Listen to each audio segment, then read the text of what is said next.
back into college Call of Duty, and folks, it is playoffs time. Let's get it going. I'm looking forward here. Ricky just took the spear, doing well. Ricky, oh my God, the transfer for Ricky onto this A site. He's gonna find another double. Sin, because I want some tequila, baby. Stentor, he opened up the opportunity and gets the detonation over, so he makes it. Oh, baby! And his new back spawn. There's a chance to close this half early. Oh, player number 3 or 4 finds that. Everybody's dead. Two come through Dojo, one down. The trade is through. Second opportunity. It's gonna be Splody. Once again making the plays. Result again. I think this is all scary things that will play in his mind as he gives someone a nice quick clean haircut, There's a making chance. it There's two. EMP number 2. Cumberland Phoenix now in that spawn trap once again, and look where the EMP spawns. The bottom of the map. Wow. That's 3 dead from Cal.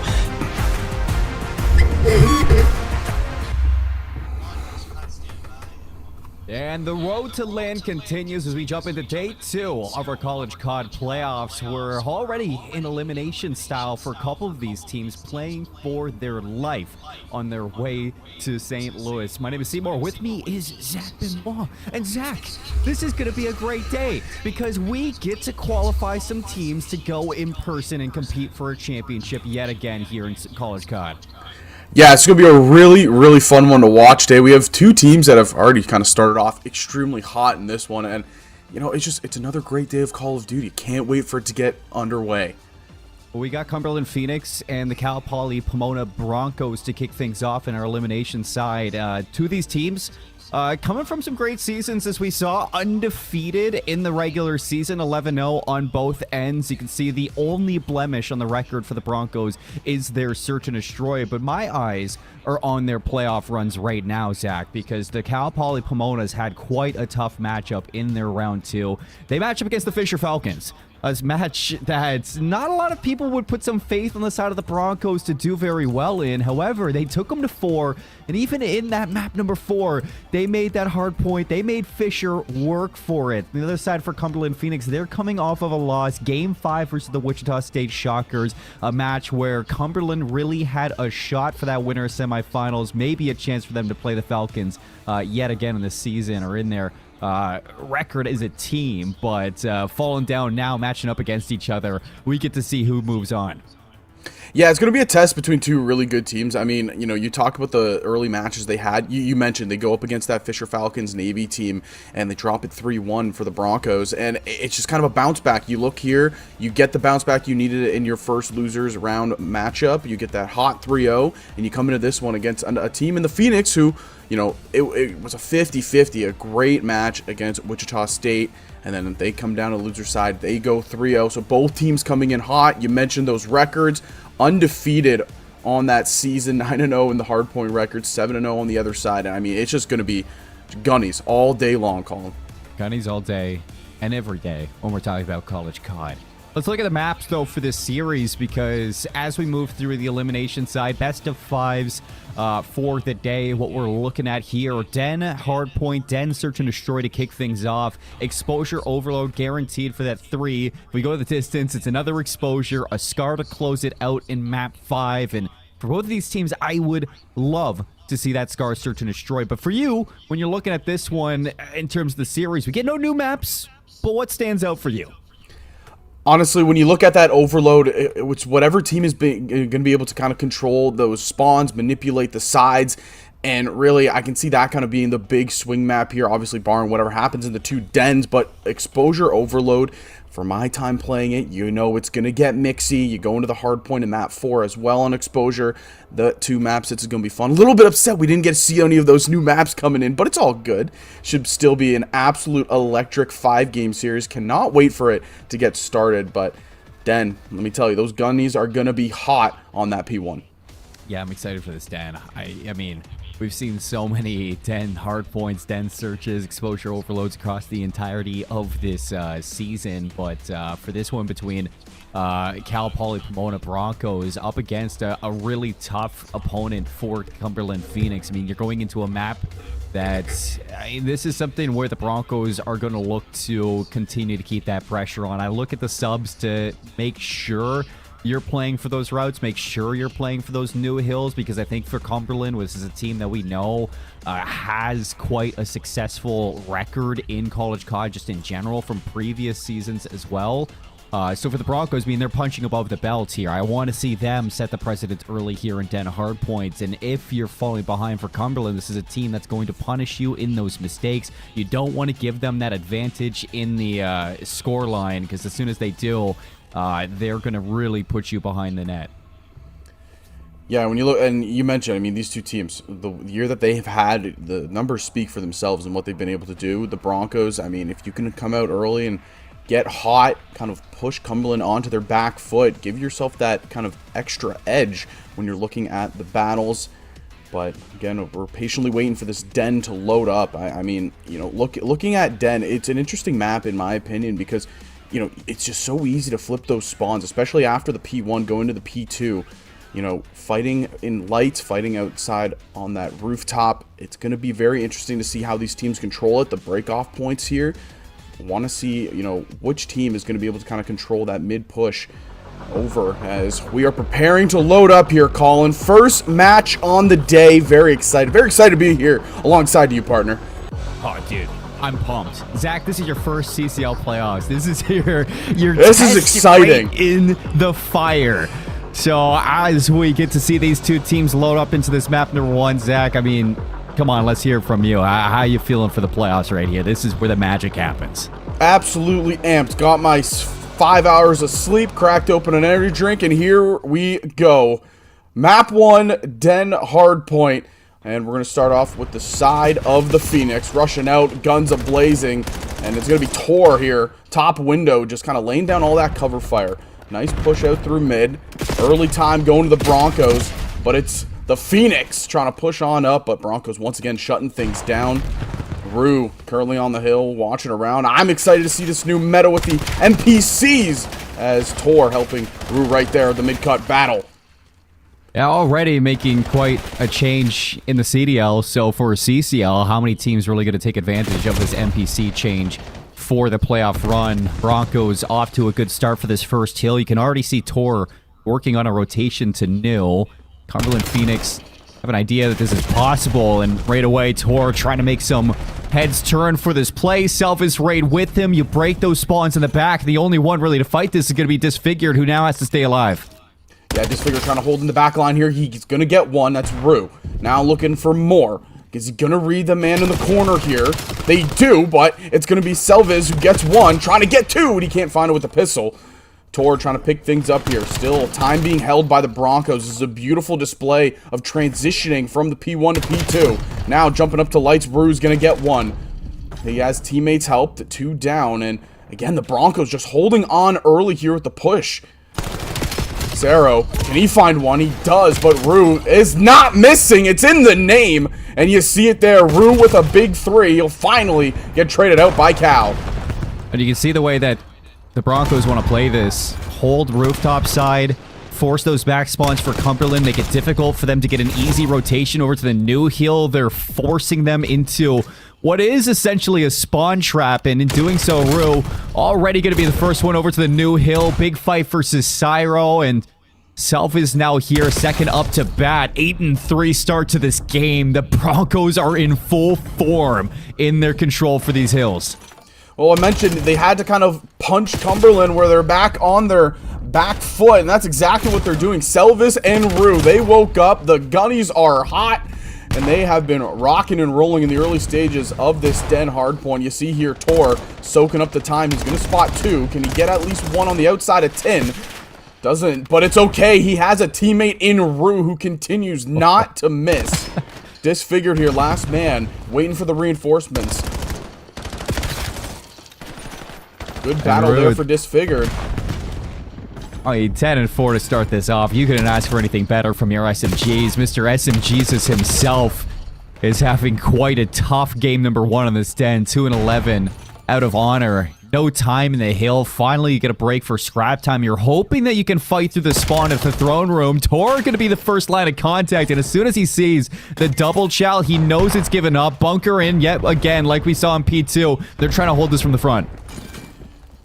It's just been kind of mixy here now. Finally in the back, Phoenix are trying to get something. It's going to be Jams holding it down. Tor and Jams doing everything they can. Now, Tor, last one left alive. You mentioned Honor. It's been a struggle to start this one. 2 and 12 out of the young man, trying to get everything settled down. Selvis now recognizes 2 in the back. He's going to pick up 2. Has to reload that M15.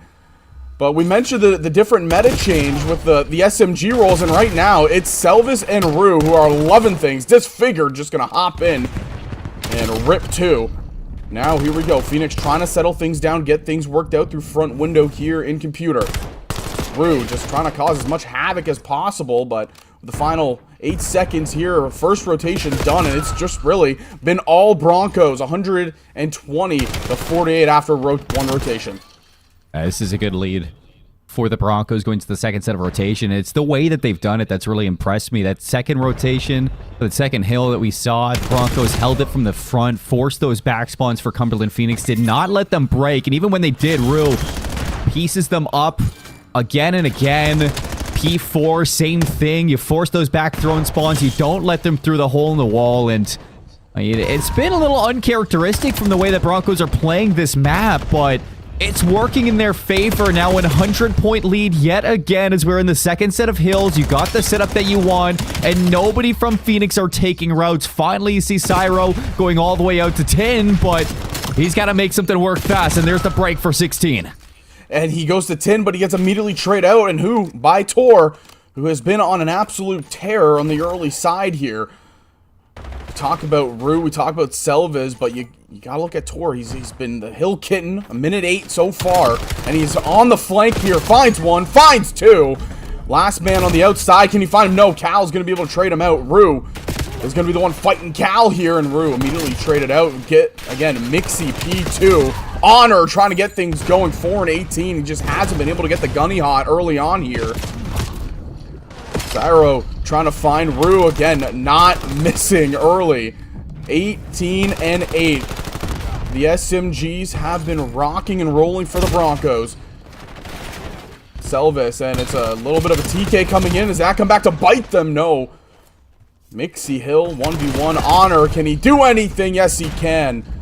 Gets it. 7 and 19 now out of Honor. You know, it's a slow start, but you're not truly out of this game yet.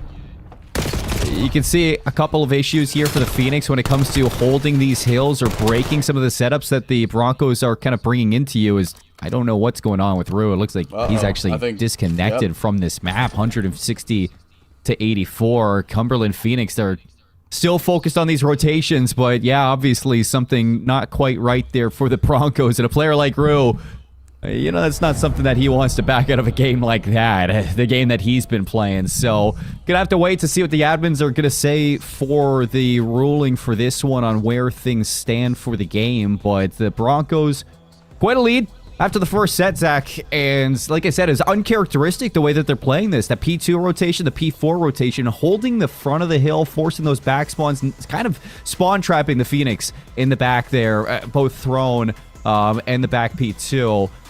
It's not really what we're used to seeing from a lot of it, but with that MPC, you just feel so comfortable in Rue to hold in those mixy hills, hold in those small corridors, taking those fights one by one. Broncos just all over this map in the way that they're playing, and I think the Phoenix, you started to see them put it together in those last couple of hills. That P2 break from Honor, huge to get some extra time there, and they had the initial rotation over to 3. I was really excited to see where the Phoenix went because you saw that they were building back into that game slowly. Yeah, that rotation right there before the disconnect happened, I mean, they were fully set up on that outer hill by 10, and I was starting to see kind of, you know, the consistencies in their game. Honor started looking like he was starting to figure things out a little bit more. Obviously, it was still deep. I believe he was at 7 and 19 the last time we were looking in on him. But you got to feel for the side of the Broncos there because that disconnect happens. And if you're the Broncos, you're saying we were feeling it. We were feeling great. And then that happened. So it's a tough time for the Cal Poly Pomona Broncos right there. But Cumberland, I mean, your guns were getting hotter. Again, like you mentioned, Colin, we're going to have to wait to see what they decide to do in the results of this one. But, I mean, it was just a mixy game. You mentioned, again, that MPC. it is just such a difference maker right now for the subs. We saw it early on right there in Rue and Selvis. Those guys, they were not missing with their NPCs. It just looked lethal. And, you know, I've heard a lot of people saying that they feel a little bit faster, the movement, the slides are a little bit longer, but it just looks like people are more comfortable with this gun. And early on, it looked like Rue was absolutely feeling it. Yeah, I'm going to be honest. NPC rips. I don't know what people are thinking here, because surprisingly, the way I watch it, the Dravik doesn't seem that bad in comparison. And I think a lot of the SMGs, yeah, it feels like an SMG. It plays like an SMG in the past, but this gun is so hard to fight up close for M15 players in the hardpoint time. It's nearly impossible to play hills like P2 and not take out an NPC. And I think that we started to see that a little bit for some of the Broncos players, like Selvis, who would flex from the NPC to the M15 depending on what hill you're at. It's completely changed the dynamic, not just in the way that the game is played, but the way that these players are kind of running their roles. And is a huge dynamic change here for the Broncos. Selvis looks very comfortable in flexing from each gun. I think Cumberland Phoenix maybe were a little bit rattled off the amount of pressure that Cal Poly Pomona were bringing to the start of this Den hardpoint. But again, there's still a lot of hardpoint to play once we kind of dropped out of that one. And I think that the Phoenix might be a little grateful for this second chance coming back into it, just to better understand what Broncos that they're getting in this matchup for. Might I remind you guys, this is an elimination match between both of these teams here in the CCL playoffs. So you lose this one, you go home. And it does sound like we did get a ruling for this matchup where it will restart with the Cumberland Phoenix sitting at 86 and Cal Poly Pomona sitting at 159. So Cal Poly Pomona are going to need 91 points to take this map number 1. And on the other side for Cumberland, they're looking at 164 to steal this one away. So a little bit of a ways away before we get back into this one, Zach. But for both of these teams, they know what strategies need to be molded into their gameplay to take this map 1. Yeah, and I think you put it there perfectly, Colin, when you said this was a little bit of a wake-up call for Cumberland. They weren't expecting the Broncos to come out this hot. Both teams 11-0. You have to kind of know that they play good Call of Duty. They play clean Call of Duty. But I think for Cumberland, they thought maybe they might have that extra edge. And like you said, the Broncos, they came out swinging, completely knocked them off balance. The Phoenix looked like they were starting to kind of regain, but the Broncos, again, they were holding their own. This is going to be a really good restart. Very excited to get back into this map. Like you said, we're a little bit of ways away from it, but cannot wait to get back into this Den hardpoint. It got mixy early, and I would not be surprised if we saw the ending get a little bit more mixy. Yeah, I wonder how this is going to really kind of shake things up going into that search and destroy as well, because I think that, you know, for the NPC in general, I mean, we're going to get a lot of bang out plays towards the dojo from the attacking squad. So for defensive teams, they're going to have to be really reactive in what flanks they want to play, how quick they want to play. Like that NPC not only is changing really the tempo inside of hard points, but, you know, still for those breakoff plays in the search and destroy, I think that, you know, you're going to be looking at both teams trying to figure out where this one kind of fits in their play style for that map number 2. I know I told you guys that there was a little bit of a ruling for both teams to kind of hold on to what scores they finished off in that map number 1. It looks like we got a little bit of a rule change, and, you know, it's changed up just right now on me. Yeah, it's going to be a full restart for both of these teams, agreeing on it.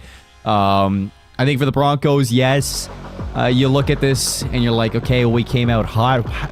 No reason we can't do it again. You know, it's going to give a little bit more of a headache, I think, for the players to not be able to focus on the game rather than focus on those target scores itself. Instead, you just wipe the slate clean. You go into this with the same mindset that you did starting off this hard point, and you just hope that you can play exactly the way that you were if you're the Broncos. Zach, I mean, the Phoenix, this is your guardian angel. You just got revived into this map number 1, pretty much. Absolutely. I mean, I was just about to say the same thing. How many times are you going to say you get 4 hard points in a 5-game series? Can't wait to get this one underway.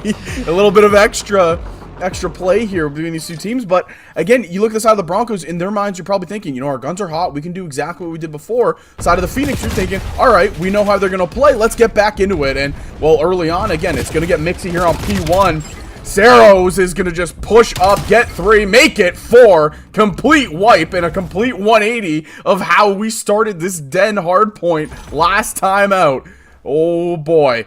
Early on, it's a lot of control for the Phoenix. Cal, he's going to get ripped through mid. Selva's ripping heads is going to be able to clear off the hill. It's a little bit of a split now, but Rue, he's covering his man on the left. Onto the hill now, attacking, and, well, early on, the Phoenix, they look like they stepped up their game, Colin. They figured it out. I kind of felt that towards the end of that, you know, initial map number 1, but you're really seeing this now for Cumberland, feeling out the pace of the Broncos and matching that energy. Cyro comes out the gate 6-0. 29 unanswered seconds there for the Cumberland Phoenix off that P1. Honor already flanking for these back spawns on P2. See if you can get a little bit of an easier break than you did beforehand. You're going to force those rooftop spawns, and you have numbers. So it's really up to the Phoenix just playing this one out. See if the Broncos can hold on tight, and Jams already started this one off. Selfis is here. Stuns in the back and a lands, and a late flank from Cumberland. Yeah, and early on, it helps when you get a 4-piece from Cyros, and he has been red hot. 8-2 to start. I think the one man that is the most happy that we got this restart is Honor. We were talking about what he was doing early on in the map in the first Den, and now early on here, 5-5, but it's a bit of a mixy P2, but it's Phoenix holding all the time. 15 seconds left. We're going to start seeing those players run over to the P3 here at 10. Honor will be the first one in a gunfight here with Rue. And it's going to be Honor winning the initial gunfight. Now the reinforcements coming through here for Phoenix. Jams trying to play last line of defense, but he's unable. And early time going the way of the Phoenix, but Tor and Selvis trying to cause some havoc. Disfigured, picking up the flank through the mid. Cal holding it down. Jams couldn't get the shots off there. And again, Phoenix holding strong. A good setup here. You even have Cyro watching P2. So no middle pressure coming through from the Broncos in the retake. They're just going to fight this one from the front, and the Phoenix are wide awake in this matchup. Night and day from what we saw before, Zach. And momentum, it is a tricky thing to work with. Phoenix looked like they were getting it. Now they're playing well. Oh, Cyro's trying to go for 4, but Rue shuts him down there. Rue now picks up 2. Shots in the back. Rue just trying to play his life. Tor is there for help, and they're going to get the remaining scrap time. Now going over here. And can they find an opening? Rue can't, but teammate help here is Selvis, and he gets 1. This is big for the fight for the spawns. I mean, Broncos have been giving it away for a lot of these big money hills. Really happy to fight this one from the front. So bunkered in yet again to computers. Everybody from the Phoenix just looking to collapse from multiple different angles, 1 for 1, but in comes the contest. And Honor's just going to regroup with the rest of them from behind. So you're fighting this one back in from the better spawns. Looks like the Phoenix going to find their way through a couple of these fights. Jams just trying his best to keep this one active for the Broncos, but Cumberland are in. And again, they just break Cumberland. It's a completely different team that we're seeing here this time around. Tor gets 1. Tor trying to get 2, but he can't. It's going to be Cal holding things down. Jams from behind. And it's just the trades continuing to work in the favor of the Phoenix. Now up 80 plus. I mean, they are doing a tremendous job right now on these first sets of rotations. It's a completely different game, Paul. I mean, what is the difference here? It's the NPCs, Cyro and Honor, both putting up some pretty massive numbers going into this first rotation. So we got to kind of pan over to the Broncos and see if we can find Rue back into form from what we had before that reset. 7-9, completely silenced. You need him to step up. And he was 18-8 at the reset point. Rue trying to get something going for his side. There's a big one. He pulls out the M15 there, but Cal, top window, he's beaming him. Rue through mid, watching Honor. He is just having a complete 180 of a game. He is smiling ear to ear right now. 13-12, and he's pushing up here for the P2 side. Can they pick it up? And Rue's trying to, but Honor, again, doing everything he can. Him and his teammate pushing through, disfigured there with him as well. And look at this again. The Phoenix coming away with spawns, coming away with the early rotation. Selva's trying to counteract that, but it's just looking like pure gold right now out of the Cumberland Phoenix. Back spawns in for the Broncos. Tor with a big fight on the hill, looking for more. And he meets you on the outside. Cal goes down. Tor takes down 3. Broncos are going to be in for this one. And, you know, might I note, going into the second set of hills, not as big of a lead for Cumberland as Broncos did before that reset. So giving up this time is not what you want to do for the Phoenix. Just 10 points away from flipping this lead. This is a good comeback from the Broncos. And it's a good look at just them stabling themselves. I mean, beautiful stuff out of Tor and Jams here on this rotation at P3. Tremendous stuff disfigured with a beautiful gunny there. Rue's going to try to push up and he does just that. He flips the spawns, trying to set up here now for the P4. It was a great response by the Broncos. The lead will flip right back over to the side of the Phoenix, but it has dwindled mightily. The initial fights here, we asked to see if Rue would be the one to step up, but it's actually been Jams and Tor, the two that have stepped up mightily, especially on that last rotation. Cyro with the flank through box. Can he find anything here? He has some teammate help through mid, and he's going to be able to get that one. Rue can't gun him down. Cyro doing God's work right now outside of Dojo.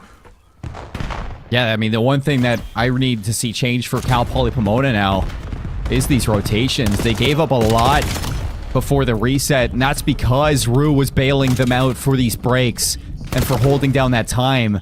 They're giving up a lot to the Phoenix on this initial rotation every single time, and the Broncos are not doing a bad job at slaying out, so if they can put together a rotation, get to a hill first, they might be able to crack this game wide open.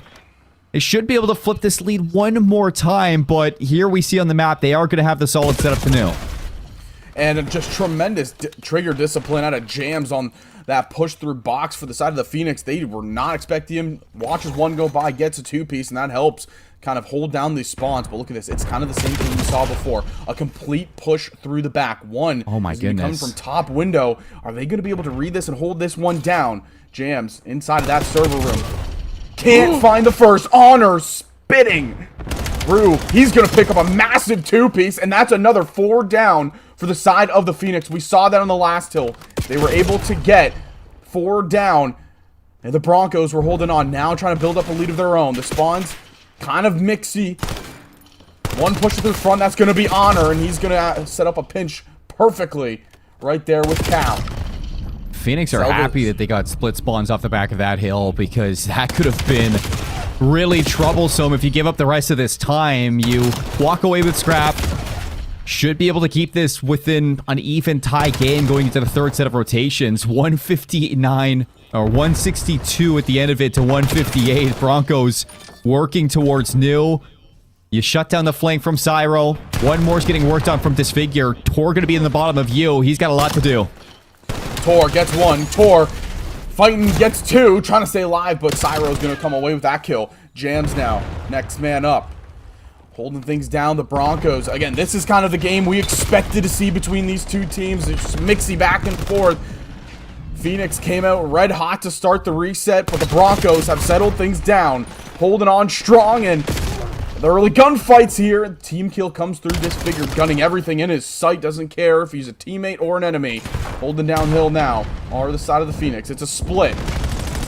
Test through the middle.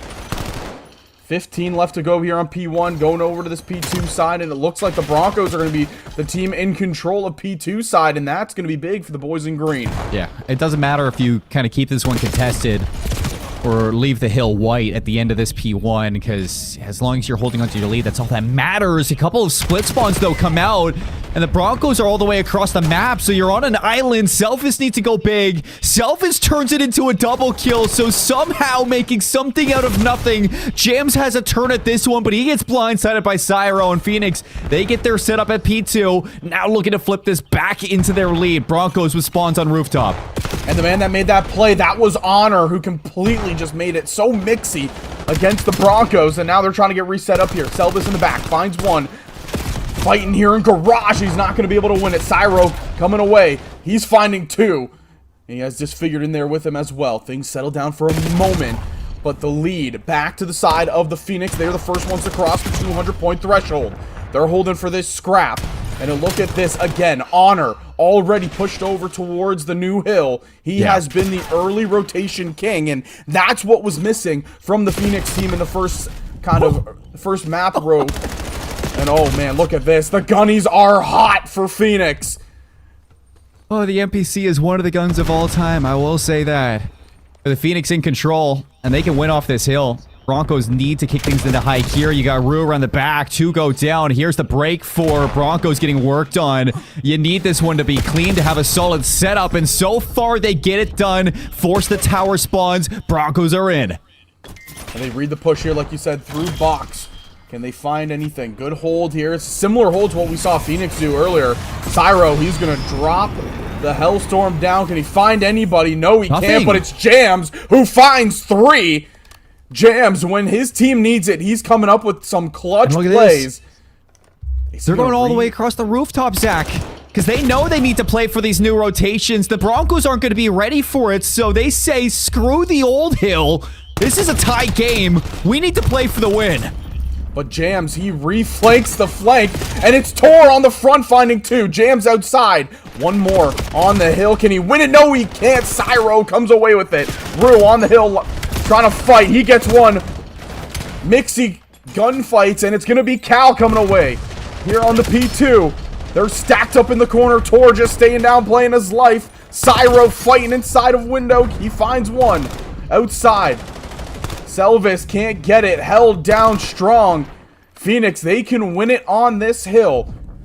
Mad Dash Broncos, possibly one big final push here. Gets one, is Jams on the outside. Rue, he's going to run on in. They break from the front, and they go 3 down. Again, Selvis and Rue coming up big in a key moment.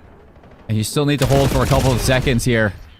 And now we're going to be going to a rotation into the 4th set of hills for Den Hardpoint. Nearly a tie game as we get into it. Phoenix are going to have the first setup. You got Rue at old. He should have a late flank. If he can find these kills, it's going to be huge. But Broncos, they need to work fast. And this is a big flank coming through old for 2 sides of the Broncos. Holding it down. Selvis through mid. Can they find the one on hill? 3 down. They get the guy off hill, though. Big fights, and they can't. A bit of a long flank, and the Broncos fall short. The Cumberland Phoenix come away with a map 1 win. And oh man, Colin, what a mixy map 1. The Phoenix showing up here in the reset. And I love that we get Cyro for the finisher, too. I mean, that is all the way in play number 1 to open up this map. He starts it off 6-0, ends it 33-25. Such a big, pivotal player for the Cumberland Phoenix here in map number 1. The Broncos, they brought it back. They figured it out towards that second set of rotations, but the big thing that really plagued them were those early hills. You know, they gave up so much initial time to the Phoenix, just, 15 to 20 seconds that just maintained a lead for Cumberland for so long. By the time that the Broncos started to focus on those rotations, it was too late because you had some big players from the Phoenix making big plays, and even towards the end there, it was calamity for a 2-piece at P4 that allows those back spawns of Cumberland to still fight for that time, deny the Broncos to that early hill. It was such a crazy game. I mean, you can see towards the end, the amount of times we saw lead changes towards the end of it, we know that we are in for a treat. Broncos probably going to be a little teed off that they didn't get that after the way that they started before that reset, but they agreed to a full reset to play this yet again. They lose by 9. Rue was 18-8 before he dropped out of that first map. 19-25, just could never find that form. After coming back into it, 2,700 damage, not the same Rue that we saw before, but he did pick it up in terms of that hill time, had some big plays towards the end of the game. Rue might not have started good. He did finish good, though, and I think for Cumberland Phoenix, you just got to really tip it how mentally sound they are to come back from a reset, getting beaten down the way that they were, and immediately turn things around the way that they did. Oh, you want to talk about turning things around? Look at Honor, 27 and 33. And, you know, you might think to yourself, yes, he still finished negative, but he was the one making the plays early on the rotations, and that's why Cumberland was finding that success. In the first set we had of Den Hardpoint, Honor, he was invisible on the map. I mean, we looked at him, he was 2 and 16 at one point, and it was just looking like it was a 3v4 for the side of the Broncos, and this is a complete turnaround for the Phoenix. Tremendous stuff out of Honor, tremendous stuff really out of Phoenix, which were able just to kind of get that regain in them. And if you're looking for the side of the Broncos, yes, that one stings a little bit, but you still had great performances.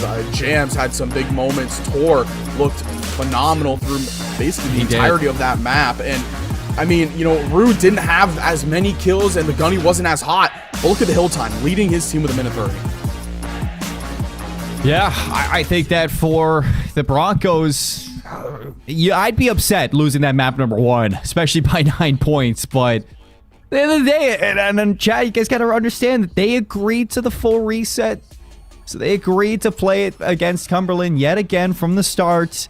It might not end up the way that you did, but all is fair in love and war. And now we get a Den Search and Destroy going into this map number 2. And this is where the Broncos are going to look to try to fight back and take some revenge on that hard point. And, you know, I was saying before we got back into that Den hard point that the Search and Destroy is going to be quite fun, because with that NPC change, we see a little bit of a pace change too with the way that some of these fights are going. You can win these close battles a lot easier, especially when you get into Dojo, or when you're trying to work a flank around through the P2 or the P4, whichever your kind of route you're going for. The SMGs have a lot more weight against the M15 in a lot of these close-up battles. So I'm looking to see what the SMGs can do here still. I think that they're going to be a huge impact for the Search and Destroy. Honor on one side, Cyro on one side for Cumberland, and then you got Rue on the other end playing with Tor to see if they can go head-to-head against the Phoenix and tie things up one apiece.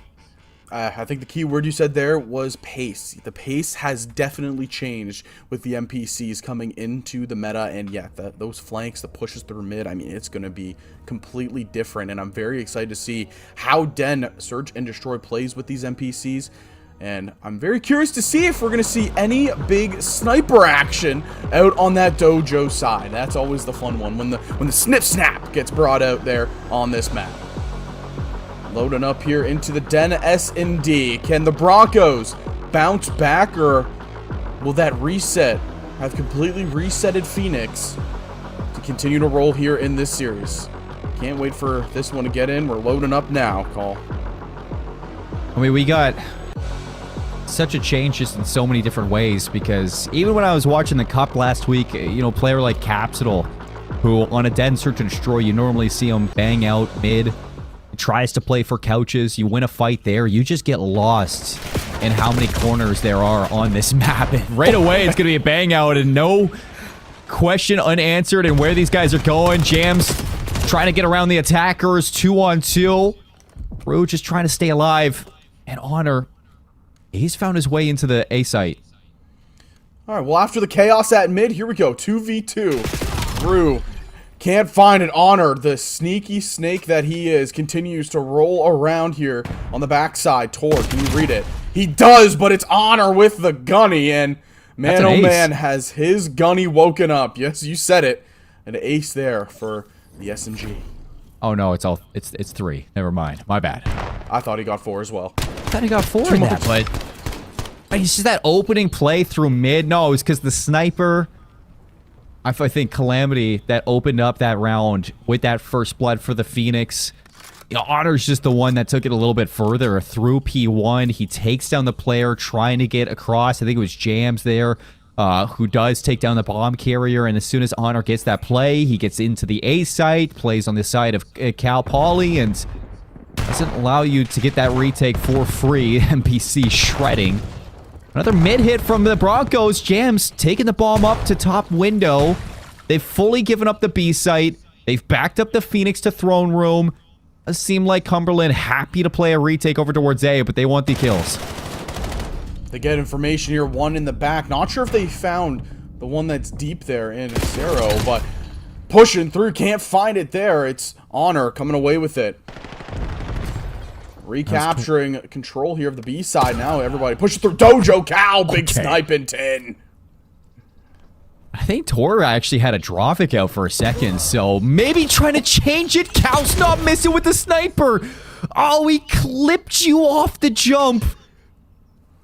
2 fantastic kills from Calamity. I thought you would get away from that play and have a rotation out to the A site, but oh, I wish we were on Cal's point of view. That would have been legendary to see from his angle, but some big kills coming out from the sniper of Cumberland Phoenix. They are not letting anything for the Broncos get past.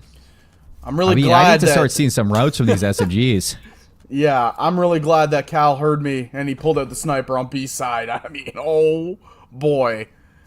The flick there, insane, and he's going right back to his domain.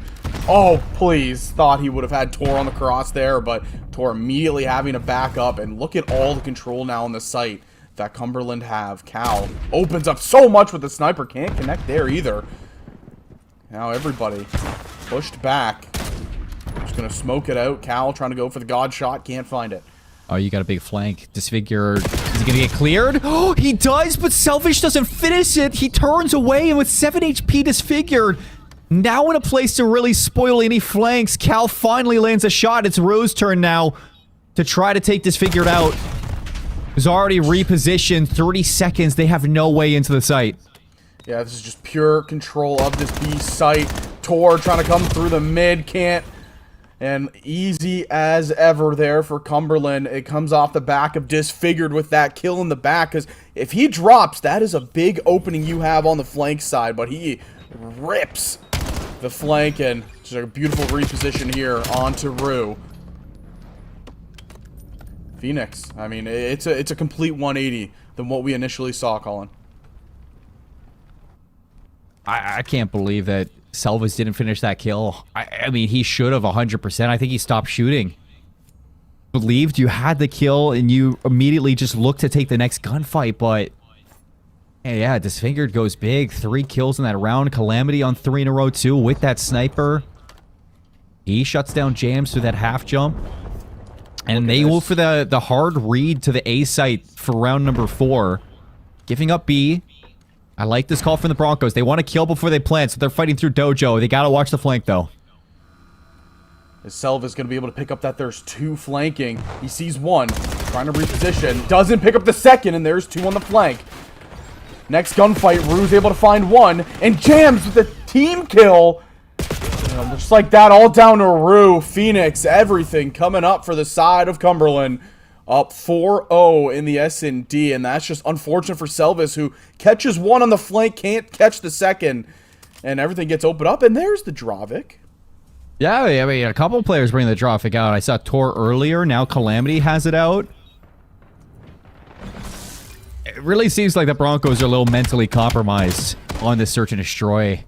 You're giving up so much space. You don't have a single player confident to play on an island. Selvis throws his shoulder and plays for the pre-fire, but I mean, he's got no assistance back there, and even with how close he is to the team, you expect somebody to kind of be watching that with you, but it doesn't come. Broncos just continue to get disfigured, metaphorically and literally by Disfigured himself. And it looks like Cumberland going to take themselves over towards A. Only person here is going to be Selvis. He spots the information. He's going to stick around and find a kill. He gets it, and he gets away. Beautiful reposition for the kill there by Selvis. Is going to be able to pick up the man on the outside. The bullets will spoil that push there for Cyro. Now things slow down a little bit. Made out the window. Doesn't connect with anybody. Tor in a great spot. He's still looking for his first kill on the map. A little it's not even his fault. Oh, he got team killed last round, so Tor is kind of getting self-sabotaged here on the inside. He's got a good angle, though, with an M15. You hop this, you're pretty much dead to rights. Trying to push through a good positioning setup here by Selvis. Tight corner. He has Jams with him watching the outside, and Phoenix trying to do something here. Trying to push the back. They get 1, but Jams with the instant trade. Inside, Tor. He gets ripped, and the trade immediately once again now. 2v1. Pushed inside. Honor with 1. Honor with 2! Oh, no! Honor coming through 5-0 for Phoenix. I thought to myself, in a position like that, you got an NPC, you got the bomb to work with.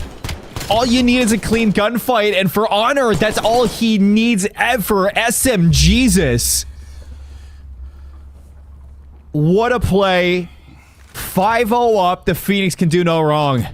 And from Honor. the ashes of what was a dreadful dead hardpoint, the Phoenix has risen, and Cumberland can do nothing wrong. Honor has had maybe the greatest mental reset I have ever seen in a series. Tremendous stuff.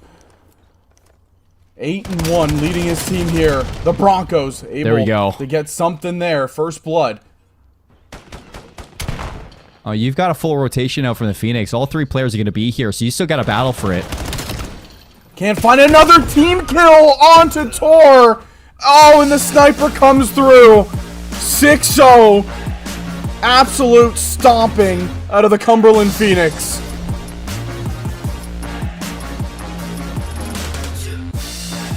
That one's gonna hurt, man. I'm speechless.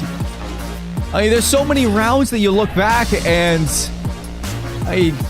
Cal Poly Pomona had opportunities to put away off of first bloods, off of advantages, post-plant retakes, post-plants. This should not have been a 6-0, but the Phoenix just absolutely iced up in so many rounds. Honors 2v1, Calamity with the sniper.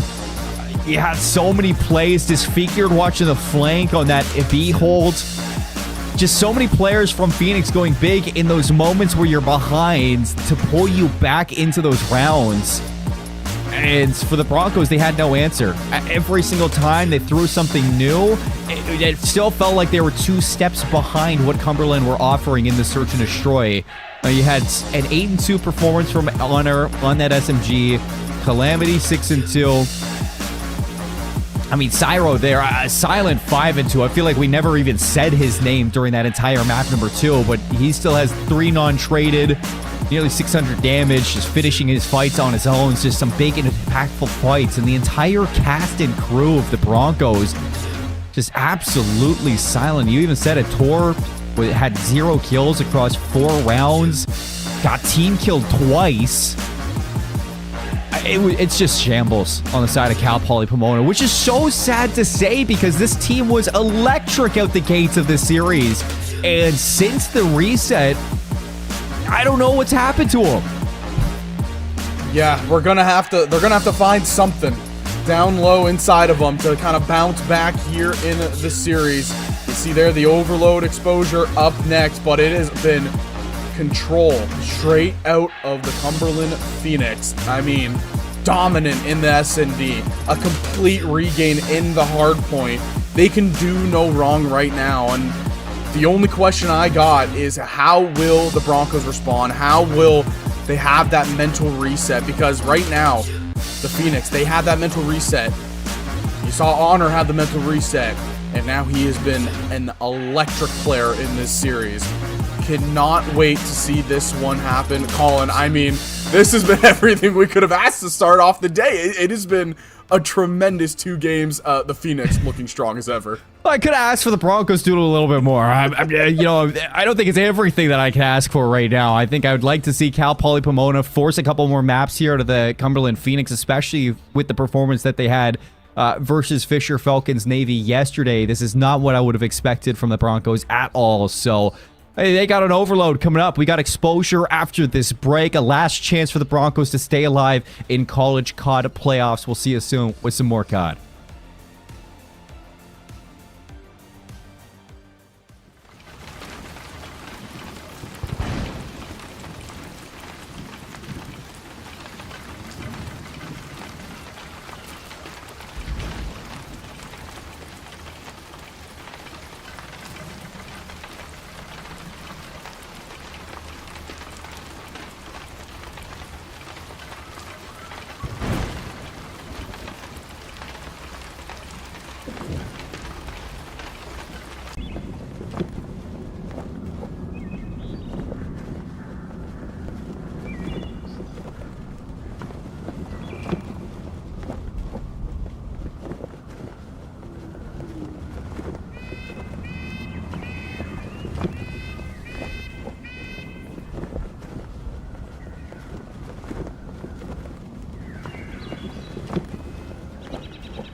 Welcome back, you good-looking ladies and gents. It is map 3 coming up soon. Exposure Overload. Can't wait to get into it. Zach here with you, with Colin right by my side, and this is going to be a fun one to watch, Colin. I mean, again, we have seen a complete takeover for the Cumberland Phoenix. Broncos, what do you got for us? I'm looking at Rue specifically personally. I want to see what he has. He had a fantastic start in that map 1. The reset kind of reset him. What do you got coming in here for this Exposure Overload? Well, I mean, I think for Cumberland, you got the lack of reps to look towards. They are only 1-0 on this map mode combo. Going into an Exposure Overload, the Broncos should look at that as, I wouldn't say like a pain point, but something that you can truly expose on their side. And for the Broncos, you look at Overload as a game mode as something where you know a lot of teams might not be fully sharp on, with it being the newest addition to Black Ops 7. Still, I've seen a lot of teams in College CoD learn the ropes for a game mode like this, and mistakes will happen from the Phoenix. It's just whether or not the Broncos can polish up a couple of the mistakes that we're seeing on their side.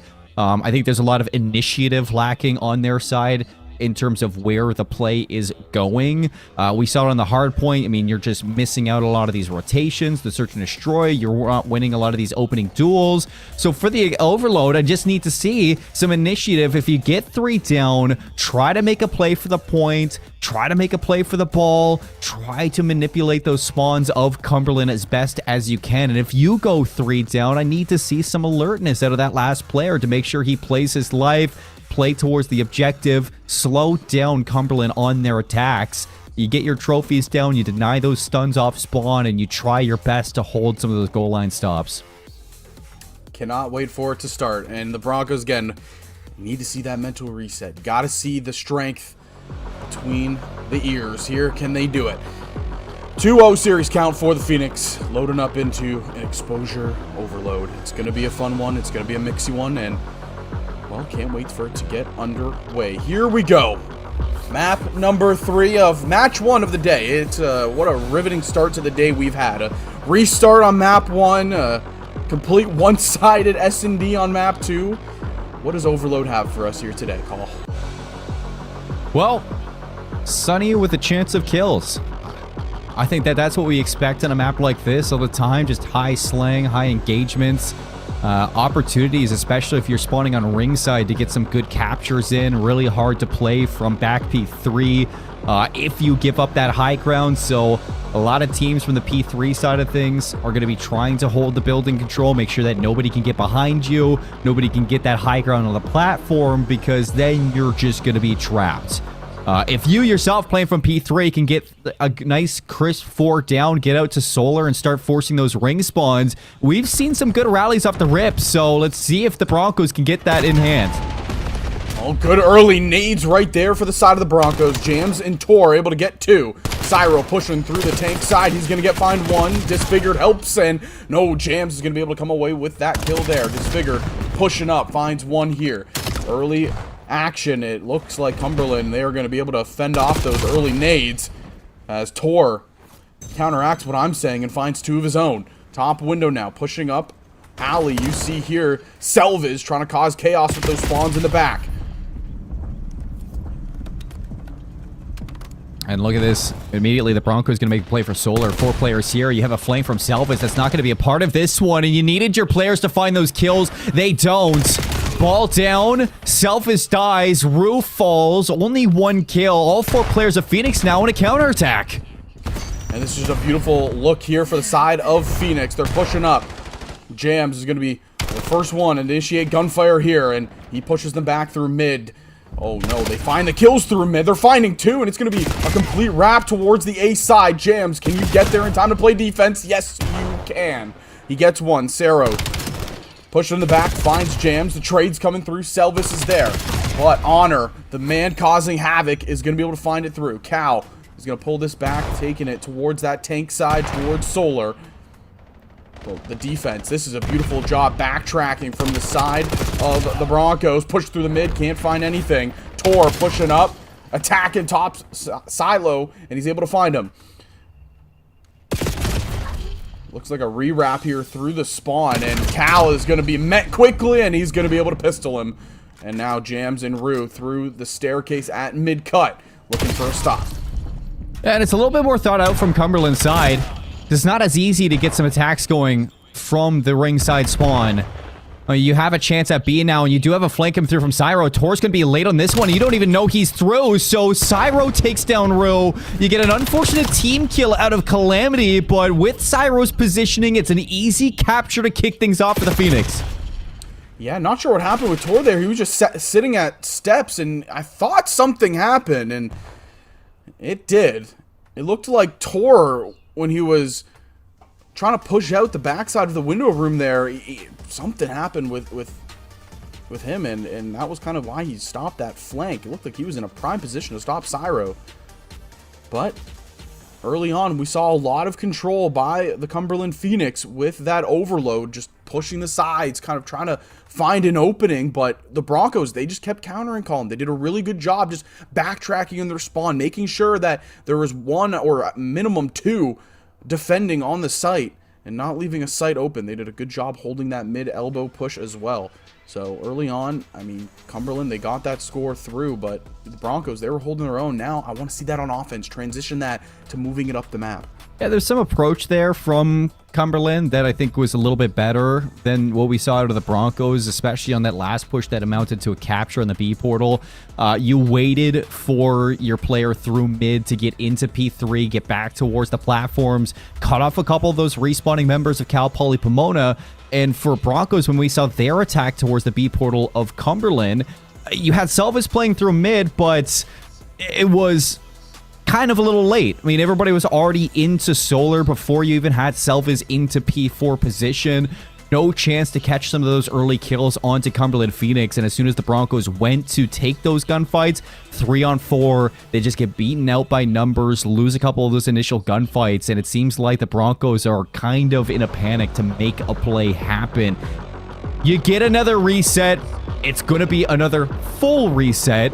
And this time around, you know, all karma evened out. It's going to be Cumberland giving up their 1-goal lead for the Broncos to have another chance at this one. And I need to see off the start here, just patience out of the team. You get 3 down, no need to panic, no need to rush the objective. Wait for that 4th person to be seen, grab that ball if it's safe to, and try to work that 4th kill and start to manipulate those spawns for the second wave of gunfights that you need to take. It's a slow game mode. You need to understand it, and I don't want to see the Broncos go down in 3. And here we go. Back into it we go. Broncos, they get a reset. Maybe this is the kind of momentum shift they need. Rue, he's going to rip him from top Solar. Pushing through up is going to be Honor.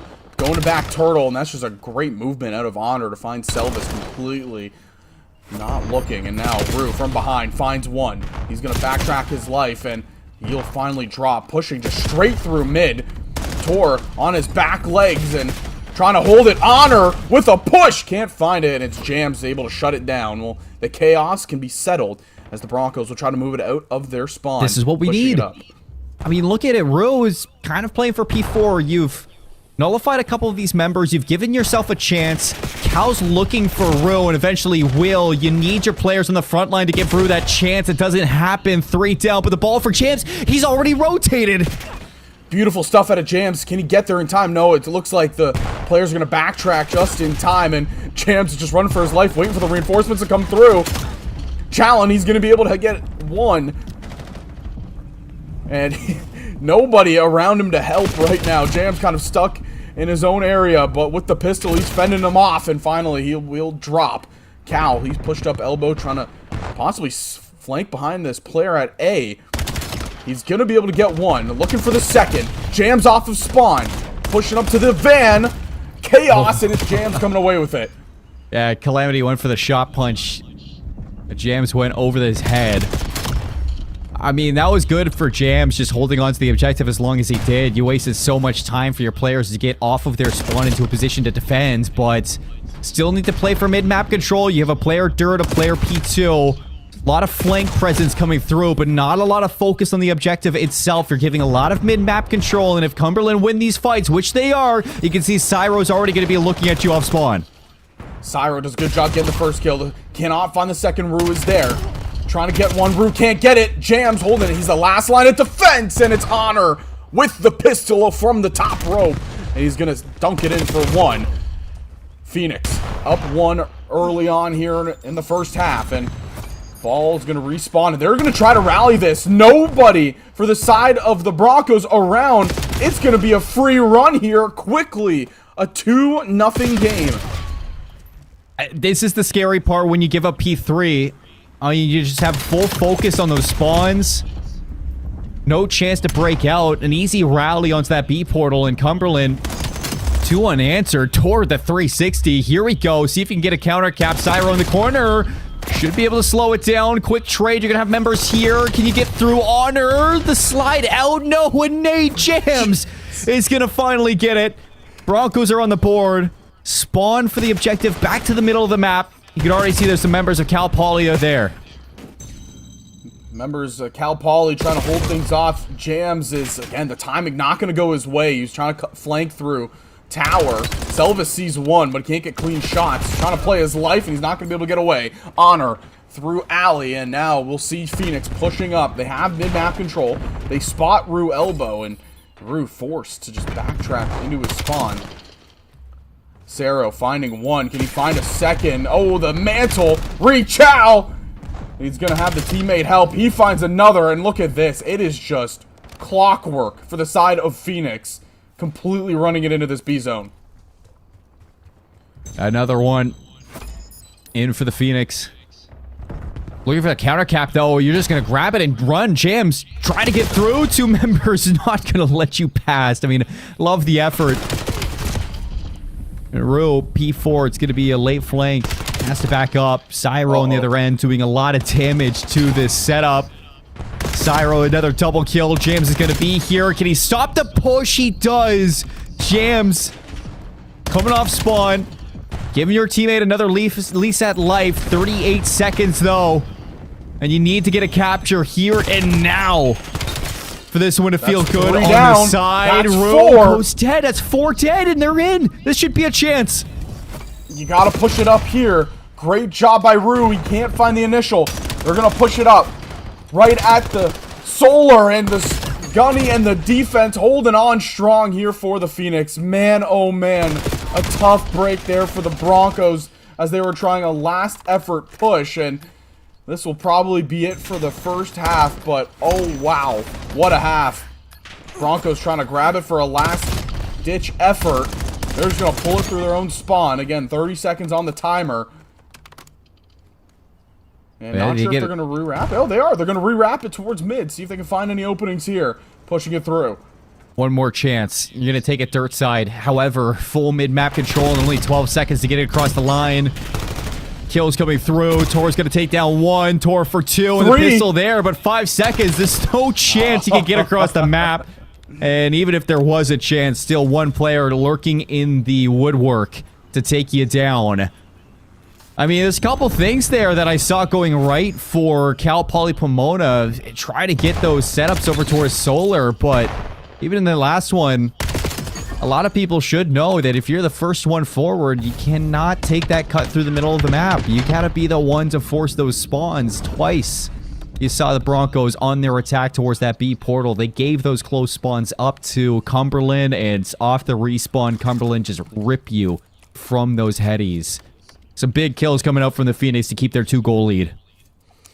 And on the side of the Broncos, we've seen Jams try to do everything that he possibly can on defense. He's been the last line making the big plays numerous amounts of times. Now, Broncos down by 2, going to try to push this out here and get some control of mid-map. They get the opening gunfight win. It's Selvis coming through. Jams, again, the clutch man that he is, but top window, he's figured, ripping heads. Pushing through. Honor's going to stop that one. Honor with a big 2. And they're going to try to transition this quickly through Desert. One underneath of Solar. Honor, he is flying around right now. It's another 2-piece. Was hoping for the third, but couldn't predict it there. Pushing back now. Selvis is the lone one here. And he's going to be able to pistol down Honor right there. So they get a little bit of breathing room. It's reset through the middle, but hang on. Quickly, Jam's going to try to take this over to A, but look at this. It's like a pack of hyenas just jumping on defense for the side of the Phoenix. I mean, if I'm them, I'm just rewrapping it over to the B side. You had a chance for Rue to set up on top plat, but Rue goes down, and it's another rewrap back out. It's a flank on the flank. Self is trying to be that lead blocker. Jams continues to just get held at arm's reach from this A's portal. You got a lot of time here, and it looks like you're going to have a second chance at this fight. James going through the middle of the map. A lot of damage into P3. He's getting chased on down with the pistol. Not able to get the whack with his melee. 3 dead now for the Phoenix. And they're going to try to push this one out. Solar, 2 members here to meet them. Well, they drop initially. Now the extra gunfights around, trying to go the way of the Broncos. Rue is going to be able to get one. He's going to push straight up there to the B site. But teammates, nobody around him to help. The mid-map gunfights, Tor is going to be able to get it, and he's just going to take it and run. Can Tor get down? He's getting chased down right now by Honor. Honor trying to get there for Tor. Oh, it's going to be a shutdown. Excuse me, that was Selvis who was just running it through. Now Tor, the lone man pushed up with Jams. He's going to Big grab play. it. Another hero play by Jams. Disfigured, able to drop 2 there. Quickly, it's a 1-score game with 2:45. Still anyone's game. Anything can happen, as you know, in an overload. Pushing up Cyros. I mean, 3 players from Cumberland just walk right past the objective. They're trying to be 3 lead blockers on this play. And they bully their way back in for another capture. 2-goal lead yet again. And all of Jams' efforts completely thrown out the window. He's the only one on this team playing towards the OBJ. That's why I like to call bully ball, Colin. You just bully your way up the field, and tremendous stuff out of the Phoenix. And look at this. They're bullying their way up again. Another score. Jams worked so hard to get one more on the board for the Broncos, and then Phoenix says, whatever you can do, we can do better. And they're continuing to push through. Look at the map control right now from the boys in red. I mean, proper overload, it's hard to come by, and Cumberland just doing a good job at playing forward. At any time, you got a player in your spawn to worry about, and it's either 1 kill, 2 kill, doesn't matter. It's enough to keep the Broncos on edge. Finally, you get a break in the kills, trying to work through the middle of the map. You need a cap now with 1:30. It's now or never. James trying to play the flank. He's going to be able to find 1. Tor from the front, but it's James finding 2. Last man on Turtle. Can they pick him up? Yes, they can. That's 3 down. Thought about going it through, but he's going to try to pull it towards the A side. He has teammate coverage, but can the defense stop him yet again? This is what they've been so good at here in this map. They do! Cero with 2, 3 down, and they're just going to take this desert side. Running it up. It's a pack mentality right now for the Phoenix. 2 flanking through tower. Going to find 1. Finding another 2-piece is Honor. He cannot be killed right now. 32-19. It has been a complete 180 from how he started this series. Tremendous stuff out of the SM Jesus, as you stated. What are you getting from Rue? I mean, he's all the way out B. He's not even with his team. Calamity with a kill there. Another chance at just keeping this objective in such a punishing spot. 30 seconds. There's just no time at all for the Broncos to bring this one back. I mean, you started off this series with weight in the play for the playoffs. You took the Fisher Falcons Navy to 4. You nearly took them to 5.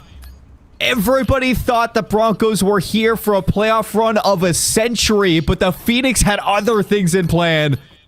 The SM Jesus had other things in plan. And it is going to be procced into overtime, but as Tor goes down, so will the Broncos. And the Phoenix push on through the elimination bracket of the 2026 College CoD Playoffs. They live to fight another match. I mean, tremendous stuff. Honor, what can you say about the young man, the regain that he had? 35-21, an absolute slashing here in the overload, and what impressed me most is that 3,900 damage. Just wow. When you look at that breakdown, it is just pure Phoenix control. You know, the Broncos looked like they might have had a chance to come back. They got it back within 1, but Phoenix, they answered back immediately with 2 scores of their own and then pure map control and pure dominance. It was a completely one-sided series after the map 1 reset, Call. I mean, it's just the Phoenix got sidelined at the beginning. I think the Broncos came in with some heat. They got a little bit of an interruption there off that reset, and a couple players really stepped up to the occasion, especially towards the end of that hard point to try to keep this one going into maybe like an opening. I mean, you saw the Broncos players did their best in that map number 1. Map number 2, Phoenix just had so much ice in the search and destroy, and the Broncos seemed pretty one-dimensional. You get to that map number 3, and although you have some good players here for Cal Poly Pomona, when it comes down to the metrics and the stats, you can see that there's still some slaying that, you know, you can work with. But when it comes down to the game itself, that was a messy overload. And you never truly saw them actually make a play to cap that was in their favor. Every single time it was a clutch from Jams, a hero play to get a capture in, and as soon as they went down, Cumberland were able to regain for a counter cap each time. I mean, so you look back at that exposure overload and you say, you know, 5-2, Broncos got a couple of caps there. I think those captures say more about Cumberland just making a few mistakes on their side than it does really the Broncos having any control in this series. The only map that was close was the Den hardpoint, and even after the reset, Cumberland, they had a considerable lead at one point in that Den hardpoint. This was Cumberland's 3-0 from start to finish.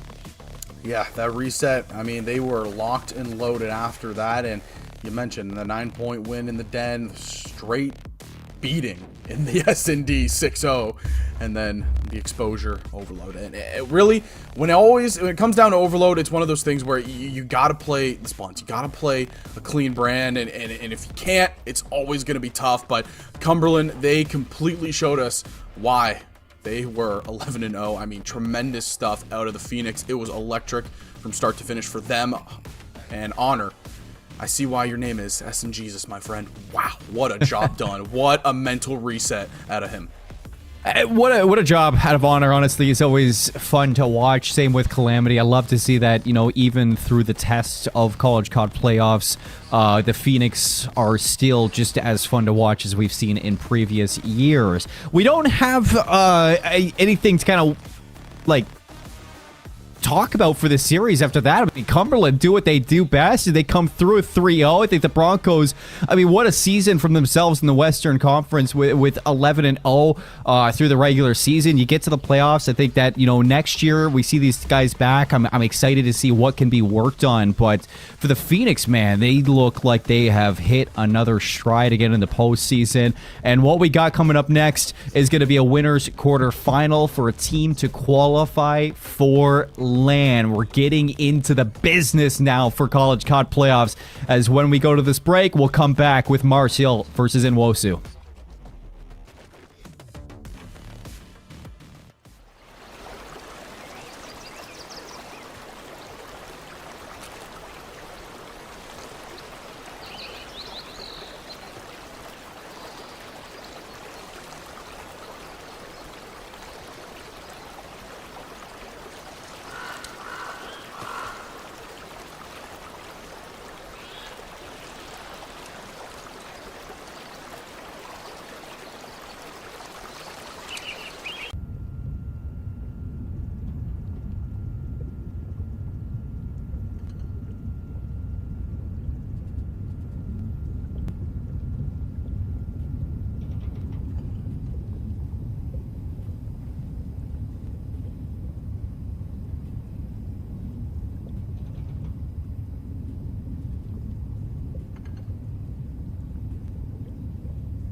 We aren't looking for just anybody to join the Space Force. We're calling on all late-night coders, early morning gamers, self-proclaimed space geeks, stargazing science junkies, tireless trailblazers, daydreamers, and especially square peg and a round hole type thinkers. To shape the force that protects our interest in space and our everyday lives on Earth, the only force created for the 21st century. We need people like you. So consider this your invitation. Hey, my name is John Exotic Bruno. I go to Wichita State University, and I'm currently studying business administration. I first started Call of Duty when how young was I? I was like 15, maybe younger, like 14, playing MW2. And next thing I know, I kept playing. I hurt my shoulder playing sports. Turned 18, I was like, yo, competitive looks kind of cool. So I started playing competitive and in BO3, and I mean, hey, I've been here since, so. It was a little bit through everything, honestly. So when I first started out, I played a little bit of rank play, and I got up against Big Timer, and I was kind of like nervous. I can't lie, I was really nervous. This was when I was like, I don't know, 14 years old. So ever since then, I was kind of just playing for fun. Obviously, since the 18 under rule is a thing, you can't be under 18. I couldn't compete, but I was like, okay, I'll play like these little tournaments, like the Twitter tournaments, you know, tweet those kind of things, and start growing from there. And eventually, I mean, hey, I got good enough and, you know, landed myself in a pro spot. I landed myself here at Wichita, and, you know, it's been the history. It was different, I can't lie. I mean, initially, when I went to school, I was still competing, but I think in terms of all my workload of school, homework, work, everything became like just a little too much. So I kind of took a step back from COD and just started focusing on my education, started focusing on like college COD league, like that kind of stuff, just with the Wichita State. And you know, that's all really gone. It's been a lot easier for me. It's been a lot nicer. It's a lot less work to do. I really just focus on my schoolwork now, play COD, you know, play some college COD, have fun with my team, and you know, I enjoy it. I love it.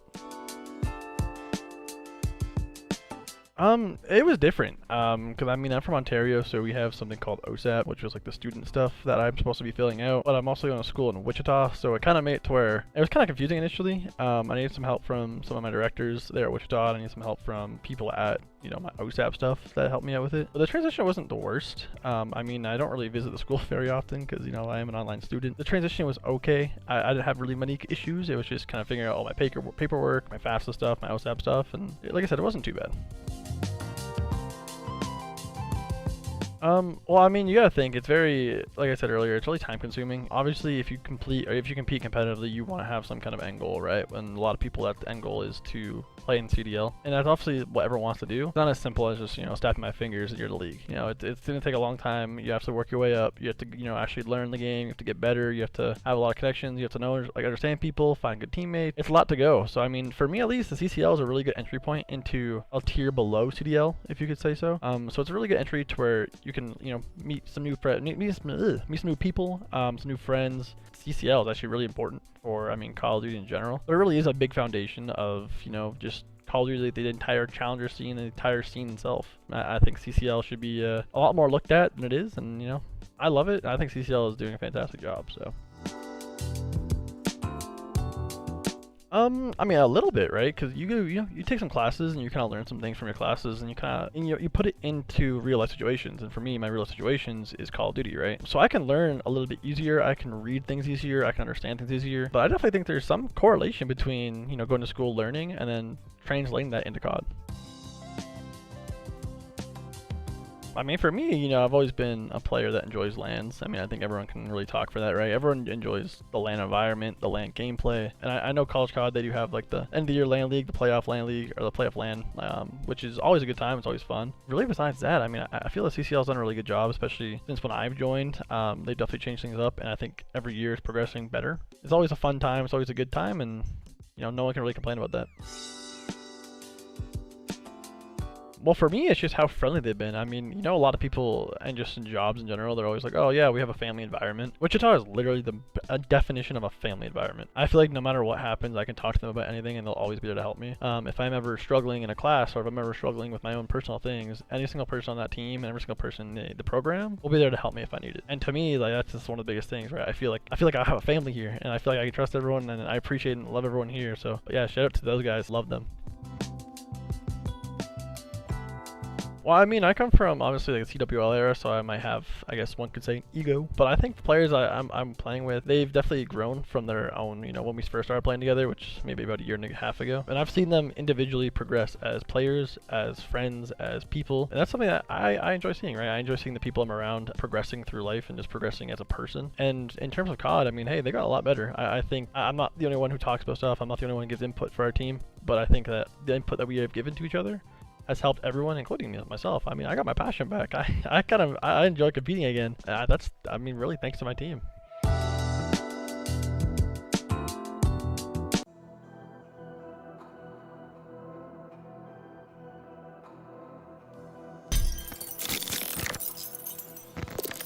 Daves it around, slides in, and Huncho for 2. It's Ace with a sniper. Oh, what? Oh, and he puts it on a poster. 1v1. No way. Huncho. All you gotta do is hit the deck, buddy. You do not need to take this challenge. He's gonna spot him, and he takes a shot. 15 seconds. Ace now with an M15. Looking to close this gap. He knows exactly where Huncho is, but the clock is not on his side. Huncho, he knows that all he's got to do is stay alive in this moment, and he goes for the challenge.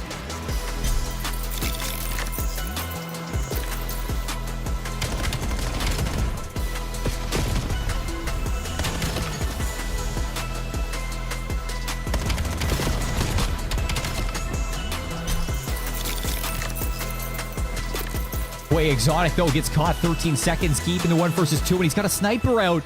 He's got to take the chow with the pistol. Makes it a 1v1. Walks over for the beatdown. And keep again. You gotta be kidding me. Another clutch when the team needs it most. So you still got to be worried about these nades that are going to be thrown from the Fighting Scots, but got Bio in the wing, quite literally, and he's picking them apart one by one. 3 go down. Bio taking over. Finds all 4 with the pistol too. Why not? And this is the Akron that we were kind of expecting here. Once you get Bio heating up, he's going to be in full takeover mode for the team, Brody. Oh, mate, I feel like I'm playing Resident Evil 7 right now. We've got a biohazard on the field. Akron in control of the hard point, and it is Bio on a 6 spree. C4 so starting to be a sneaky boy at 4 in a row. 2. Bio continuing on this spree. Brookdale not that far behind as they look to get pushed through onto P3, but RIT in complete control. It's ready with 3. Now taking his turn on the 6 spree, making it 7 as they look to shut down Brookdale here, finding a new wave of form. It's now 8. Will it be 9? Of course it will. Merciless on the cards. Their skill levels here as they look to try and seal the deal here in our first game of the evening. 10 spray goes 11 spray, looks for a 12.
Hi, my name is Joseph Miller.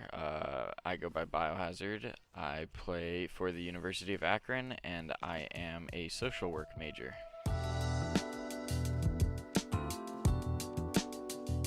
I started playing Call of Duty competitively around my senior year of high school, so 2018. I broke my rib cage and I was kind of on bed rest for 6 weeks straight. In that time, I got really into video games, and Call of Duty was my number one. Honestly, I wanted to get into competing in Call of Duty when it was right after I graduated high school. I attended World War II Champs in Columbus, which was kind of local to me. And then like seeing the stage, seeing the competitive aspect, honestly what really did it for me was like all of the Champs banners with all of the rosters and the team names and the player names and everything, and like just seeing that aspect and environment, I knew that I wanted to try that and try to get to that level. I would kind of play in random various like online leagues with my friends, and I would never honestly really find much success with it. Honestly, just like a stroke of luck, I got a college COD recommended video on my Twitter, and I didn't realize that like there was a whole collegiate league for it. I did what any logical person would do, and I went through the college COD Twitter and looked at every single college that they were following and looked to see if there was any of them in Ohio. And I saw the Akron one, and I was familiar with Akron esports because of Tristan on the Rocket League team. I was a huge E United fan, and Tristan played Rocket League for E United as well as for the University of Akron. And so I looked through Akron stuff. I saw that they didn't really have anything about Call of Duty. Took a leap of faith, and I emailed the director of esports and I asked him about a Call of Duty team, and I was honestly just really fortunate enough that they were looking to build one as I was messaging them, and so it just kind of all fit into place.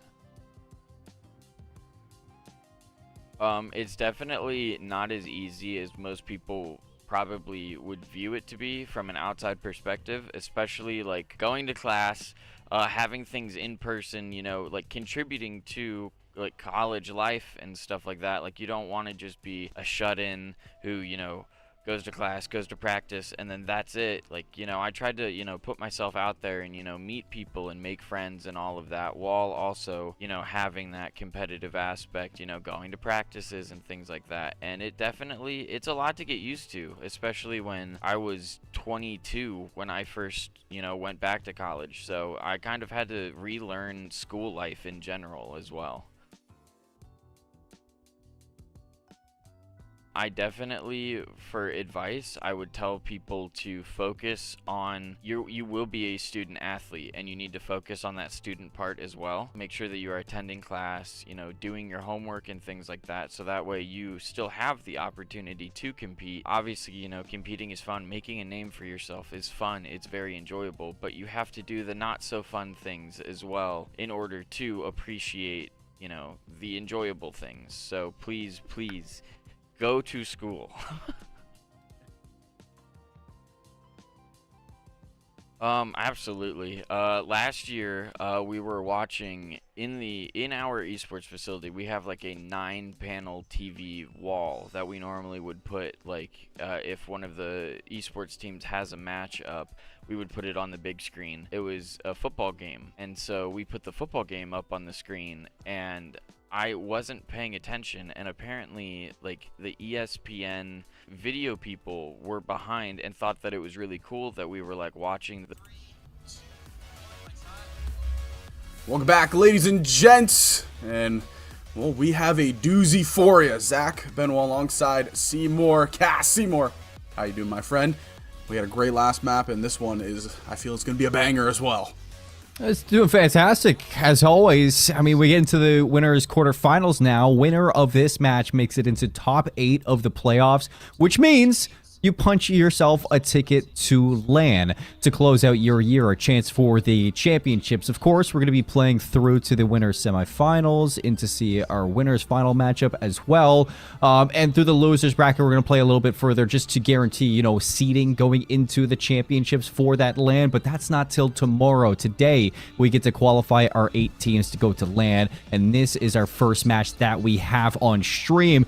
We're wasting no time either. We don't get to really break this one down, but really, a TLDR where we got the Colossus already deep in it is the Nwasu have gone to 2 map 5s in both their round 1 and round 2. Marcel have been rolling through their matches. So now the Rangers, with their toughest tasks, can they do it again?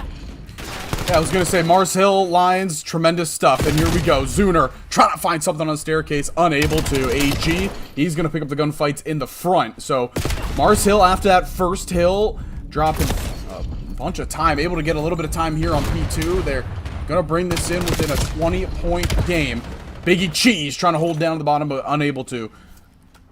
Zuner pushing through here for P3. AG going to try to hold off this initial push here in the tunnel area. 3 and 4 start, but it's a great gunfights here out of the Rangers. And Cena trying to pick up the flank there, but so far so good for the Rangers at the start of this Colossus and into this P3. Really good standing for at least keeping this hill uncontested. Another wave of kills go your way, and it's all 4 players now for Nwasu in this setup. I mean, this is as good as you can ask for from the team punching above the belt. Yeah, again, you mentioned it quickly. And Nwasu Rangers, tremendous stuff, and they're holding on strong here on this P3. Lucha trying to push through the back, unable to there. Nate and Agra holding things down. Nate now going to push up towards the hill, just going to try to cause havoc on this scrap time. They line up, but it's going to be Zuner coming through. Mars Hill kind of battered off the start of this one. Taking a little time to warm up. Aaron trying to break through for these back spawns, but it looks like the Rangers yet again gonna have the initial time now to P4. You are gonna get a late rotation from Lucho. It's gonna pull some attention back. Lucho goes down, but in for the contest. Biggie Cheese wins his fight, and it's 3 down again on Woso here. Biggie Cheese fighting forward. Lucho just trying to push up, get anything he can. He's gonna find one through the middle. And he's going to try to make his way forward. Again, it has just been Rangers dominating the control so far early on. Big gunfight on Hill, and it's going to be Nate coming up. Zuner trying to play through the middle. Nate with a big kill right there. Looking down, Aaron fighting around. And again, I'm not sure if the name tags are a little bit messed up. Looking at the kill feed on the left side there, Colin, but the name tags. 100%. Trying to find that one out. Good I mean, right now, Lucho's going to be, like, no name on the screen. Zuner should be Lucho. AG should be Zuner, and Aaron should be AG. It's all kind of thrown around right now on what to look at, but for the Rangers, everything's good on their side, except that they got Nate and Encina both number 5 on the map, so that's also incorrect. It's just the rotations have been great on their end. For Colossus being a very mixy map, very high engagement map, they've been doing a great job of just owning a lot of positions. You see again, they do the right thing. They flip those spawns to hold P2 side, and they got full statue control, not to mention you picking up the flank through P3. I mean, they're literally doing everything right. Yeah, this is a textbook P1 hold. Doing a great job on it through the statue push, and they're going to be able to stop it for now. Nate comes up with a big 2. Trying to push through front door. AG will come away with that one. Pushing up now, it's going to be Mars Hill trying to get their footing in this map. Unable to so far. Down 139 to 70, just getting that scrap time. But it looks like everybody from the side of the Rangers set up there for the P2. After the first set of rotations, the Rangers look strong.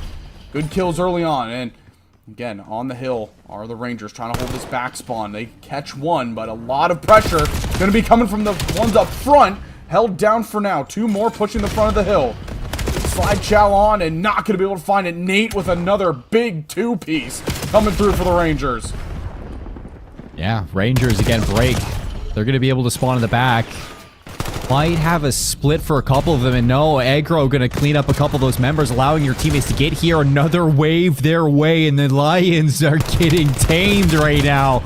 This is insane stuff on a Colossus, something that you would not expect, but for Mars Hill, they need a good hill They need to set up towards New, and Lucho, he's going to sit there while the rest of his team breaks, and he's still got to worry about Encina here for a big fight. Stun's going to land. Lucho hits the nade, and all three players going to be set up here. You just don't know. Biggie Cheese still only able to find one. Aggro, what a game that he has had here early on. I mean, he is just beaming. He is frying, pushing through there. The first attempts of the hill. Looks like it was Marcel that had possession for a second, but now it's going to be a contested hill. Come through tunnel. Lucho finds 2. They'll have hill control. Picking up 3. So there you go. You get clear of the hill. You get some control. Try to cut that deficit down a little bit. 175 to 110 and counting here. Mars Hill Lions. They kind of got punched a little bit early on in this hard point. Trying to answer back here. The push through tunnel. It's a 2-man push. They're able to get 2. Trying to find the 3rd. They do it. Look at this from the Rangers. Textbook stuff coming through here as they're able to get the scrap. And it looks like they have the rotation. But hold on. Big gunfight between 5 and 3. They're not going to go crossing paths. And a big rotation coming up here for the Rangers. I mean, for the fact that the Rangers break that hill, I mean, they maintain a 66-point lead going into this 4th set, or 4th hill. He's still got Biggie Cheese in the back line.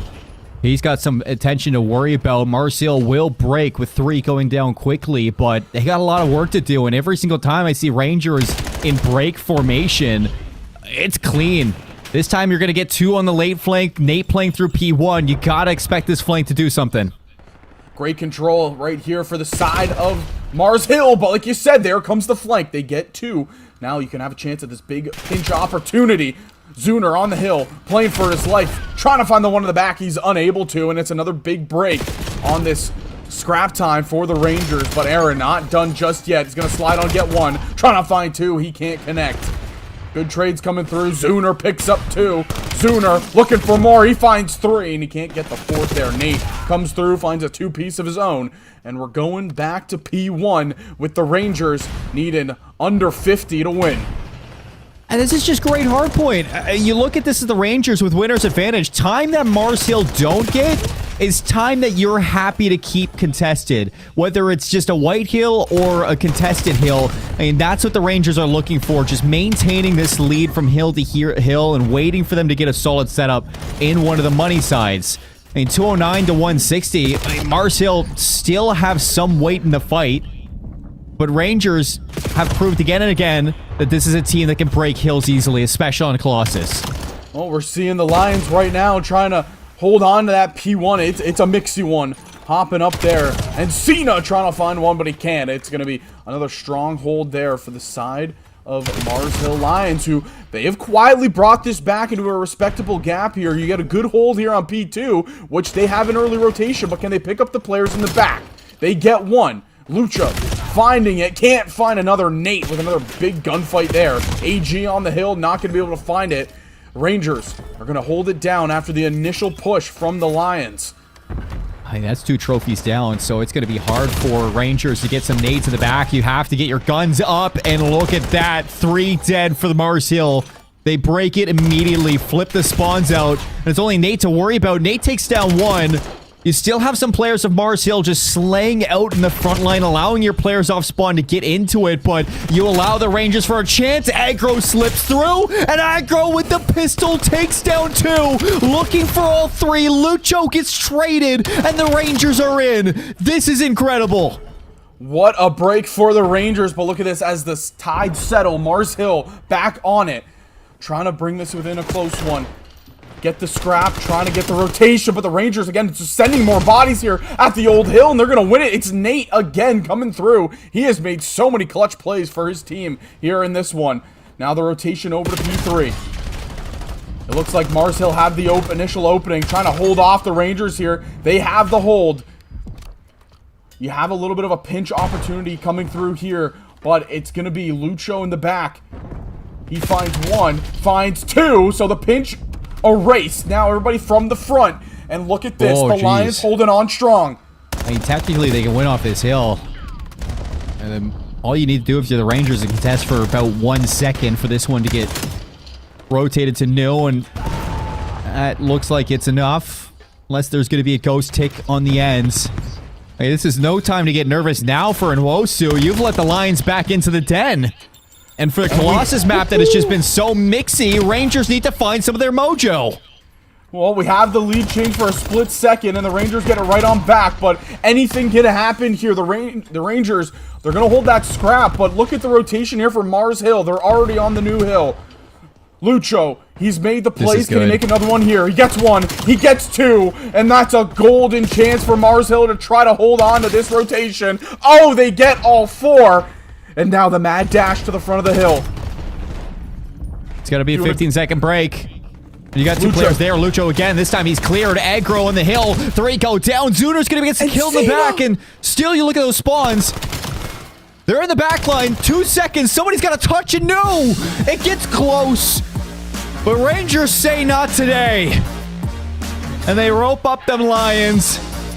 They toss them aside. And they say, today, Colossus is our map. Kick off their series in Cena. Final kill cam, 40 and 28. And here at the end, I mean, this is the one that closes it all. What a break. I mean, what a comeback from the Lions, to say the least, and the way that they played this one. As is nearly 100 points down at one point. I mean, they climbed their way back into this game, and they really had a chance to steal that one. The Rangers looked a little shaky towards the end, but a win's a win in their book. What is it with close hard points on map number 1 of the series today? I mean, the first one we had 9 points, that one 8. And what a job by the Rangers to hold on. You know, the comms right now saying, yeah, we weren't even worried, not even scared 1 second. They knew they had the control the whole time. Mars Hill, I mean, what a rally for that P2 into the P3, and then trying to hold on P4, but the Rangers, again, they just showed dominance in that opening match.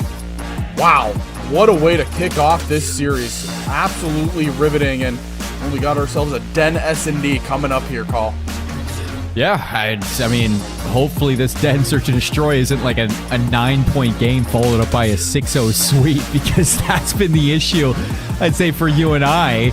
You get the close hard point, and then you go into the Search and Destroy. It's a complete rug pull on the expectations for what we have, but I'd say to talk about a couple of these expectations, I mean, Mars Hill have been pretty lights out in Search and Destroy. That's what you expect from players like Lucho and Zuner. S&D is their bread and butter. It always has been when you watch LATAM players play Call of Duty.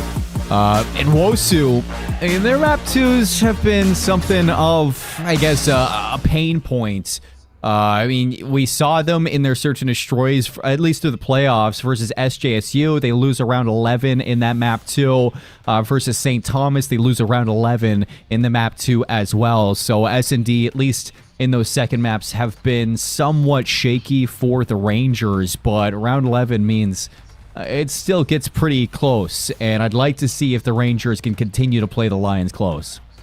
Yeah, and I mean, if you were just looking based straight off of standings and straight off of maps that have happened already in these playoffs, I mean, Mars Hill Lions, they came into this one, they have been frying teams. 3-0 to start off, a 3-1 in their last series, and on the other side, the Rangers, they've been battling 3-2 series, both matches they've played, and you know, that first map kind of just indicates to me that the Rangers have come here to play. They do not care who they're playing against right now, and Mars Hill, this is a golden chance to get back into this one. You see there with the head-to-head S&D records. S&D hasn't been that friendly to Nwosu, but you know, Mars Hill Lions, how are you going to try to tame these Rangers? I mean, this is what I always like in, you know, matchups like this. I like a team that's battle-tested, like in Nwosu. I think that they've got some grit. I think that they always have passion to play. And we've seen it, like you said, in those Game 5s that they win. I mean, the hard points seem to be, for this team, classic chokes towards the end. They just have trouble closing it out. We see it on that Colossus too. It's just like your foot off the gas and you allow the team on the opposite side a way back into the series. And Mars Hill, well, do you know, they nearly take that Colossus hardpoint at the end. But you get to the Search and Destroys, and their map 5s are clinical. I mean, they've been so clean throughout this playoff bracket. It's just the fact that they never give up. I think that's what I look at this Nwosu team and really love to see. And I think for Mars Hill, they expect themselves to be the better team in this series, the number 4 seed for a reason, playing the number 5 seed close, but even still, with history, I think Mars Hill should still feel like the better team going into it. But at the same time, you can't look at this Nwosu team and expect them to just roll over. I mean, they showed you in the hard point. Now you go into the search and destroy. You expect Mars Hill to lock in. And for players of this caliber, looking at them to bounce back pretty quickly in this map number 2. Yeah, very excited to see how kind of those gunnies respond for the side of the Lions, but on the side of Nwosu, I was loving the game out of aggro. I mean, he was able to do everything on that map, looked phenomenal. I think he finished with 40 on the map as well, and he was just under 5k damage. I think he was at 4,000 or something, 4,000 something. I don't know. He was just frying on that first map, and you know, really with the S&D, you're battle tested, you've gone to a couple round 11s, but the real question is, you know, how are you going to be able to answer up against this juggernaut team that has been running their way through? S&D, more tactical, kind of more methodical. It's a chess match. You got to see how they answer up here against these Mars Hill Lions, who, again, have been so good in their playoff run. Yeah, I think for Nwosu, one thing I could touch on about that map 1 is the protocols that they showed for a lot of those breaks. Not really just balling in altogether. You see bait and switches, some calculated stuns, follow-ups, and some really good chows from their side in the SMG range. I want to see that in the search too. I also want to see some snipe plays. And Nate spots Sooner immediately, first blood. Boom, sticking in some action. He spotted him by the, I think it was just the eye. Oh my lord, he saw him, just the pixels there by Nate. A great snipe there. It's an early first blood, and it looks like they're going to try to wrap this over towards A. We saw Cena, he said, it's clear, bring the bomb here, and he's holding off the initial push now, and everybody, all those arrows, you see how quickly they turn towards the A bomb. Big initial kill there. AG coming through. AG getting traded, though, still numbers for the Rangers. And Biggie Cheese tries to go for the spawn play, but he loses his life. And now it's just Nate, bomb in hand, but a sniper. Definitely not the gun you want. He finds an M15. If he can find a pick, I mean, that'd be great. But now they've spotted him. You're not going to get the shot off, and no chance for Nwosu there. Really weird play off. Already getting sight control. Biggie Cheese tries to make a play for those kills and spawn, but no real need to do that. I've seen that with a couple teams playing Undead Search and Destroy. I mean, you just go a little too deep in those plants. I prefer, 3-on-2. Just play for the post plants. No need to get flashy.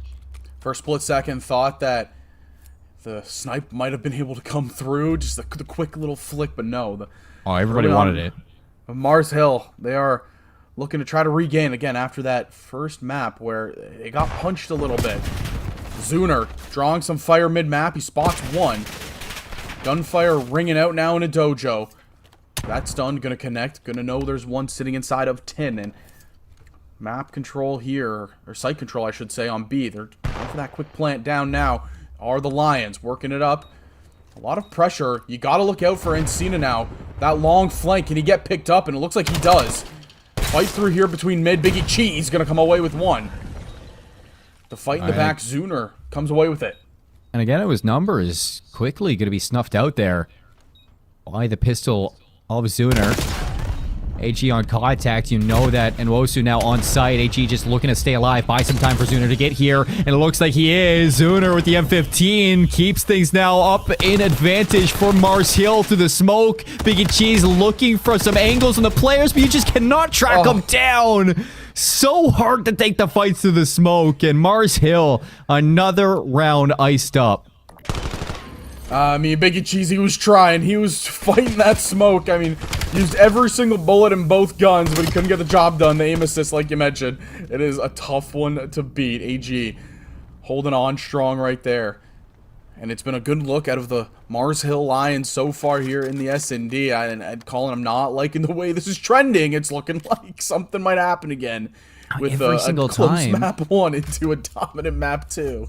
And Nwosu puts themselves in such a good spot to win the round. And then they go try to jump through hoops to put it away. I mean, you get numbers advantage. I just need to see a classic strat. Don't let Mars Hill back in. Trade each other out. Use those numbers. Top broken. And it's Lucho that finds the first one. He's trying to find a second. Regens. Chow's out to mid. Biggie Cheese says no thank you. Wins that one. He's trying to clear out the left side of the map for his team, but it's Oh my goodness. The Lions just dropping back completely. He based the kill cam over towards the A site. That's what pulls all of Mars Hill back over to that side of the map. So they don't know it, but they have full reign of B. Mars Hill, enough time has passed. They're rotating. Aggro's going to spot him, and he's got some big fights here to just hold space on Dojo. But instead, he gives it up. Okay, no, this is what I like. Thankfully for him, nobody pushed up on that initial Dojo push. Now Tudu, the grenade's not going to connect. Bomb gets not planted. They stop it. One kill down. You see, no, another one's there at Dojo. Mid-map. Kill comes through for Zuner. Now fight inside Dojo. And the Lions come away with the win. You had full site control if you're the Rangers, but no. Mars Hill gritting their teeth. Zuner with the pistol. I think that's his third or fourth pistol kill on the game. Tremendous stuff out of him. 5-1. Like, I don't know what's going on with some of these plays. Like, there's no reason that Aggro should be jumping and sliding the way he is in Dojo to take those fights. Just post up, wait. And you're literally handing kills over to Marcel just on timings alone. And you had such a good setup there over towards B. You got your player planting the bomb. You don't need to throw your life away and try to make a hero. You just go 1 for 1. That's all your team needs from you. It's just so twitchy. Again, Rangers kind of blowing advantage. Zuner, first blood for Mars Hill. Here in round number 4, bomb going down. And this time there's no immediate trade. It's going to be a 4-on-3. And look at that. Zuner just took so much map control away. Just the push up at mid. Now everybody forced over towards Dojo. They know one's there. But this is a great placement. The patience out of Mars Hill right now. Biggie Cheese trying to push up and find somebody. He might have spotted the man box, but I don't think he did. Lucho in a great spot here. Tucked in the corner. Reads one. Tries to go, but good push up by the Rangers. Team push there. They get another one. Zuner in the back finds 2. Biggie Cheese left in a 1v2 now. Sees Zuner on bomb. Time is going to run out, and it is just textbook right now at a Mars Hill 5-0. It's happening again. Zuner. He was 17 and 33 at the end of the hard point, too. I mean, fundamentally, he was doing what he needed to around the objective. A lot better back half than the start, but man, is he making up for it in this search and destroy. 9 kills in a row. Hellstorm now. A 4-0 lead for Mars Hill. The Lions just full steam ahead in this map number 2. And playing on the defensive side, you can give up this B plant if you stuff A. Use the Hellstorm to retake, and Rangers have nowhere to go. Oh, we're just banging out mid. Gunfights, the trades go. They go the way of the Lions. Aaron comes away with a big 2-piece. You know the sniper's top broken. They try to nade him out. Nate has no choice but to retreat. And now mid-map control just belongs to the Lions. Aggro trying to fight. He sees one. Gunfight into the other. He has to back up. He's weak. It's going to be a gunfight now in the back between him and Zuner. And it's Zuner again coming through. 10-1 out of the young man. Ooh, Nate flicking. But Nate cannot get away. Now 5-0 for Mars Hill Lions, who are looking good here on a Den S&D. Yeah, Zuner's just not missing. I mean, he has ignited this whole team, and Aaron just feeling full form to dive out mid with his secondary sub and take down 2 to open up this round. I mean, Zuner doesn't have to do anything. He just needs to play for this Hellstorm, and now flipped off. I mean, 5-0 up. You could definitely 6-0 sweep this game if Nwosu give up the bomb plant at B with this Hellstorm. It should be unwinnable. He catches one top, and Zuner, that's just an information play. He's going to back up aggro. He's getting aggressive. Not sure if he caught out his man, but Zuner is just going to drop the streak. Calling out the information to his teammates. Shoots one rocket to the back. Not going to connect with anybody.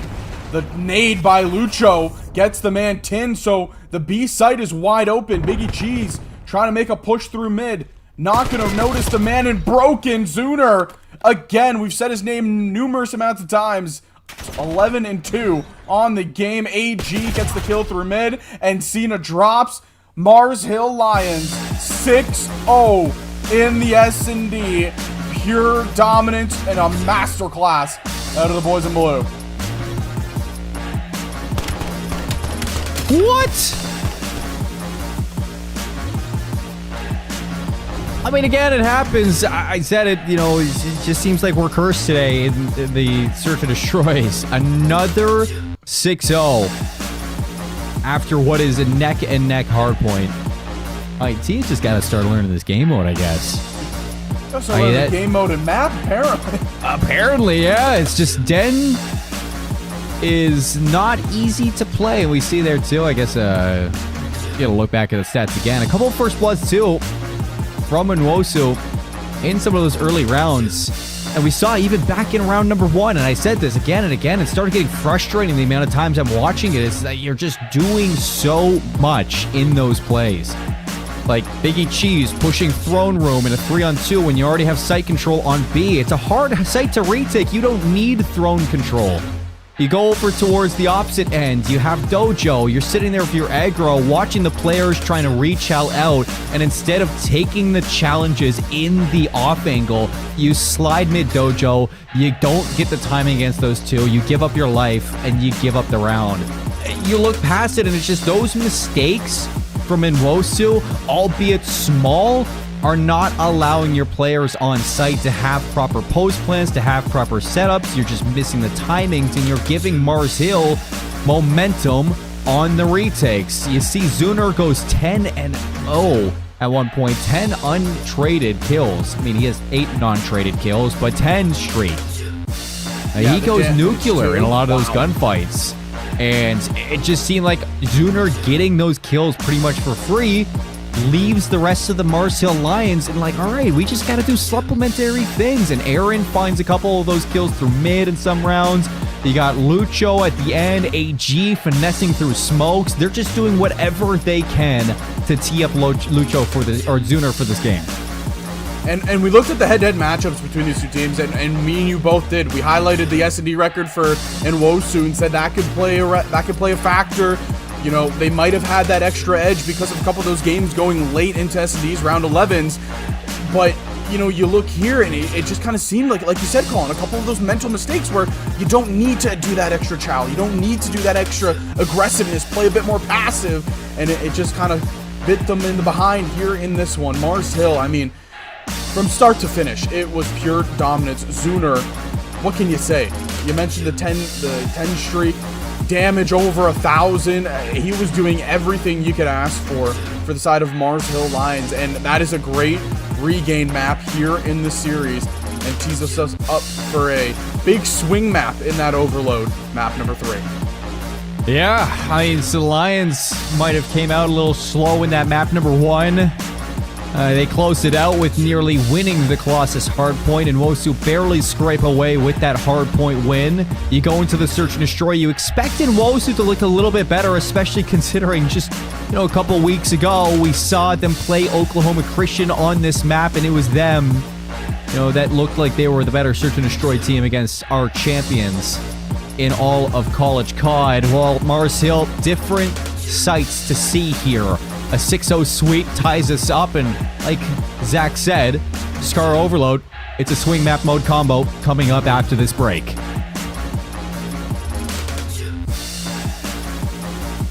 Rory, my gamer tag is Cruz. I go to Oklahoma Christian University, and I am a nursing student, or Bachelor of Science in Nursing.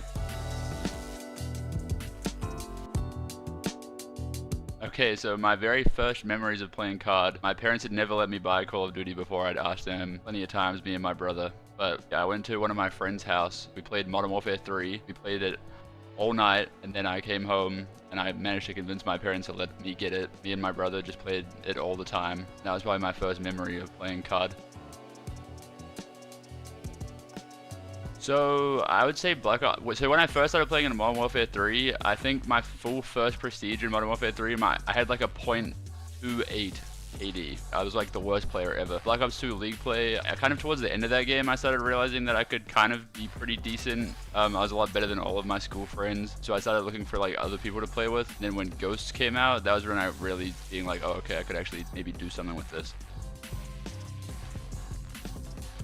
So I finished high school in 2017. When I finished high school, I didn't really want to go straight to university or college after I wasn't very motivated. I kind of just decided I needed to take a break, and competitive was kind of like a thing that I like to do to kind of like, not escape from like what was going on in my life, but like it was a good kind of like thing to give me to vent or just kind of get my feelings out. And then it wasn't really until I moved over to the US during Cold War and started competing over here that I actually found out what like the CCL was. It showed me that I could do like both things that I wanted to do. So I always wanted to like try and go pro in CoD, but I also wanted to do like a nursing degree. And so doing the CCL gave me like an opportunity to do both of those at the same time. I feel like it kind of was like a no-brainer for me to kind of come over here because it let me do everything that I wanted to do all at the same time. I would say that the journey moving over here, it was definitely difficult. I think the first time I came over here, just to like give you guys some timeline here. So I moved over here 2020, right before Cold War came out. So I played the competitive year of Cold War in US. I lived with my fiance, my now fiance, and her family in Tennessee. I competed then, and then I went back home after that in New Zealand trying to get my student visa. Welcome back here to College CoD, and well, what a first two maps we've had here in this series. Kind of really 180 from what we saw in the hardpoint. Zach Benoit with you alongside Mr. Seymour, and well, Colin, what else can you really say about what we just witnessed in that S&D? It was complete 180. Mars Hill, complete regain, and we go into this Scar Overload, which is going to be a massive swing map in this one. What S&D? I don't remember an S&D. I didn't see an S&D. I don't know if you guys did at home, but I feel like we're just going to the Scar Overload now. Nothing happened. Just a map too, right? Just a map. Nothing happened. I mean, we just got into the series. It's 1-1, and now we get to go to a Scar Overload. I think I don't know what was faster, the Den S&D or the Sake Hardpoint that we just saw between FaZe and Boston. I mean, both were just blowouts, and now we get a Scar Overload where we can see if Nwosu can continue, at least in the respawns, to give some issues towards Mars Hill, because it did seem like in that map number 1, at least to kick off that Colossus, they were all over it. They were chowing together. They were playing some good protocols in the hardpoint for the breaks on those hills. You go into the Scar Overload, and again, it just gets to a situation where if Nwosu can outslay Mars Hill on this map, you know, you get those 4 dead. I mean, this is very spawn trappable map like we see every single Overload. I can see Nwosu doing some damage here to the Lions. Yeah, and I think you really hit the nail on the head there. We're talking about this as being a very much kind of spawn trappable map. And with how aggressive we saw Nwosu in that first Colossus hardpoint, it would not surprise me if we see kind of that same aggro here in this one. They were really just doing a good job controlling the spawns, controlling the map. It really felt like they were manipulating the spawns in the way they wanted to, and that's what you got to do here in a Scar Overload. The Lions, on the other hand, though, you know, the question is, did that S&D wake them up? You know, are they back into the form that we've seen throughout the entirety of these playoffs, where they 3-0'd Buffalo, they 3-1 Marshall Thundering, and I don't know what to expect here, but I'm very excited to see what's up here in a Scar. Yeah, we'll see what's going on with the Scar here when we get into it for both of these two teams. I think for Nwosu, it's really now a test that we didn't get to see the Broncos come back from against Cumberland. Can they find that foundation? I think that you look at the scorelines from previous series, especially against SJSU Spartans and the St. Thomas Houston Celts. Yeah, they showed composure to come back. That's the 12th seed and the 28th seed. This is going to be the 4th seed now that you're playing up against. So you need to show that you can bounce back from a 6-0 loss into the Overload, which You lost the Overload versus St. Thomas. You won versus SJSU pretty convincingly, but for Mars Hill, this is something that they're not going to really let up on going into this map number 3. I think for Rangers, you're hoping to take away this Scar Overload if you can. You've pretty much guaranteed yourself to go map 5, but you lose this one here, you still feel like you go to that Scar hardpoint, and just like the Colossus, you could take this one the distance. The issue against them is going to be no matter which way you spin this up, this feels like it's going to another search and destroy. If it does go to it, 6-0 on that, then not going to feel good. And to give a little bit of credit towards Nwosu Rangers, I mean, the last time that Mars Hill played a Scar Overload, they did drop it 5-3. So it's looking a little bit good. Last time they played it, there was a little bit of struggles. Didn't win it against Marshall Thundering Herd, but you know, if you're the Rangers, you go through this map process, you see that Scar Overlord's there, you go look back at what happened in that game against Marshall for Mars Hill, and you say, okay, this is what we have to do. We have to try to control maps this way. We have to push red this way. And it should be very interesting to see their game plan go. I'm kind of with you here, Call. I can very much see us getting to that raid S&D. Obviously, we have to see what happens on these next 2 maps first, but it's been, you know, pretty back and forth fight. Granted, that S&D really wasn't back and forth. It was just all Lions controlling. They didn't like that they couldn't get away with that map 1 win, but yeah, it's going to be interesting to see, you know, what team is able to have map control in their favor here on this map 3.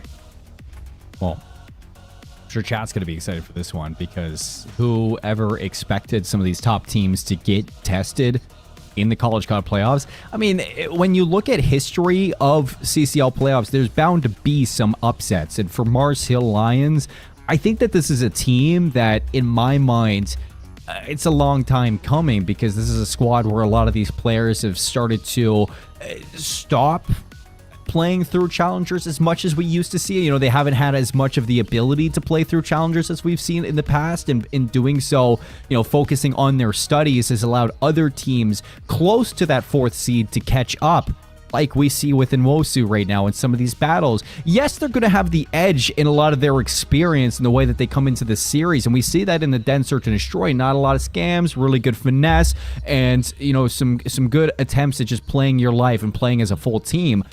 When it comes to the grand scheme of things, mistakes now are starting to show from Mars Hill, and Rangers fully punish those mistakes in the map 1.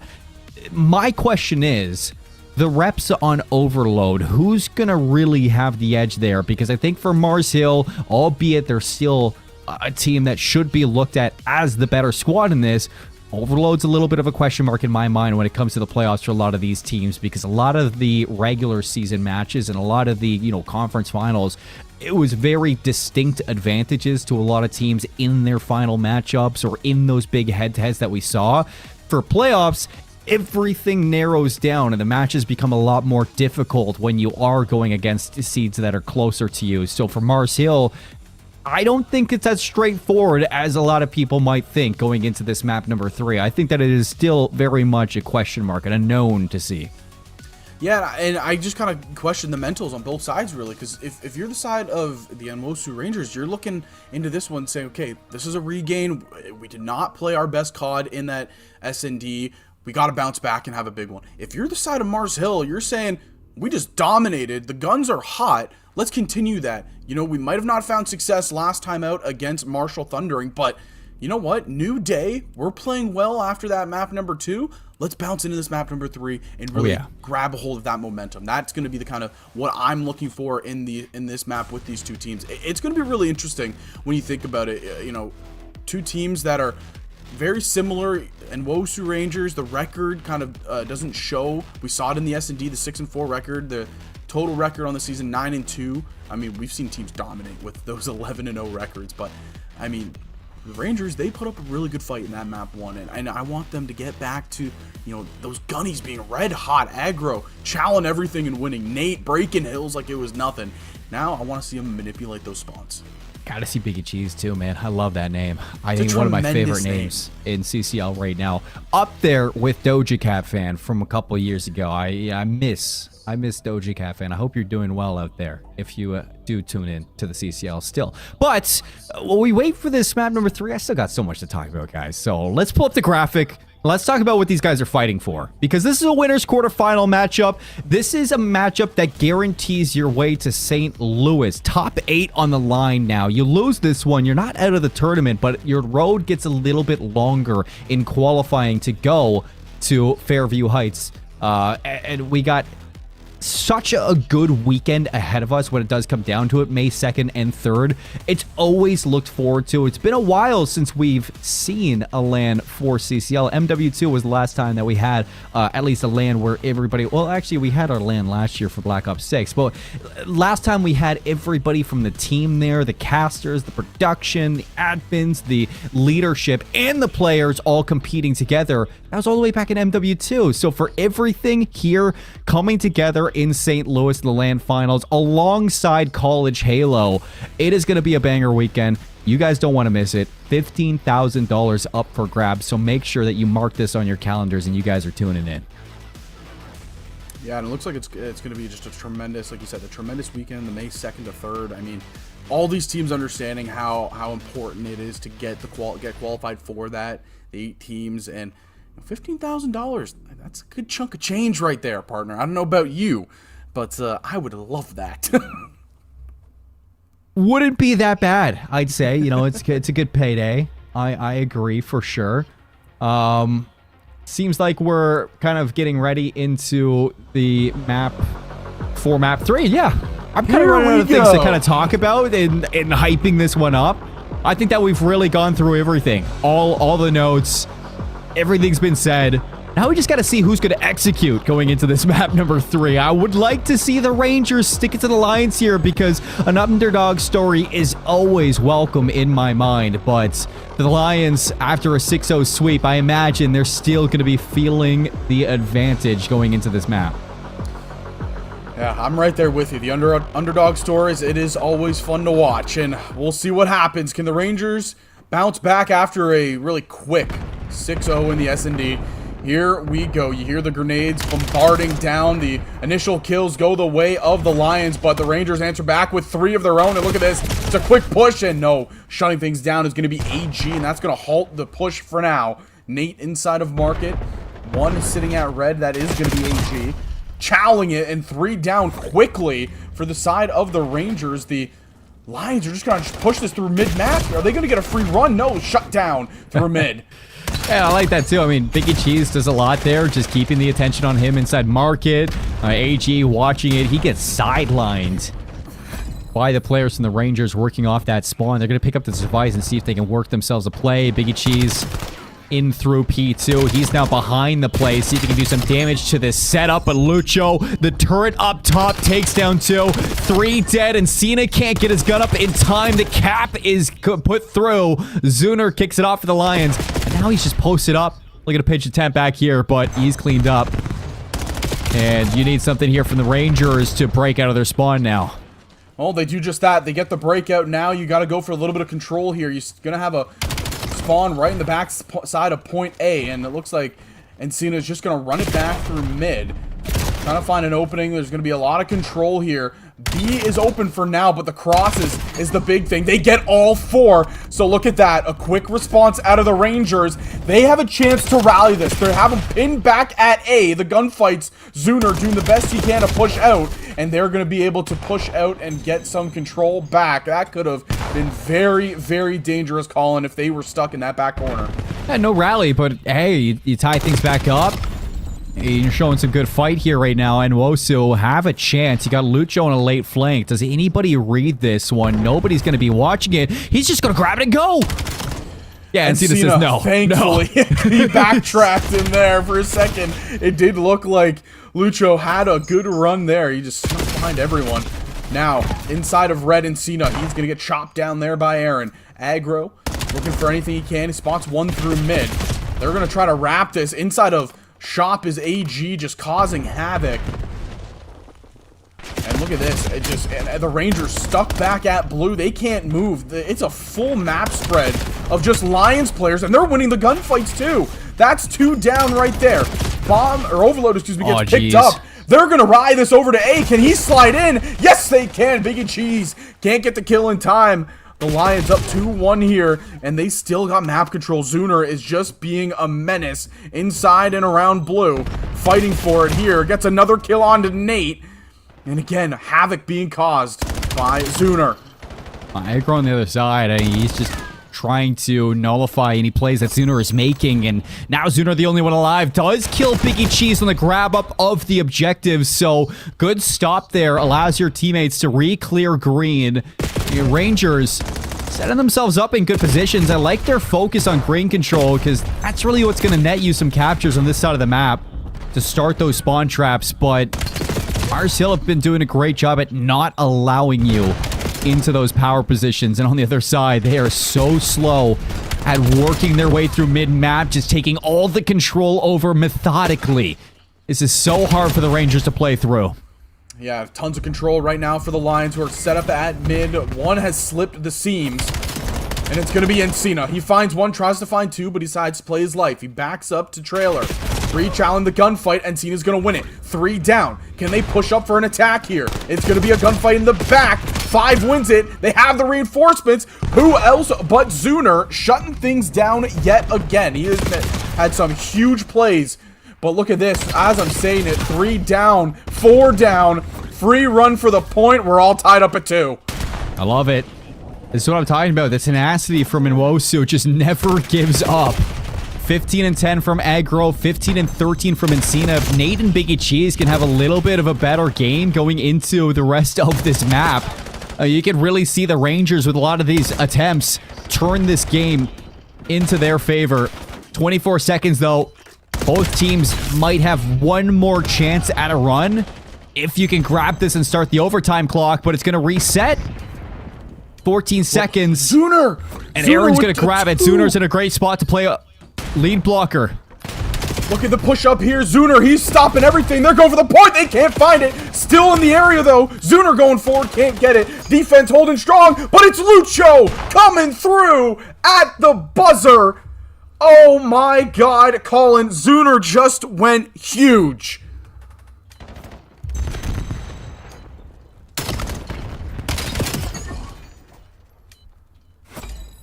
Absolutely speechless. Zuner with massive kills from sandbags. Wow. The Lions.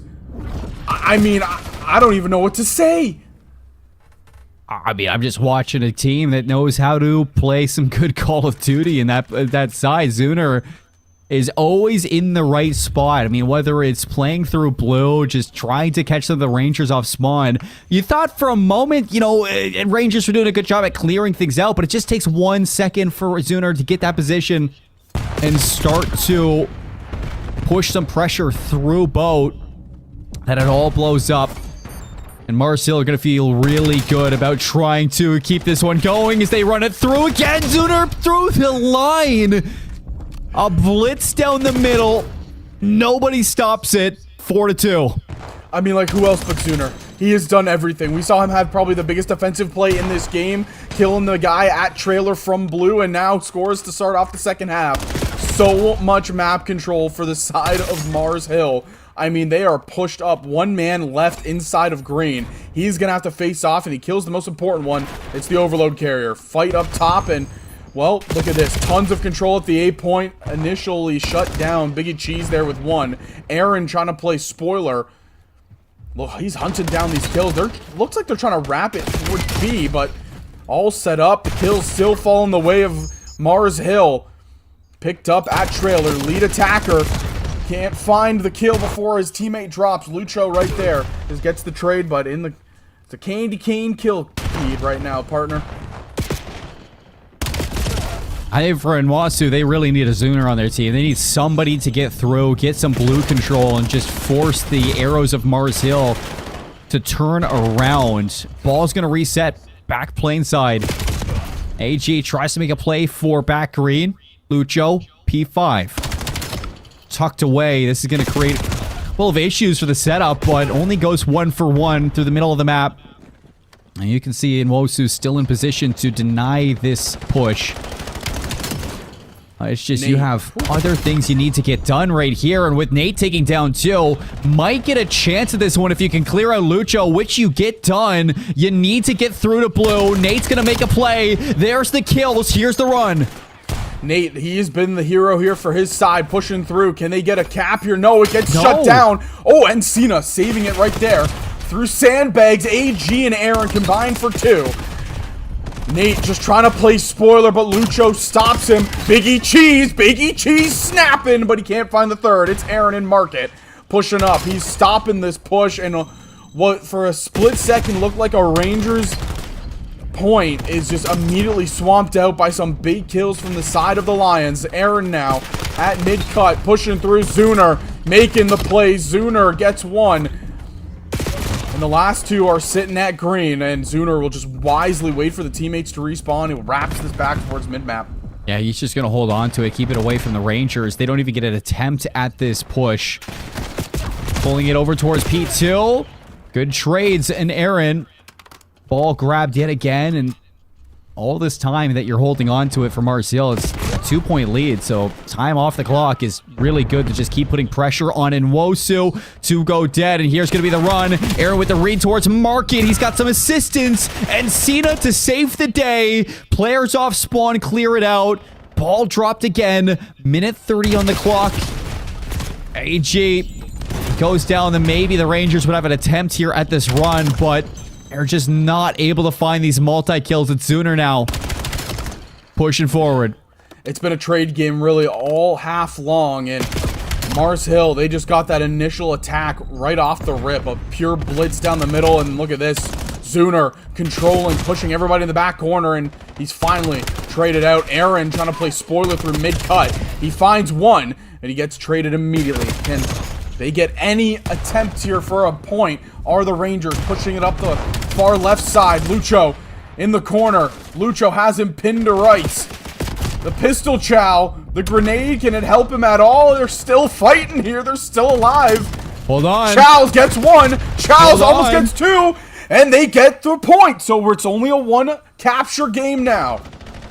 This is what I say. You know, Mars Hill, I mean, they might be able to outslay you, but there's still mistakes. And there's one right there. A 1-point game, 30 seconds. Can the Rangers do it? You need to get somebody into blue. Nate tries to make a blitz for the point, but he goes down. It needs to be an all-4-player effort. Zuner continues to cut you off, and the ball's staying down towards Satellite. 16 seconds. Just wise plays out of Mars Hill. You just play defense around that Satellite. And it's a tremendous job. And can they continue to get the kills? Yes, they can. That's 3 down. Unlikely story to get the last tally. It was a valiant effort. But the Mars Hill Lions use the momentum from the S&D to hold on here in the Scar Overload. They go up 2-1 in the series. Oh, my word. I mean, Mars Hill, it's not pretty, but they get it done. You got so many players just continue to put up high kill games. A lot of position throughout this overload where you think that Nwosu would have a chance at a capture, and Mars Hill clutch up. A lot of defensive stops, a lot of mid-map control. Really a lot of back and forth in terms of just running the ball from one end to the other without capturing it, and that's what runs the clock. I think for Mars Hill, the one thing that really stood out to me during this game was, again, Zuner, and not the plays that he was making in the kills. I mean, maybe when you look towards the first half and blue control, whenever you see him in blue, that put pressure onto potential caps in favor of Mars Hill. But it's on the second half. Whenever he had control of the ball, he was just running around. He was denying Nwosu of any possession, keeping it in favor of Mars Hill, and running that clock out to the point of, Rangers, when they started to get some momentum there, they just didn't have time to do it. Well, look at the stats here. You see Zuner, the least amount of kills on his team, but the second highest when it comes to damage. Somebody that was just doing it on the defensive side and the offensive side, like you said, havoc, just causing havoc. You don't need to necessarily always have the high kill totals to make an impact in a game mode like Overload, and Zuner just really put that to test right here in this one. It was a tremendous game out of him, and I mean, just wow, wonderful, wonderful stuff. Mars Hill looking good heading into this second hard point. It's going to be a Scar, so we're going right back to Scar. I hope you are not annoyed of seeing that map.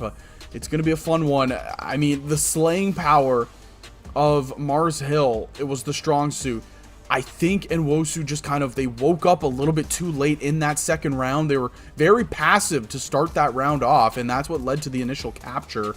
And then, well, now in the Scar hardpoint, it's are you going to resort back to how you played on the Colossus and just be aggressive and early rotates, or are you going to let Mars Hill just continue to outslay? Oh, I mean, we look at this Scar hardpoint coming up, and with how close these respawns have been, we can guarantee you that the Rangers are going to put up a fight. I mean, this is not going to be one-sided at all. My worry is that if Nwosu does walk away with the Scar hardpoint and we get to the raid search and destroy, what happens then? I mean, you're going to a map that, you know, hypothetically, if we're kind of talking about it in, you know, what we might see for this Game 5 getting there, it's a lot smaller than a den. You know, it's a lot more capable of kind of banging out a site and then flying through together. You have more chances to get lost in the other team's spawn. And, you know, on den, it's really hard to make those flank plays without, you know, getting watched from an angle that you just don't expect. On Scar, it's easy to kind of break through the flanks. You know, it's very easy to get in towards Ard or get back garden without a team or a player really seeing you in that end.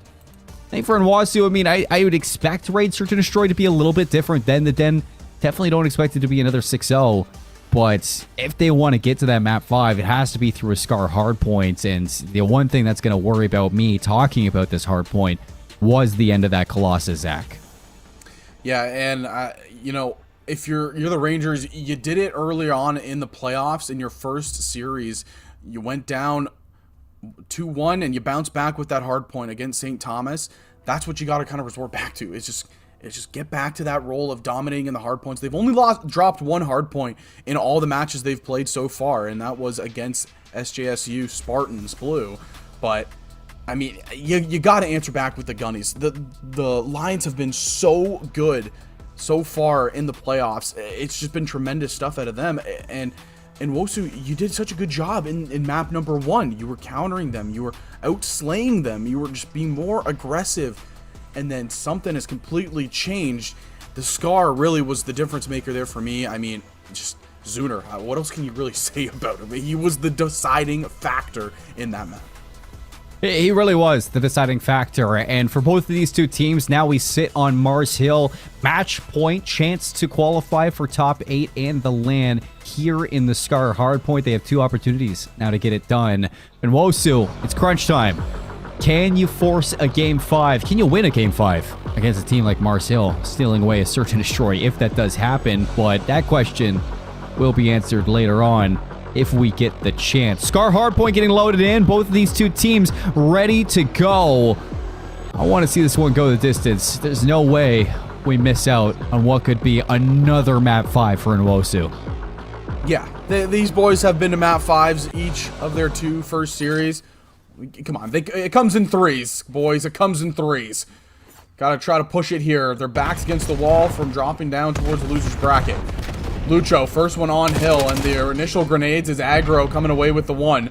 Now a contested P1. This is a mixy one on this Scar, but it's early on. It's the Mars Hill Lions holding control. They watch the flank. They catch aggro, trying to flank on through sandbags, and now you work through red. AG has them pinned, and this is a textbook hold from the Mars Hill Lions. I think one thing that you're going to struggle with here on the Rangers is allowing these NPCs to get hot on a map like Scar. It's so long in the sight lines. This is where the M15s are going to have so much work to do. And played against Zuner. We've seen him play with this M15 all game long. Might have been a quiet Colossus, but that's because an M15 does not rule Colossus. It rules a map like Scar. So Mars Hill come out, 30 unanswered points, or 33 points here for the Nwosu. They're going to be over towards P2, but they're letting a couple of these players on through, and Mars Hill still fighting for this time. Zuner was fighting up top, and he couldn't get the last kill, but thankfully Aaron is there to trade out Nate. Down low behind lockers, looking for an opening here to try to push on through. It is the Rangers, but I mean, they're just getting stopped right now. Tremendous stuff. Aaron holding on to the hill. He has 3 in front of him, and he'll finally get naded out by And Cena and AG laying down cover fire, finds 2, gets traded immediately, and it's just, again, the trades in the kill feed.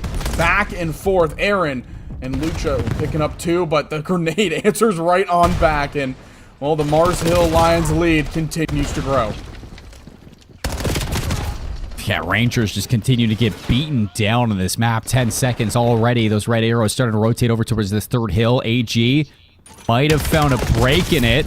And he will catch a cutoff there versus Biggie Cheese, and Cena gonna pick this one up, but in doing so, he's giving up boat control. Now getting shot in the back. He needs to go big, but he won't. 3 dead again in the feed, and Mars Hill wastes no time getting in. It's the Zuner show. 7-3 on the game, doing everything he can for his squad. You saw it right there. Pushed up, 3 down in the feed. Aaron now says, hold on a minute. I can get a pop-off moment too. Back-to-back 2 pieces traded out here. Now it's 4 dead for the side of Mars Hill. So the Rangers getting a little bit of hill control here. Lions still spawning at blue. That's a split spawn actually coming from green. Tough one here. 2 drop and it's a pinch. Comes through. Lucho finds 1 and immediately off of the hill again are the Rangers. The Lions. So much map control. Manipulating the spawns to their best ability. A great start here in the Scar hardpoint. This is where I gotta see some of these NPCs really rip through the setup. Get into blue. This is where you can do some serious damage on the inside of the building. However, it's just Biggie Cheese in the back. He's alone in this endeavor, and he's only able to get the 1. Is it enough? No, nobody there to follow it up. Player spawning in the back from Mars Hill. They got the setup. They're not getting time right now, but they are winning their fights. Onto steps, AG spots the man. Can he get the kill? No, he can't. Nate is able to get it, but Aaron trades it out immediately. And Cena back there, Zuner, and then Cena. It's always Zuner that's fighting for the one in the back this time, and Cena gets the best of him.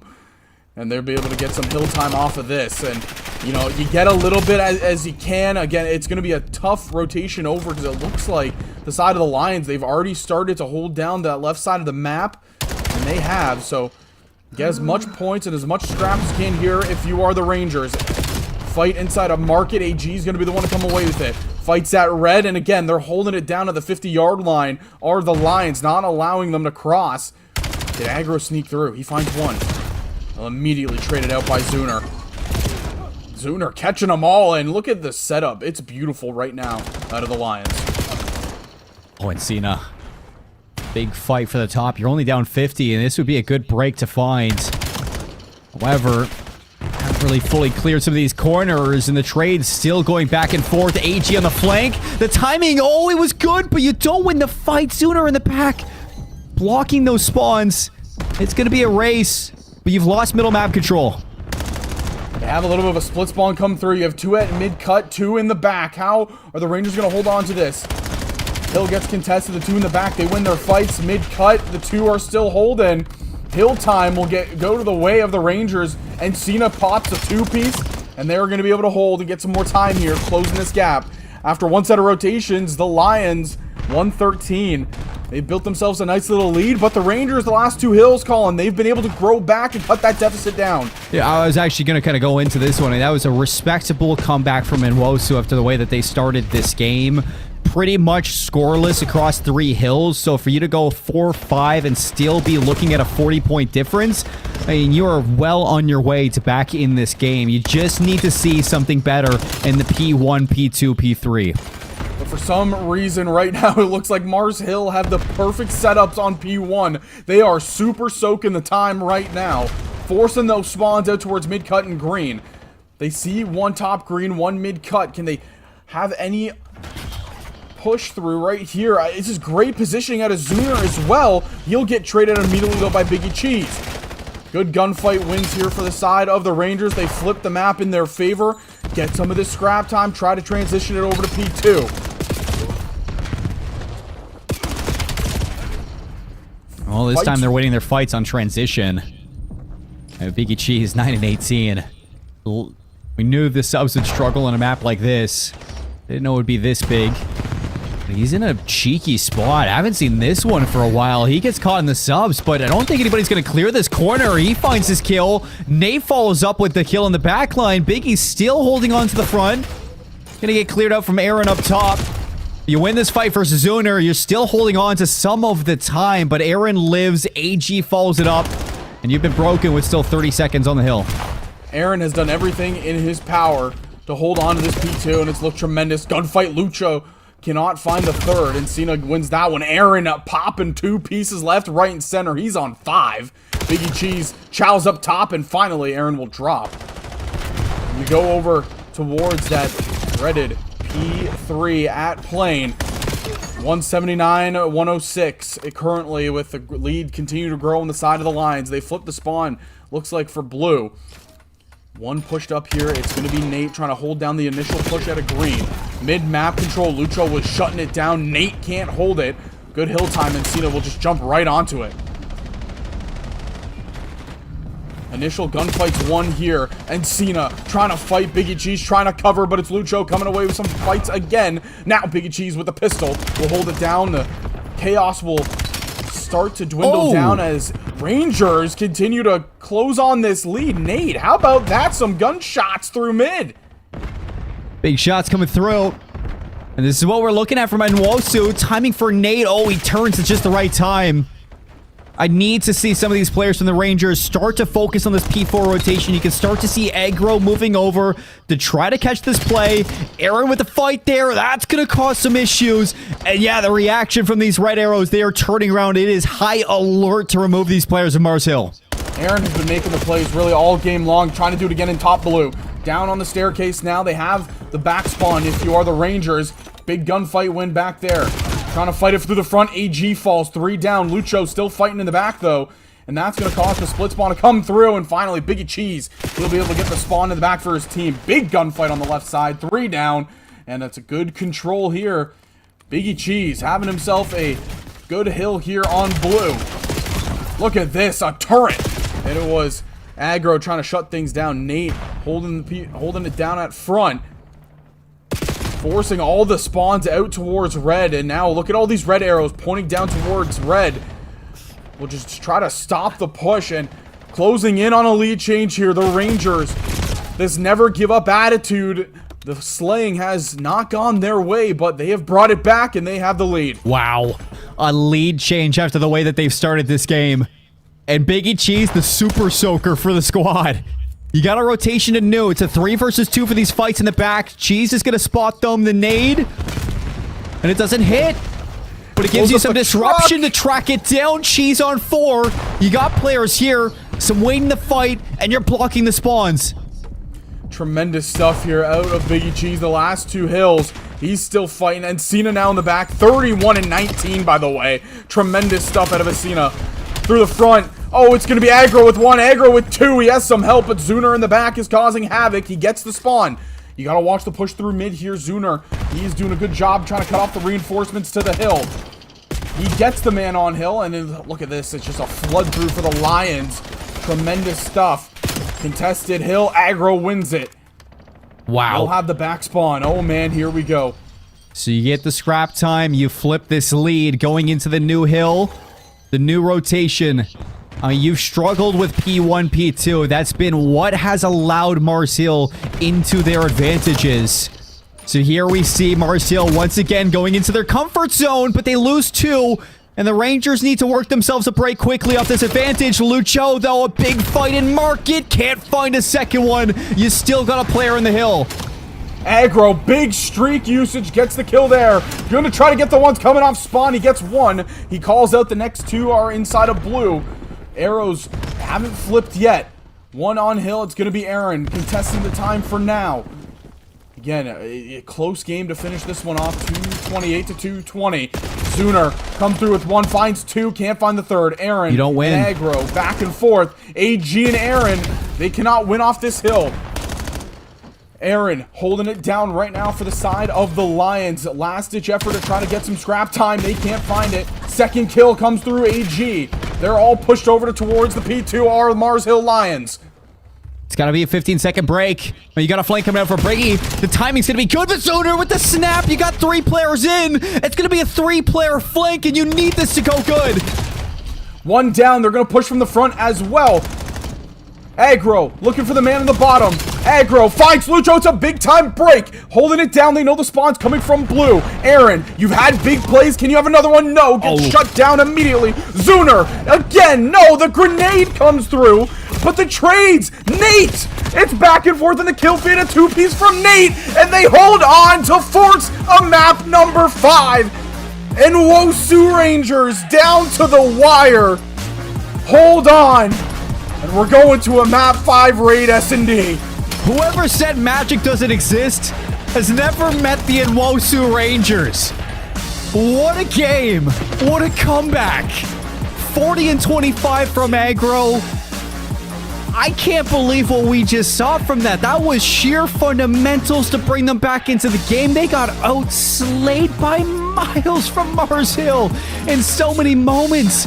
But with Aggro, anything's possible.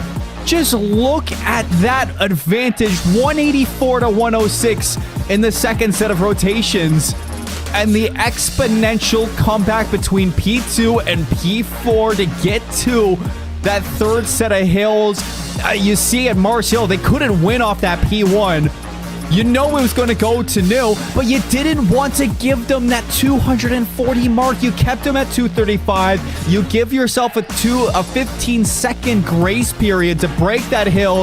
A 3-player hit through the flank with one top red to pinch it out. Everybody's looking at the flank. Nobody expects that 1-player top red. You break it, you flip the map, and you hold on to the series. Game 5 for Nwosu yet again. I'm locked. I'm so locked. Oh my god, I cannot believe what we just witnessed. I mean, tremendous stuff out of Nwosu. And the unsung hero, his name was quiet through majority of it.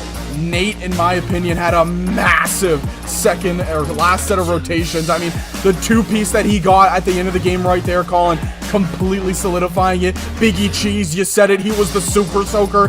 I mean, this was a full team comeback from Nwosu. Those boys definitely going to be fired up going into the map number 5. I don't think these stats are right. Oh, my lord. I don't think these stats are right. I'm looking at the hill time, looking at the stats. I mean, we saw Aggro. He had like 45 kills at the end of this. I'm speechless. Nate Aggro, tremendous stuff. Biggie Cheese, the super soaker. I think you're absolutely correct about the stats. But nonetheless, look at these hard points. 250 to 242, 250 to 245. What are you going to respond with? It has been a 180 for the Nwosu Rangers. You either dominate the hard points and you drop the other 2 maps, but what's going to happen in a raid S&D? Oh my lord. Another map 5 for these boys in the playoffs, Colin. Another chance for us to set up to see if who's going to qualify for this LAN in top 8. One map to decide, but between both Nwosu and Mars Hill. Let's throw it to a break while we get these players set up. We'll be back with raid when it's ready. I go to Conestoga College, and I'm currently studying a business program. I'm in my last semester. I've been playing Call of Duty as long as I can remember, honestly. My first one I can really remember playing was Black Ops 1 with my dad specifically. He was kind of the one who got me interested in it in the first place when I was, I'd say 11 or 12. And then as I got older in the teens, we'd always play it around Christmas time, just kind of play all the retro CODs. It kind of was my stepping stone into competitive Call of Duty. I would say the first time I realized I had a little bit of talent is when I was playing AW, Advanced Warfare. I had a little group I would be playing kind of game battles, UMGs with when they were still around. And we did pretty well. We were usually on the top of those ladders. So that was kind of the first inkling to me that I thought I might be able to do something competitively.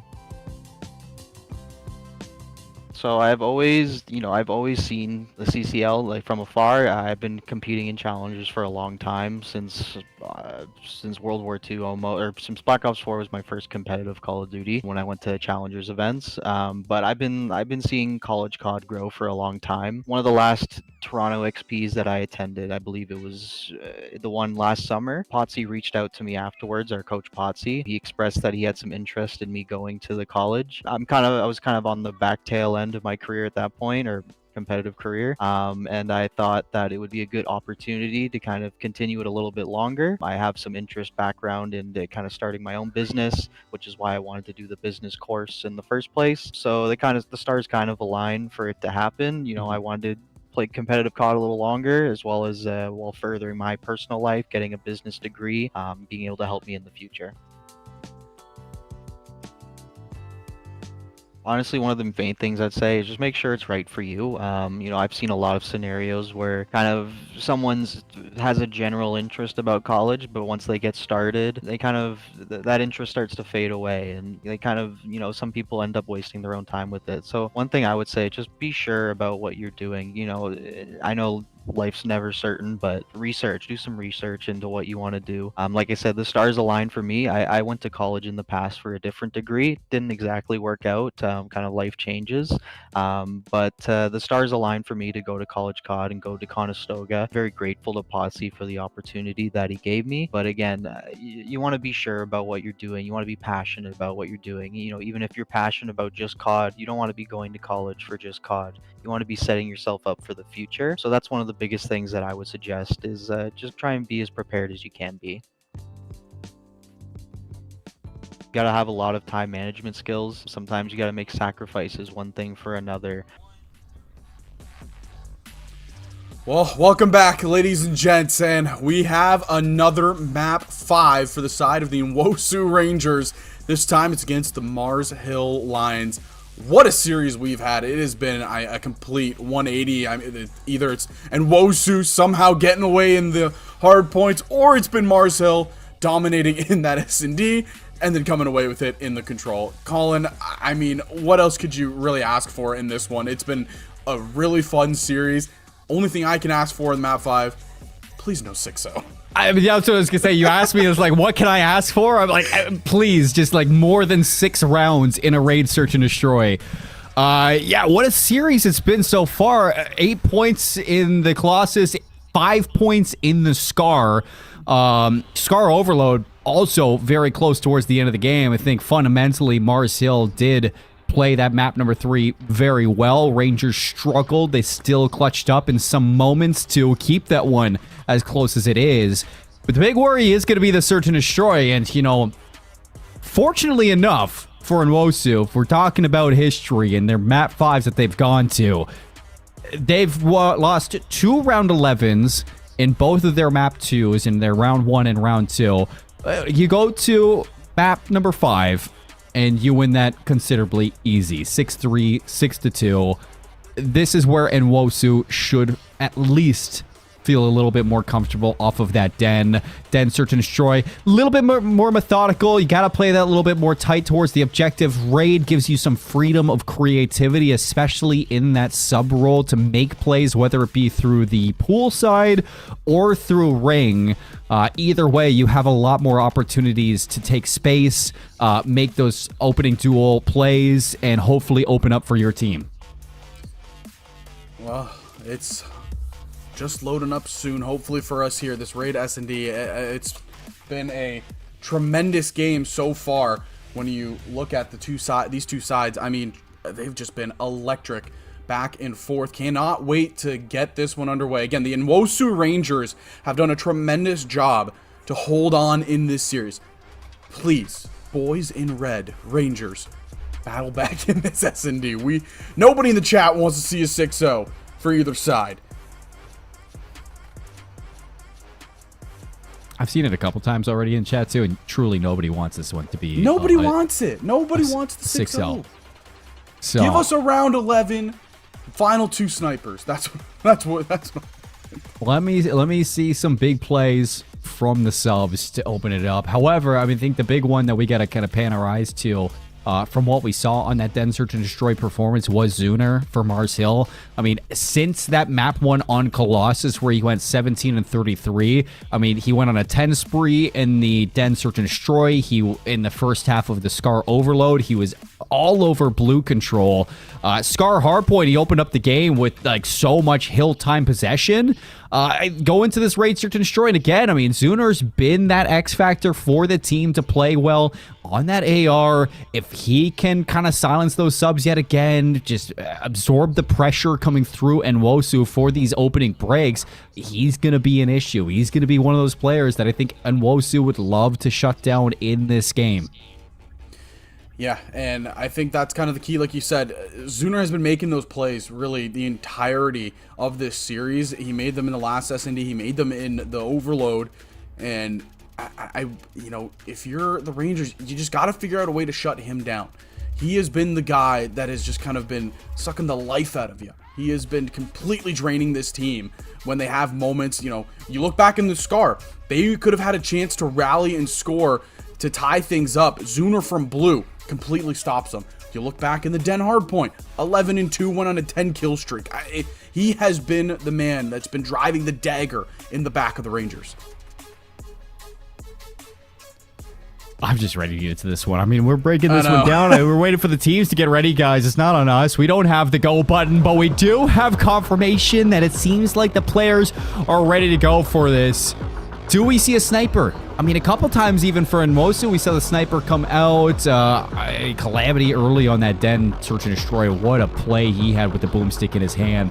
Raid, definitely a different story. A lot harder to get the timing with the snipe than on other maps. Maybe through the middle of the map you can get it done, but teams have become a lot more, I'd say, a lot better at dealing with, you know, denying that sniper mid-map presence. So I doubt we'll see it. We might see it maybe from Nwosu. It's just time will tell as we get into this map. Yeah, I was with you there, just waiting for it. I wish we had that go button where we could just hit it and say, all right, you guys are loading up now. But we're loading into it now, ladies and gentlemen. Raid S&D. Again, winner, you're not out of it yet. The winner, you drop down to the loser side, but, you know, obviously these two teams, they're fighting to get to that top 8 call in it. So, you know, it just makes it easier on your life if you come away with the victory. And again, it's going to be interesting to see what plans these two sides have when it comes down to challenging the bomb sites. I mean, we've been talking up the snipers. You know, how many water routes is there going to be? How many, you know, mid-map fights? We know Ring gets utilized a lot as well, but I'm very excited to kind of see the SMG plays here, because again, there are a couple of long-range gunfights you can take, but the SMGs up close, they can get very, very mixy. Can be. I think for Mars Hill, we've seen a big turnaround in the SMGs through map 2, map 3 as well. And Nwosu, and balls in their court for what to expect for this one. You got 6-0'd. You've been to 2 game 5s already. Now a third one through your winner's bracket run. You win here, you qualify to go to St. Louis. You don't have to go through that loser's bracket gauntlet, but you lose this one and your day becomes quite long. Your weekend becomes quite long. And you do not want to have that pressure of elimination on your shoulders. Can you upset the 4 seed? I'll tell you right now, good sir. The last time the Rangers went to Game 5, both times I should say, 6-2 wins. So hopefully they're going to try to replicate that for their side.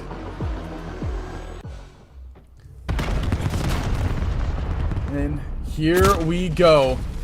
And if you notice, the colors are a little bit off. In-game, they are flipped. So the Nwosu Rangers, you see Nate there, not on the side of the Lions. Biggie Cheese here at Zig. Holding the push. Who's going to be the first one to bite? On the opposite sides of the wall. And Lucho, he finds the first. And it's going to be Aaron biting first. And he's going to be gunning Biggie Cheese there. Quick, 2 down for the side of the Nwosu Rangers.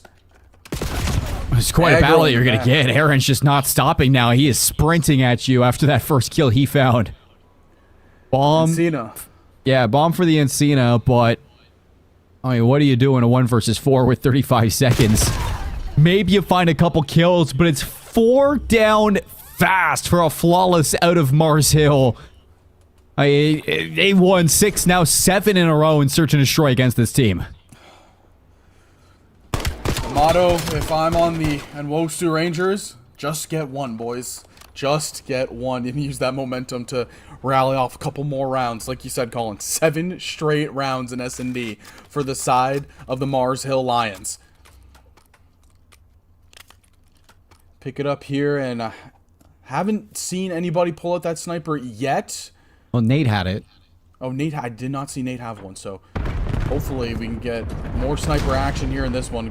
Grenades raining down mid-map, and it looks like the side of the Lions, they've just pushed this straight up, and they are right on to A. Nate has to get back down immediately. Bomb is planted. 4v4. They've given up all middle map control. I mean, they have no idea where's Mar Hill are sitting. As soon as that first blood comes through, everybody just playing their corners perfectly, playing off their contact. And no way. Back-to-back flawless rounds out of Mars Hill. That is 8 kills in a row. Haven't dropped a player. And that is some flawless search and destroy in the raid. You're just looking at Nwosu giving them free real estate across the map. There's just no reason that back-to-back rounds on both sides, you should be giving up mid-map control for free. You need to for it, whether it's set nades, a player making an attempt to fight for that. If you're going to give up mid-map control, you need to take a site. If you're not going to take a site, you need to take mid-map control. There's no way that Nwosu can continue to play the way that they are in Search and Destroy. That is not a good look to start this raid. And unfortunately, the game does go down there. But to your point, Colin, just unfortunate start to that raid S&D for the side of the Nwosu Rangers. I mean, it feels like what they were doing in those first 2 rounds is playing more passive, because in the Den S&D, they were very aggressive. They were overchalling things they didn't need to overchal. You even stated it, slide challing when you didn't need to. It feels like they've kind of overstepped it in the sense of, let's play more passive, let's not overchow. But with that, it allowed a wide open bomb plant for the side of the Lions, and now you got to find that median of aggressiveness, but also playing smart and being patient. And they just haven't been able to find it as of yet in this map number 5. No, I'm a little bit worried because I'm right there with you. I think that you've overcorrected a bit if you're in Nwosu. Scar hardpoint, Colossus hardpoint, what were they doing? They were chowing together, they were making plays, they were throwing their tacticals, they were using their lethals, and really making attempts in those breaks. You saw effort, you saw initiation, you saw confidence from this team. Search and Destroy is not the same. They just look so scared across this map, and we apologize for the break, but I'm hoping that with it, Nwosu can collect themselves a little bit after that beating in the start. Mars Hill, though, on the other side, I think we've been putting a lot of focus on Nwosu and talking them up. Mars Hill come out with 2 flawless rounds, and you couldn't ask for anything better, especially the way that Aaron played that round number 1. I mean, losing that first blood battle for Nwosu, tradable for sure to bring it back, and you do get that, but Aaron doesn't waste any time at using that early kill and just continuing to keep that pressure in. The slide out makes it 2 down, forces the fight out through driveway, and Mars Hill are just playing some pretty sound COD off the Search and Destroys. And in the moments they need to clutch up, that's exactly what they're doing. And you said it best, Colin. They're playing smart Call of Duty, and they're playing smart Search and Destroy in this series, and showing why they are 11-0 on the year and why they dominated their way here. It's just smart Call of Duty. Zuner is, I mean, he has been everything you could ask for if you're a Mars Hill Lions fan. Making clutch play after clutch play. Aaron has had his fair share, like you said, playing his life so smart, and I think we're back into it, and we are. So it's actually 3-0 for the side of Mars Hill Lions, and looks like it might be, nope, it is a 4-0 now, excuse me. I think the colors are still flipped. Yeah, I mean, dropped back into this one. Fortunately enough, we're right where we ended. Yeah, this is not pretty. This is not pretty at all. Well, what regain do you have if you are the Nwosu Rangers? You're going to need to show some great resolve coming through from this one. I mean, Lucho's on 5 in a row now. AG on 2 in a row. Need to see with this bomb in hand, at least somewhat of an attack. We don't have the minimap to see where they're going, but we can see through the wall that it is going to be an attempt through A. 2 quick kills, and Cena's going to get traded out, but I mean, this is all down to Lucho. He's on 7. He should have the Hellstorm. He does it even, so winning this one and killing him, this is a huge round, and no, with the stun, there's the extra score. He gets the Hellstorm, even if this one goes down. We get the intel of where he is. Now both of those arrows pointing towards him. He's trying to play his life, understands he can get that Hellstorm pushing through. It looks like he actually might have the Hellstorm already, he's gonna chase. But this is wisely pushed through, and he's going to call the Hellstorm in. And it looked like Biggie Cheese was going to try to get the bomb down, but now he's going to hide right inside of Vault. Here comes the Hellstorm. Can he find him? Oh my lord, he gets one! He knows where the other is. Biggie Cheese is going to wrap this around towards Laundry. Lucho's going to be laying down inside of mid. Is he going to read the right bomb site? Checking it over. Bomb is going to be going down at A. Lucho, he's going to react right away to this. He will. He doesn't see where he goes. Thinks about the top Laundry push.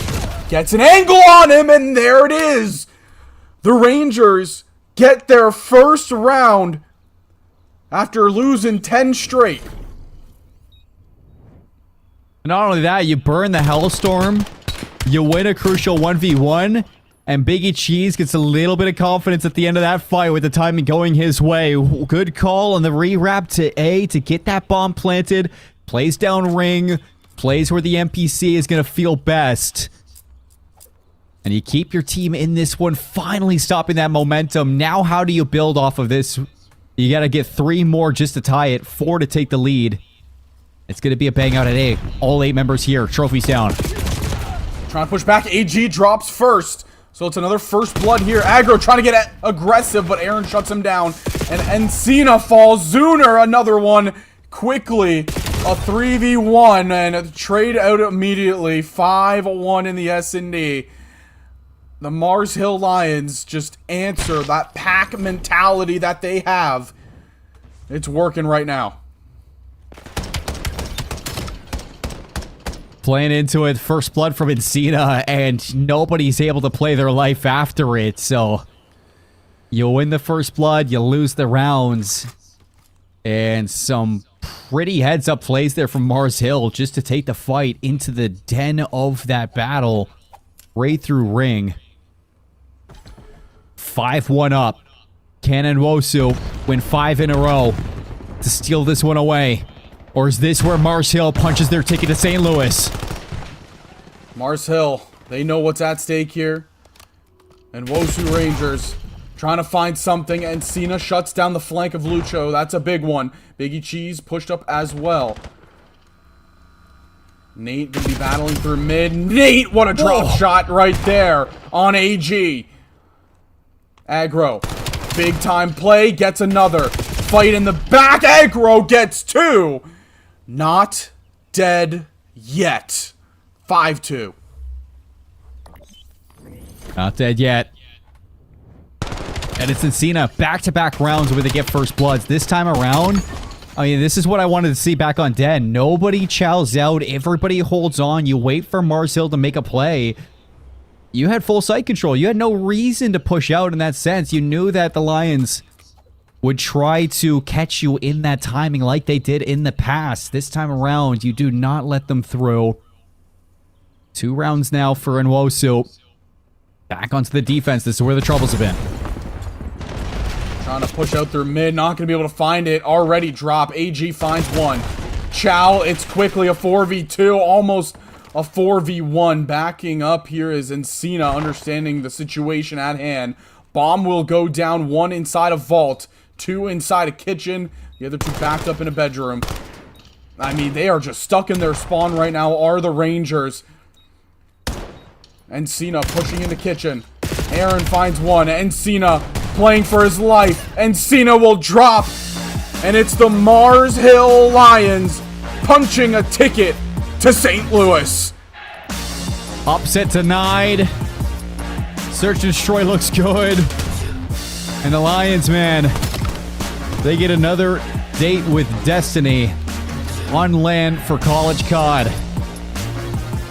When you look towards the end, there's Lucho and Aaron picking up a lot of the heavy lifting in this map number 5. A 6-2 victory, a little taste of your own medicine there towards Nwosu. And here we see it again. 1,000 damage for Lucho. 900 for AG, 5 and 4 with 4 assists. Lucho 4 assists as well. So you see they're just putting in damage on the Nwosu players for everybody else to clean up. 3 first bloods for AG. You see towards the end there, and Cena had those 2 that really kept Nwosu in a fighting chance there. But a lot of moments where Mars Hill just looks like they are a cut above Nwosu when it comes to the search and destroy. A lot to learn there for the Rangers. They might drop down into the lower bracket, but their run is definitely not over. It's just their run to land becomes longer. And I think if you're the side of Nwosu Rangers, you got a lot of positives to look forward, like you mentioned, Colin. You know, the S&Ds didn't go their way. It was going to be a tough battle against a really good Mars Hill Lions team.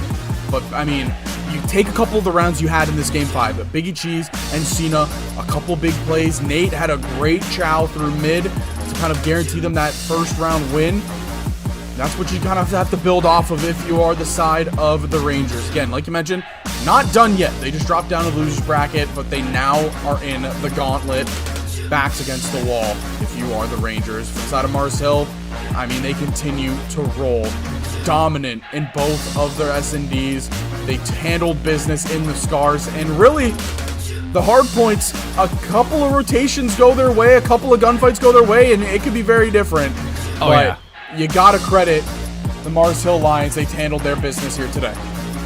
So what does this mean? It means that Fisher Falcons, the Mars Hill Lions, Oklahoma Christian Eagles, and the St. Clair Saints have all qualified to go to land through the winners bracket. Now we're setting up for yet another line of elimination matches. The Nwosu Rangers drop down to play the Conestoga Condors. We get the Wichita State Shockers taking on the St. Thomas Houston Celts. Texas State University up against the UTSA Roadrunners, and Buckeye COD versus Cumberland Phoenix down in our lower bracket. Still 4 teams that we're looking to bring to land through the lower side. A lot of COD to get through, and still some more matches that we have on this Saturday. So we're going to throw things to a break, get things set up for our next line of lower bracket matchups. We'll be back with some more CCL postseason very soon.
Hey guys, my name is Lucho. I've been in Mar Hills now for 2 years, and I'm in the MBA program, Business Administration.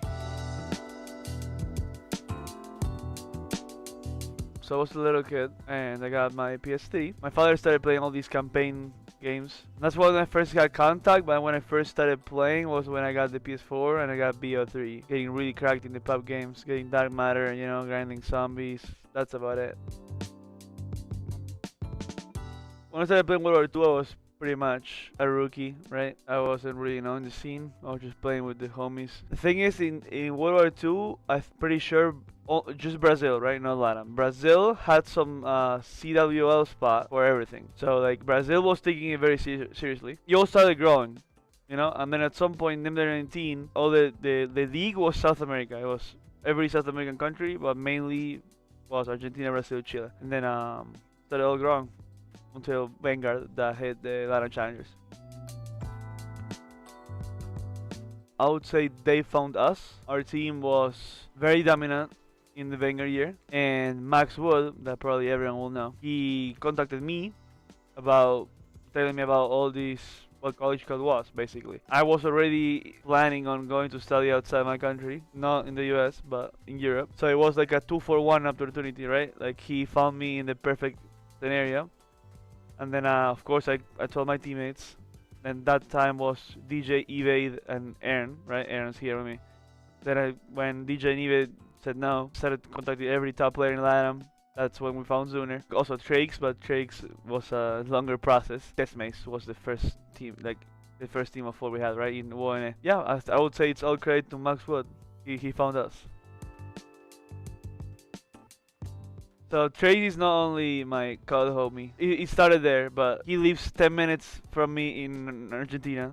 Like we hang out a lot. So he's like a friend. He was my teammate. I met them through CoD, but he's my friend at this point. Not only me, I would say everyone in LATAM that played against him, he could tell you like Trakes was going pro if he tried to. So that's why we tried so hard. You don't understand how much it took for us to convince Jamie to bring Nico here, because we were telling him Nico's gonna go pro, he's gonna go somewhere else, blah blah blah. He's gonna go to St. Clair, Fisher, and he did it really quick, right? Like 6 months here, not even like a full year competing in any challengers, and he's already pro. That made us all very happy and motivated us a little bit too, because last year none of us competed but him, and we didn't have a great year. I would say like we could have done way better. We still placed the same as we were expected to, I would say, in CCL, but like we weren't close to the top teams. You know, the other years we were really close to them. So when you go to school, it's sometimes hard to balance your time. Like the guys that are winning in challengers, it's not just because they're just better or they shoot straighter. Those guys put the hours in. For you to be able to compete at the top level, you need to invest a lot of time. So that will require you to administer your time very wisely, because you only have 16 hours, 18 hours of your body working, right? So you need to invest a lot of time, of course, on your personal stuff, yourself, and school, and then a lot of time in the game. Like optimize your time in everything. Okay, people that doesn't know, we started the first year, me, Zuner, Aaron, and Desmaze. Maxwell recruited us to go to UNA. The people that follow CCL in MW2 knows all the drama with the school. So of course we looked to transfer after the first year. Basically, Marcel's was our Southeast finals.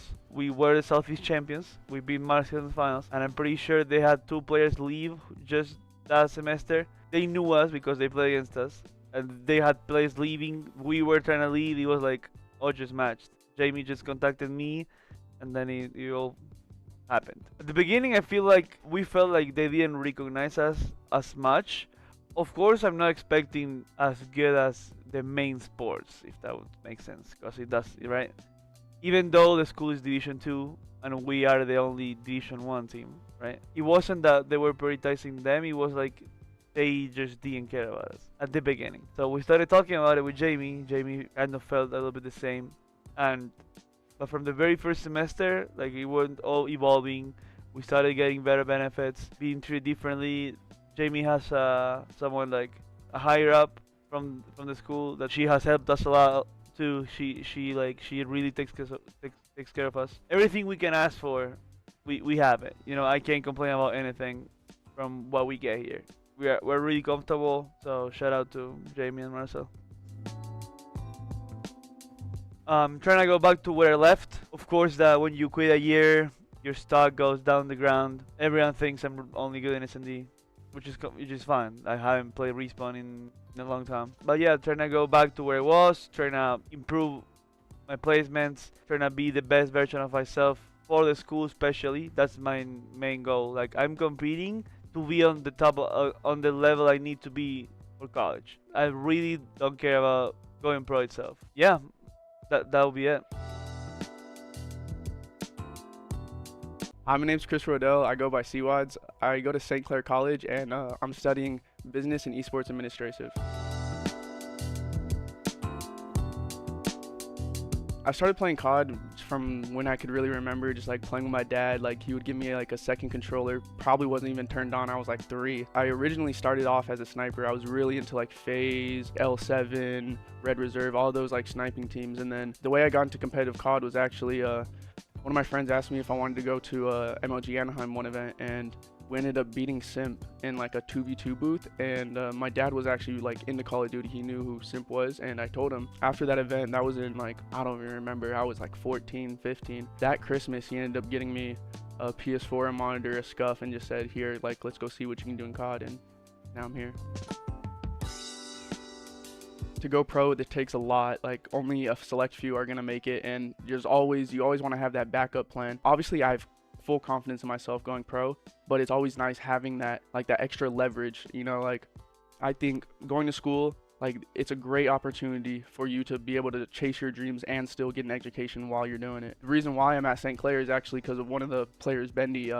He gave me an offer. He was like, hey, I know a couple of our guys are leaving, and I know you want to be part of this. Like, if you can just wait one more semester, I can get you here. And it's been fun since then. Oh, it's great. I think it's one of the best esports programs. It feels like they really do care about us. I'm not going to name the school I went to before, but it just felt like they didn't care as much as St. Clair did. And that's, like, I think one of the reasons that we all, like, really enjoy the school is they just really care about how we are, not even just like how we're doing in our esports, but also just like how we are, like, as people, like how we're doing mentally. So I think it's just like, it's a great group of guys we have. Like, we always hang out. Like, I wouldn't say perfect here, but it's pretty up there. It's one of the best programs.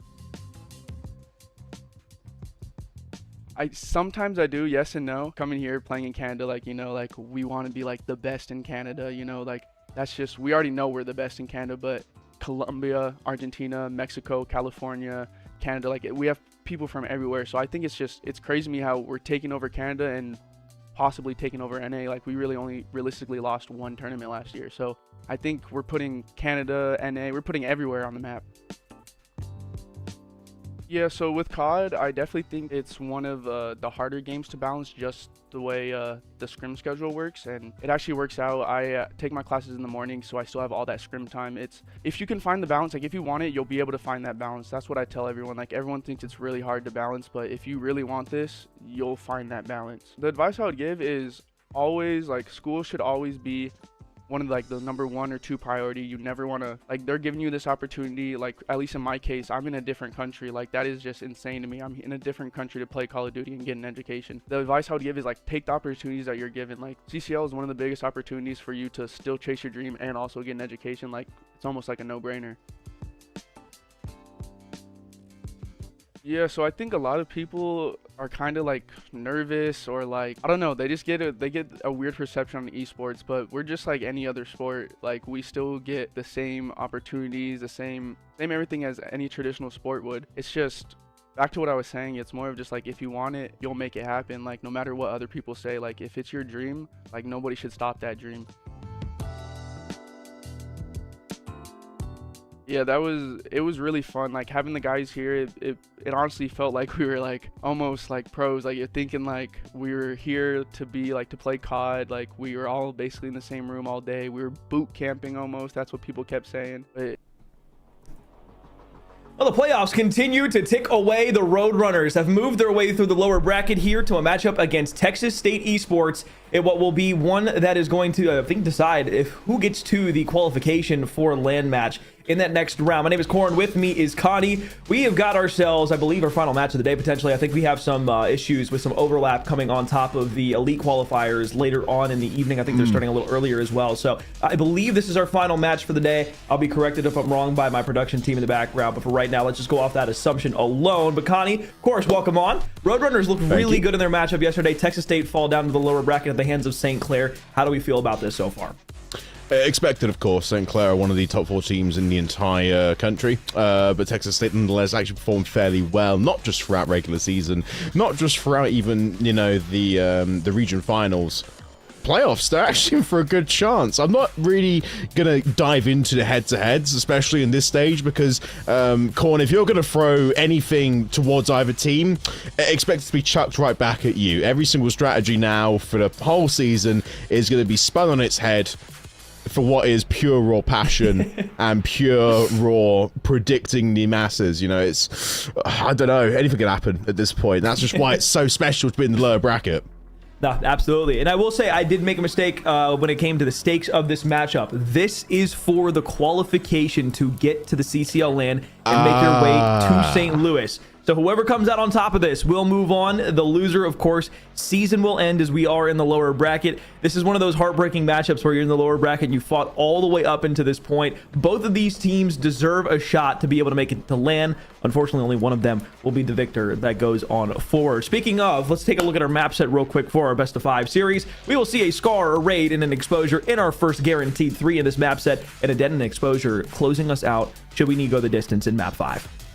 Scar Open is very interesting for a qualification match. It really is going to be probably the biggest spin a coin and see what happens between UTSA and Texas. I can't see either team taking this on a strategic level. It's just going to be run the subs straight to the center of the map, hope for the best. Whoever has the bait utility as well tends to be a bit more of an edge. I like to think, Corn, especially if your nades are placed well, you spend a lot of time in private match for an hour just getting the spots correct.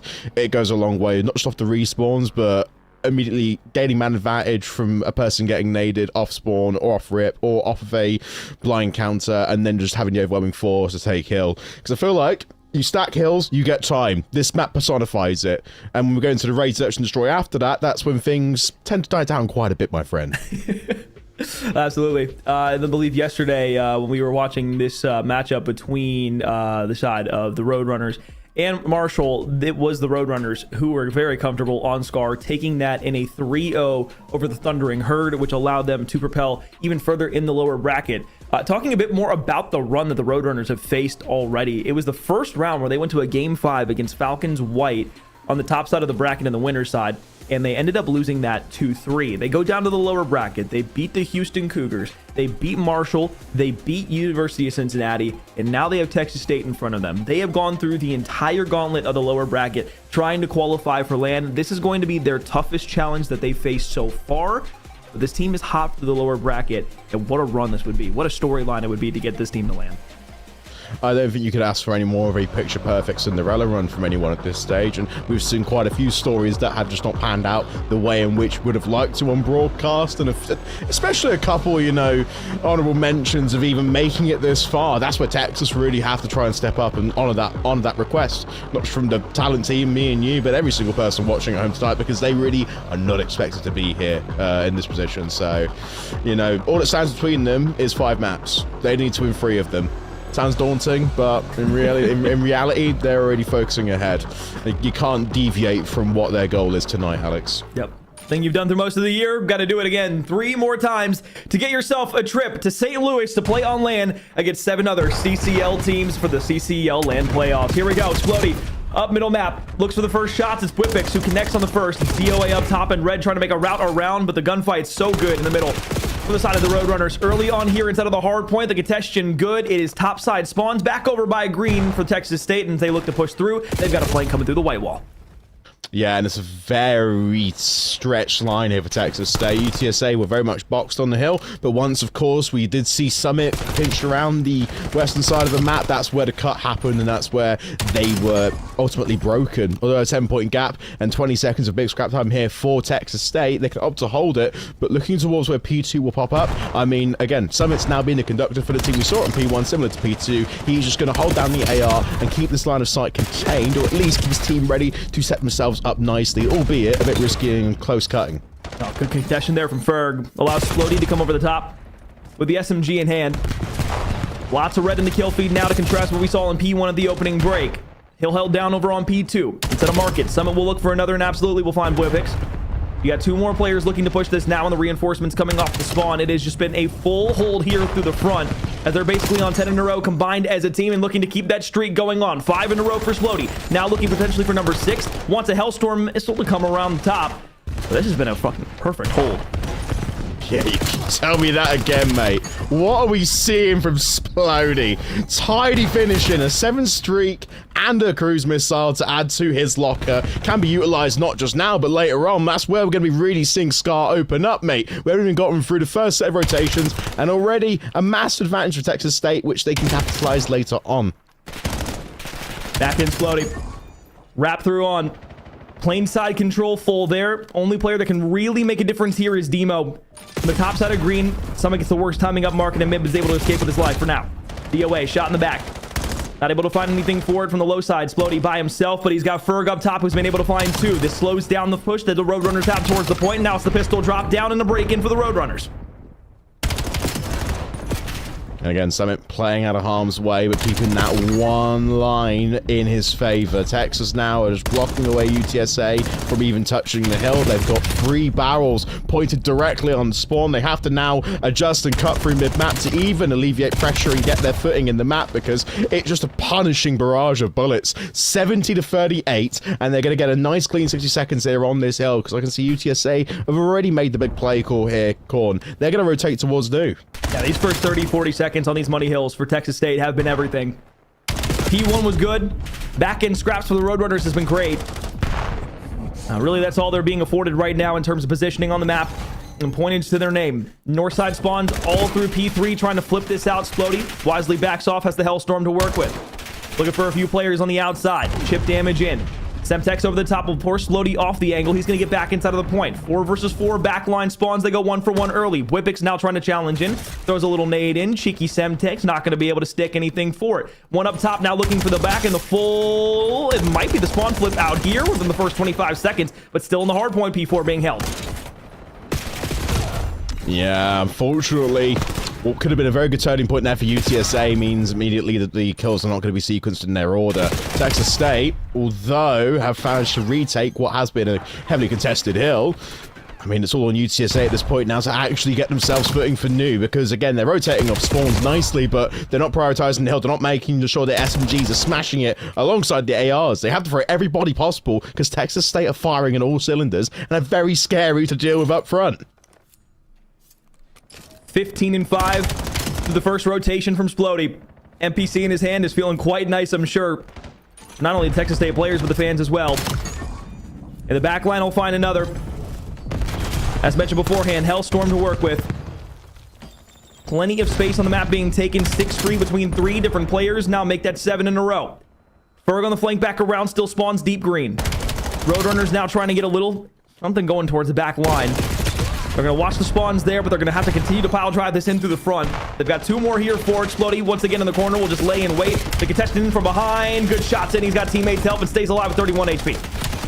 Oh, doing so much here just to even hunt down the last player. But even if the spawns are not quite in favor, Ferg wins a crucial 1v1 just to keep this hill at least contested for now. 13 seconds of scrap time and a rotation towards who is on the cards. Look at the blue arrows from UTSA. They realize now they got to react straight away to a new P1, and Summit has pinched. He's made it a proactive play and kept it all tidy here, Korn. El Market has control at the moment for Texas State. Good snap back up top. DOA is able to find one with Splody pairing for 2.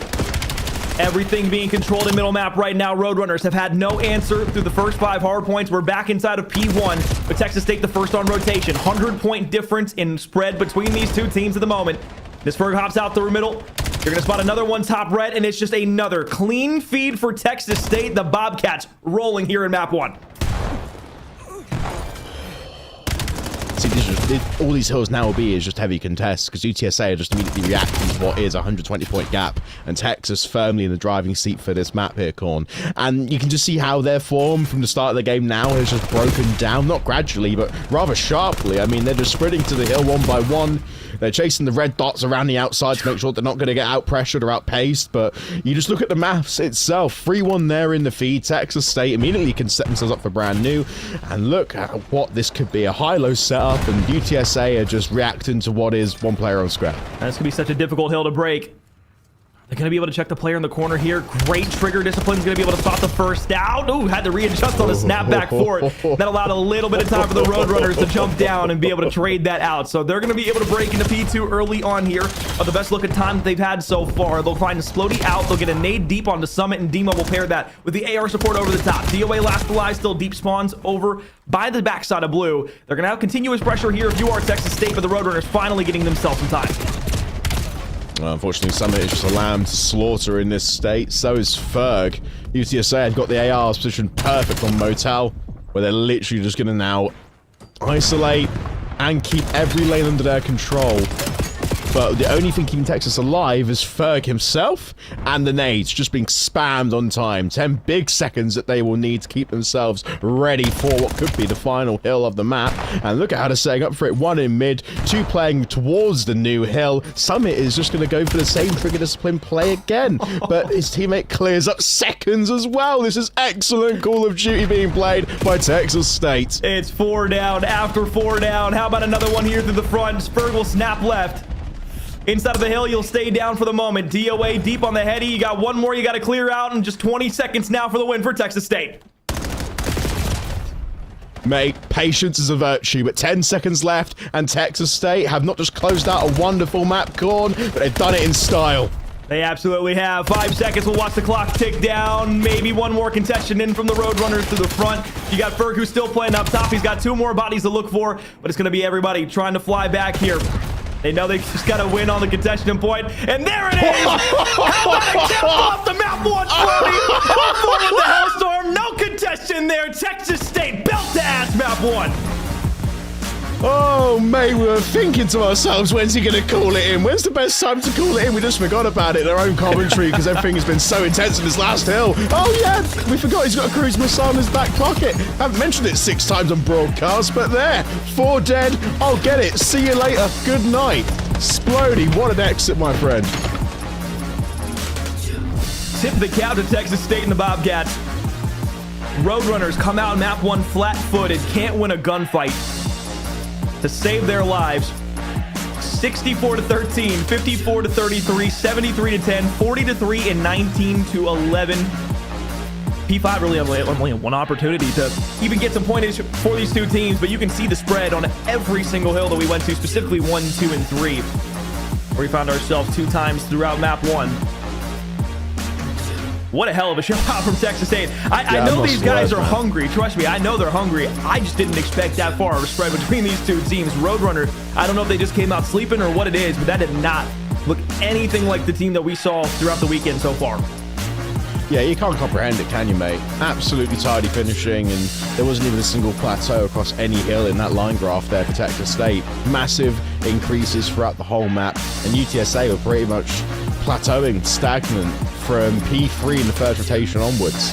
But you look towards the numbers as well, and they kind of tell the story, especially in the damage department. That's where you've got to focus your eyes, Korn, because UTSA, they averaged about 2k. No one really could get a bullet or a nade onto Texas State at all. I mean, Ferg, 3.2 in the bag, 1.5 minutes in hill. His average damage as well is at the 433 mark per hill. 433, which is double anyone on UTSA. Just nuts, just absolutely insane, and that's the reason why it was the way it was. It was firing on all cylinders and every bit of utility, especially the nades, and especially that, cruise missile at the end. I mean, everything was done so well. Everything was done so well. Well, all right, 180-point difference in map 1 gives Texas State the early advantage here in losers round 4. Again, if you're just joining us, this is to qualify for the CCL LAN in St. Louis. The team that wins this will move on. The team that loses here will unfortunately have themselves dropping outside of contention, not only for LAN, but dropping out of the CCL season. And I believe that would be a top 12 finish for the teams that lose inside of losers round 4 here. Still a great finish nonetheless, but it's definitely not where you want to end your season, especially after getting this close to where you're at the qualification match to get to the one spot that you've been fighting your entire season for, to get to LAN. The Roadrunners felt like they probably had a good bit of gumption going into this game. Again, I'm not sure if maybe it was just caught sleeping, maybe it was just Texas State on a scar being able to use the ARs to advantage, and then Splody on the sub being able to just run around and run through everybody on the Roadrunners. But again, they couldn't buy a gunfight, they couldn't buy a trade. They couldn't buy a break into a hardpoint that comes off the back of the aforementioned kills that they needed to get into said hardpoint. So a raid search and destroy is going to allow them to slow the pace down a little bit. I'm not sure how much that's going to help against a very good Texas State roster, but we saw how good they were in the S&D against against Marshall, and the previous match that they had against, I believe, the University of Cincinnati. So we'll see here if that can continue throughout the weekend for their S&D prowess. But after map 1, I'm feeling pretty good for Texas State at the moment.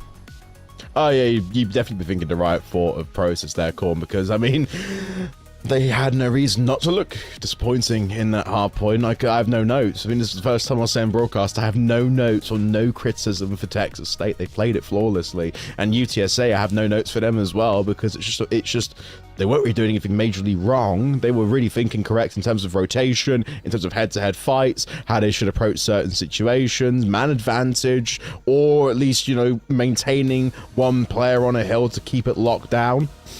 They just got outplayed there. Simple as that. It happens every now and then, but recognizing it now for what it is probably the keyest mental buff for UTSA, because they get too far into the rabbit hole and why they lost that map and what they could have done wrong, and they play really bad and this and that.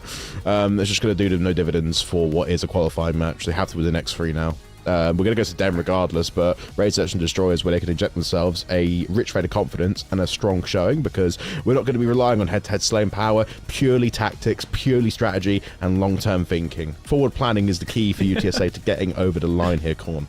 All right, well, let's talk about maybe some adjustments the Roadrunners can make and things that I want to see inside of map 2. I think the first thing and the most important thing that we look at here is the ability to not only slay out, but let's get a kill, and let's do that often and early. Let's get the pace going a little bit. Let's make sure we play to our strengths. Let's make sure we get Whippix in the mix. With the SMG, get Sam going as well. Those are 2 very important players for this Roadrunners roster that are always the ones who are leading the charge, specifically in S&D, even in the respawns. The reason that they were able to win the scar against Marshall that we saw on broadcast the other day was specifically due to the fact that they were controlling the middle map, that they were winning the SMG battle against Marshall. It's kind of crazy how that exact same thing happens for Texas State, and the Roadrunners look as bad as they do. I think they rely a lot on their SMGs. The ARs are there for supplementary help and support for them, and not to say that the ARs in the long-range weapon there cannot be something that's a strong suit for the Roadrunners, but from what we have seen historically with them, they do rely on their SMG. So on a raid here, you're really going to need those subs to be able to get up inside of kitchen. If you're on offense, if you're on the defensive side, making sure that you're winning those gunfights over by back laundry, making sure that if you're pushing into P5 through middle map, that you're being able to take over those lanes. If that's not something that the Roadrunners are going to be able to do, then you have to fully rely on those ARs to get those opening picks. Maybe that AR pulls out the sniper and you're playing over the B lane. Maybe you're making sure you're holding down through laundry, playing on that A side. There's so many things that Texas State are going to be able to throw at you here in this S&D for the Roadrunners. It's all going to come down to how you're able to adjust on the map throughout it and play together for a trade. Risky play on the opener, but Splody reads it comfortably. Oh, nerves already kicking in early on in round number 1. Doe's taking at least the most riskiest position, but again, there's reinforcements on B to make a plant happen. It's just down to reading the pressure, and ideally, they got a stun in their back pocket as well, so information's still yet to be called. It might have been a waste. Yeah, definitely a waste in that case. No information gathered, smoke thrown, and this is a very risky plant where they're going to now just look to take bedroom and hold it from the long range. And again, you have to reinforce the values here. 5 teams already qualified. Fisher Falcons, Navy, Mars Hill, Oklahoma Christian, St. Clair, Wichita. One of these 2 teams will be joining that lineup and nearly rounding out R8 ready for land. But first blood is drawn. Whippix down, traded out immediately. 2 players from Texas State go up 3-2. Second player now trying to run in. Just trying to force a gunfight there if you're Whippix, and now if you're Sam last alive with the AR inside of Tiki, there's just not much left here. I'll be so honest. After you get that bomb down, especially once they get that smoke to dip out of there, either A, it's got to be just a really fast committal from the Roadrunners, or you're pretty much staring down a barrel of a weapon and a pre-aim from Texas State. You got to be able to just send those bodies in quick, and credit where credit's due. They were able to do that for that first blood, but it was just the double back that Texas State was able to get, put them down 2-3 in the advantage, and then Texas State just won the trade outs after that. So back to a defense here for the first time. It's going to be the Splody and the boys at Texas State. 2-2 for him and Ferg. Deep nade, maybe a stun looking here. He's got a couple of bodies he's got to look for here. Somehow, some way stays alive and gets one chipped up inside of middle. Second gunfight inside a ring, you betcha. Once again, 4v2 for Texas State, and the Bobcats continuing to fully supremely reign the map. Oh, Pincher's watched. Excellent Steph and Ferg. And now it's just all down to DMO. 1v4. Oh, you can just see the panic setting in. He's being hunted down, he's being chased, and he's just way too far away for the knife to have any effect. But I like the idea of thinking close quarters, that's the weapon of choice. But too far positioned in the corner to even have a chance of sprinting, because that's an easy clear for Splody. I want to highlight something quite, hot takey here, Alex, and that's, I don't think that fundamentally Texas are playing that well in Search and Destroy right now. Despite being 2-0 up, I'm not seeing much utility being thrown off the break. They're not really looking for information. They're not really planning ahead. They're just running it down, which is a very short-term... It's a short-term strategy that will get you a couple rounds at the beginning, but it's going to punish you later on, because all you can think about is one pacing and one rhythm. That's just way too fast for S&D to be that effective. I'm not going to say I agree with you. I'm not going to say I necessarily disagree at the same junction. And that's okay. I think some of the point there was absolutely good, but I think at the same time, I think Texas State also have been playing extremely well in a lot of ways. Running it down, though, of course, is going to catch you off guard sometimes, but especially after that first hard point, I think that's the best play call that they had early on. Regardless, sniper out from Demo is able to open up with one. Spots the second one out, and he gets the tap just around the corner as that bomb was trying to be stretched to go down. And all of a sudden, as D finds it, now it comes down to Summit, last alive in a 1 versus 4. Reload out the back is going to be able to spot one out. Good readjustment on the snap back to the center. 3 players still alive here from the Roadrunners. 1v1 gunfights aren't being necessarily given right now. Information, though, is fully gained for both sides. Roadrunner's going to have much more valuable information finding that last surviving player here in the 1v3. But bomb down across the map with 30 seconds left. This almost feels impossible. Yeah, and he hasn't even picked up an AR at all, so he can't take long-range fights, but it doesn't really matter because UTSA's setup is just so close quarters. Okay. Hang on a second. Yeah, 18 seconds. Now he has to be aggressive. Now he has to make the big calls, and they read him already. I think the death in money is enough for your team to know that you should put an AR there and just watch the window. So, yeah, that's a round that I could just see, if the stars aligned, yeah, they were there, but, I mean, well executed from UTSA. Corn. That sniper, that fucking beautiful shot onto bomb was the opener that they needed, at least to reinstill confidence in their game plan, because we saw the system just fall apart in the hard point. Now they can get something going in the S&D, and that to me is just what we need. 2-1 up to Texas State. DOA deep nade off rip. Roadrunners play it back a little bit. Nobody sent up through middle map. They're going to commit to this A stack once again. It didn't work out for them the last time, but Splody thinks wiser of being able to run directly into ring. I think that's going to help him and the rest of the team be able to stay alive for the early onslaught of the offensive team of the Roadrunners. 2 players outside ring. 1 pushed up inside of middle map, inside of the cubby. Summit just playing the staircase, doesn't have any information yet on a push all the way through, and Whippix is just completely free in middle map right here. They have no checks for him just yet. Somebody rotates out on this. They might catch him off guard. Oh, we've seen this position so many times on Raid before, Corn. 4 stacks around A and 2 people really risking it outside of Laundry Stairs just to try and get a swing. But even so, the trophy's planted really far back.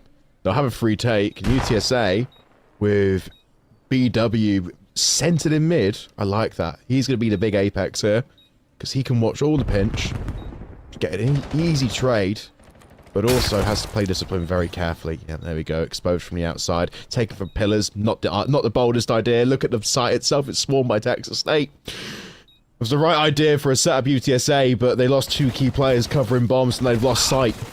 Oh, but what we have to do is get one off. I'm trying to figure out where the bomb was planted so if they could play it through middle map potentially, and they absolutely do. It was Whippix who was able to find the kill there somehow, some way. Sam able to run away, but he's going to stick it just in time. Wait a second. Okay. GG, I didn't know man. if Sam was going to be able to repop that or is he going to come out or not. But yeah, I mean, in that situation, kind of just have to go for the check. But for the Roadrunners, that was why I was asking the question. I was like, okay, where is this bomb planted for? Because I couldn't tell when they were planting if they planted it for the close side or if they planted it for laundry, since they had a few bodies that were playing closer. But yeah, perfect in middle map. Whippix plays the entirety of P5 throughout the whole round. Not only does that allow him to get the trade on one player, but it gives him the ability to just waste time of Texas State throughout the rest of those rounds. Finally, some good news here if you're a Roadrunners fan. UTSA starting to get the ball rolling here in map 2. Yeah, and much needed as well. And it's not just one player performing well, it's just a team really coming together. Texas State are relying a lot on Splody and Ferg to pull some magic out of the hat. But look at this take. Van isn't even exploded yet, so Texas State are going to have to re-aggress from ramp until, at least, you know, they can read the sap a bit more, because all it was 2 stuns in mid and a smoke screen to cover a flank. But I think, yeah, both teams are reading the play here well. Oh, yeah, that's right. Take tree and just let it play out, Corn. Quite a strange look up through middle map from Texas State for the Roadrunners. That all worked out perfectly for you. You gamble stack 4 over on A. You all wrap through spawn at the same time, and now you have everybody stacked up playing together. This should be free trades no matter where Texas State try to play this. I love the triple commit in through middle here.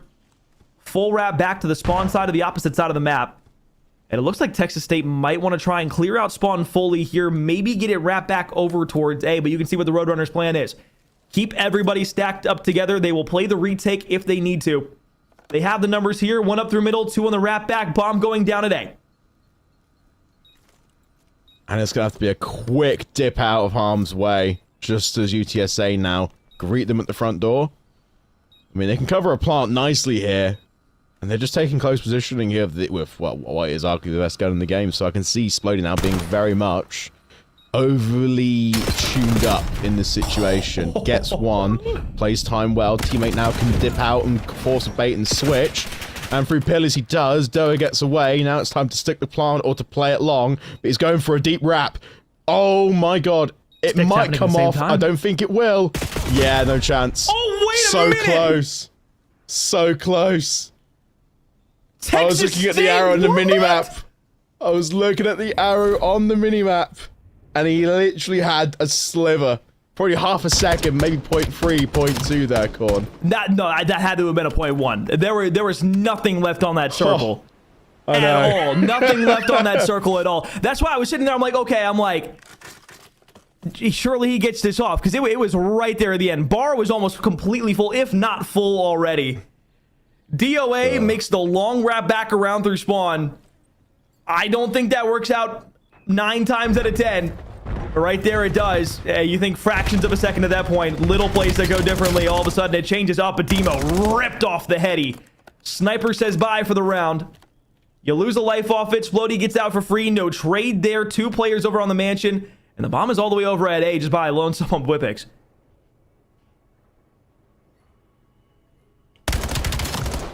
There we go. That's the blood needed for Texas State. Not just the opener. Before that. But also just keeping the pressure light. Because now they got to slow it down a little bit. Last few rounds have been hectic. And they have been at least interesting. And just to update you as well, back in studio, with 2 more spots up for grabs now for LAN. Cumberland have secured their ticket to St. Louis. So this is going to be a special match now as the stakes are raised even more. Time's running out. Bomb goes down over for laundry. Whippix is going to be able to get away from this. But really, it comes down and depends on what D is going to be able to do over on laundry if he's able to find one. Whippix in the back. First gunfight taken. Second one taken. Tries to get away over to the white van. Somehow survives. Does he read that the player's coming from the left? Well, it won't matter. As Summit's in through middle map. So as quickly as the Roadrunners were able to answer back with 2 rounds, Texas State reclaimed their 2-round buffer. 4-2 map 2. And that's just excellent. Now we're going to be seeing what is very much quick, speedy, hopefully clearer reads now from UTSA.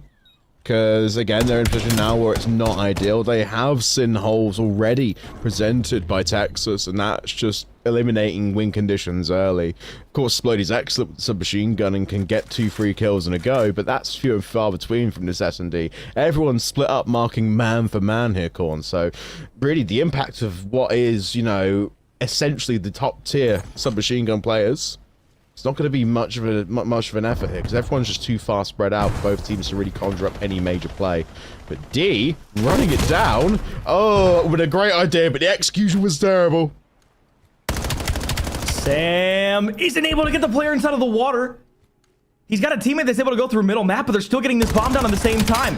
Sam tries to re-snap, has to go for the pistol. Now it's 2 bodies who are there. Whippic's finally there and is able to find 2 and survive. Summit, last alive. 1 versus 1 now. Demo on the opposite end. Inside of Tiki. Summit survives. Changes around and snaps back to him. The movement is too crisp for the kid out of Texas State. 5-2 up. 1v3 at the end of the round. Nuts. Absolutely crazy. You want to book your ticket to land this way? Fine by me, Summit. I'm here all day for stuff like this. Oh. If only we saw the 2 kills prior to that call, and that way you would have given me a little bit more. Because I just saw the skulls appear. I didn't see what happened. You know, it's just what I'm watching. Oh, man. All right, 5-2. Here we go. Texas State. Match point. Looking to close out the search and destroy. Take a commanding 2-0 lead over the Roadrunners. Splody doesn't want to slow down. He's got 1. He's got 2. He's got 3. Give him the 4th. Sprinting up with the pistol. Knows the last one's inside a library. He's just going to chase this all the way through. Goes and wraps back through the spawn. Doesn't see anybody out towards middle map. And back inside a library. Demo will be the final player surviving here. The onslaught is there. They're all running away. I think they let Splody go for the ace there. What a closeout yet again. We saw a 4-piece at the end of map 1 and a 4-piece at the end of map 2. DOA got it. Never mind. My bad. Not DOA got it. I just said, Doa. Oh, fine. That's fine. I was going to say, like, because obviously last round I was like, oh, you know, Splody's excellent at getting 2 free kills in a row, but, you know, you said just so far spread out, I can't see it happening. The last round, for God's sake, like, Christ. If I'm ever going to make something accurate, it's going to be that. Looking at the rounds and how it was broken down, 7 out of the 8 is going to be straight up kills. 1 had a defuse to it. And looking at the first blood counter, actually a bit more skewed this time around. There's only really a couple of instances where it mattered. Rounds 6 through 8, round 2, and round 3 for UTSA. But every now and then, I only really think near the second half, that's where it came in. First half was crazy, but Texas just again relied a lot on their star players to get, you know, quick kills, blended up, instant man advantage, and just playing it that way. But looking at the overall run of the kills and the deaths and the damage, Splody 11-5, absolutely insane. Opened up well, but not even at the highest damage in his team. Ferg went neutral, but had a K, had a grand in damage. That probably is down to Nate in the stand because he was the talisman for the team. He was putting contact and establishing where the information was. UTSA though, I mean, BW, we saw flashes of genius from him throughout the map. 9 and 8 respectable scoreline, and even though the team had a very difficult time from rounds 4 to 5 onwards, they definitely BW put in what was an excellent ship nonetheless. 6-2 behind another massive game from Splody. Whippix. Hey, I called to him to try and set the tone for the Roadrunners, and that he did. 9 and 8 for himself. He absolutely tried to get them into a spot where they could take that search and destroy. But now we find ourselves after a 250 to 70 point Scar hardpoint and a 6-2 raid search and destroy. With Texas State up 2-0 inside of this best of 5 series. LAN qualification spot on the line. Only 2 spots left up for grabs. One of these 2 teams will be in St. Louis on May 2nd playing for a shot at a CCL championship. When we come back from a break, the exposure on Overload, or the overload on exposure, I should say, where Texas State look to close out this series with an emphatic 3-0.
We aren't looking for just anybody to join the Space Force. We're calling on all late-night coders, early morning gamers, self-proclaimed space geeks, stargazing science junkies, tireless trailblazers, daydreamers, and especially square peg in a round hole type thinkers.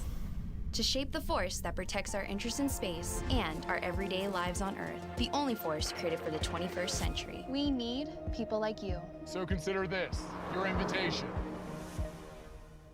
Hey, my name is John Exotic Bruno. I go to Wichita State University, and I'm currently studying business administration.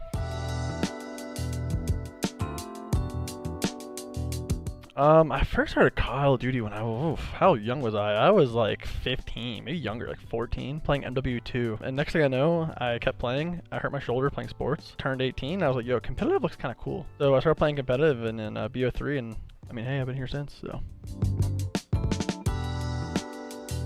It was a little bit through everything, honestly. So when I first started out, I played a little bit of rank play, and I got up against Big Timer, and I was kind of like nervous. I can't lie, I was really nervous. And this was when I was like, I don't know, 14 years old. So ever since then, I was kind of just playing for fun. Obviously, since the 18 under rule was a thing, you can't be under 18. I couldn't compete, but I was like, okay, I'll play like. Oh, welcome back for the break. 2-0 up is Texas State after winning the Search and Destroy 6-2, a 180-point victory in the hardpoint in map 1, and now they go to an overload exposure where we see an opportunity for them to close out what would be a storied season for this Texas State roster. But before we go into that, I just want to bring up that Search and Destroy. There was like a crazy picture that we were able to get of how close that bomb defuse was when DOA was able to come back around.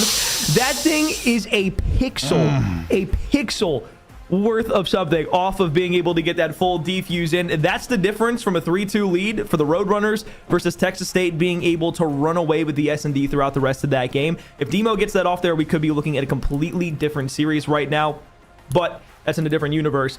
But yeah, Connie, you and I were both like kind of like gumming at the mouth over it. We're like, whoa. Yeah, that's how close it was. Yeah.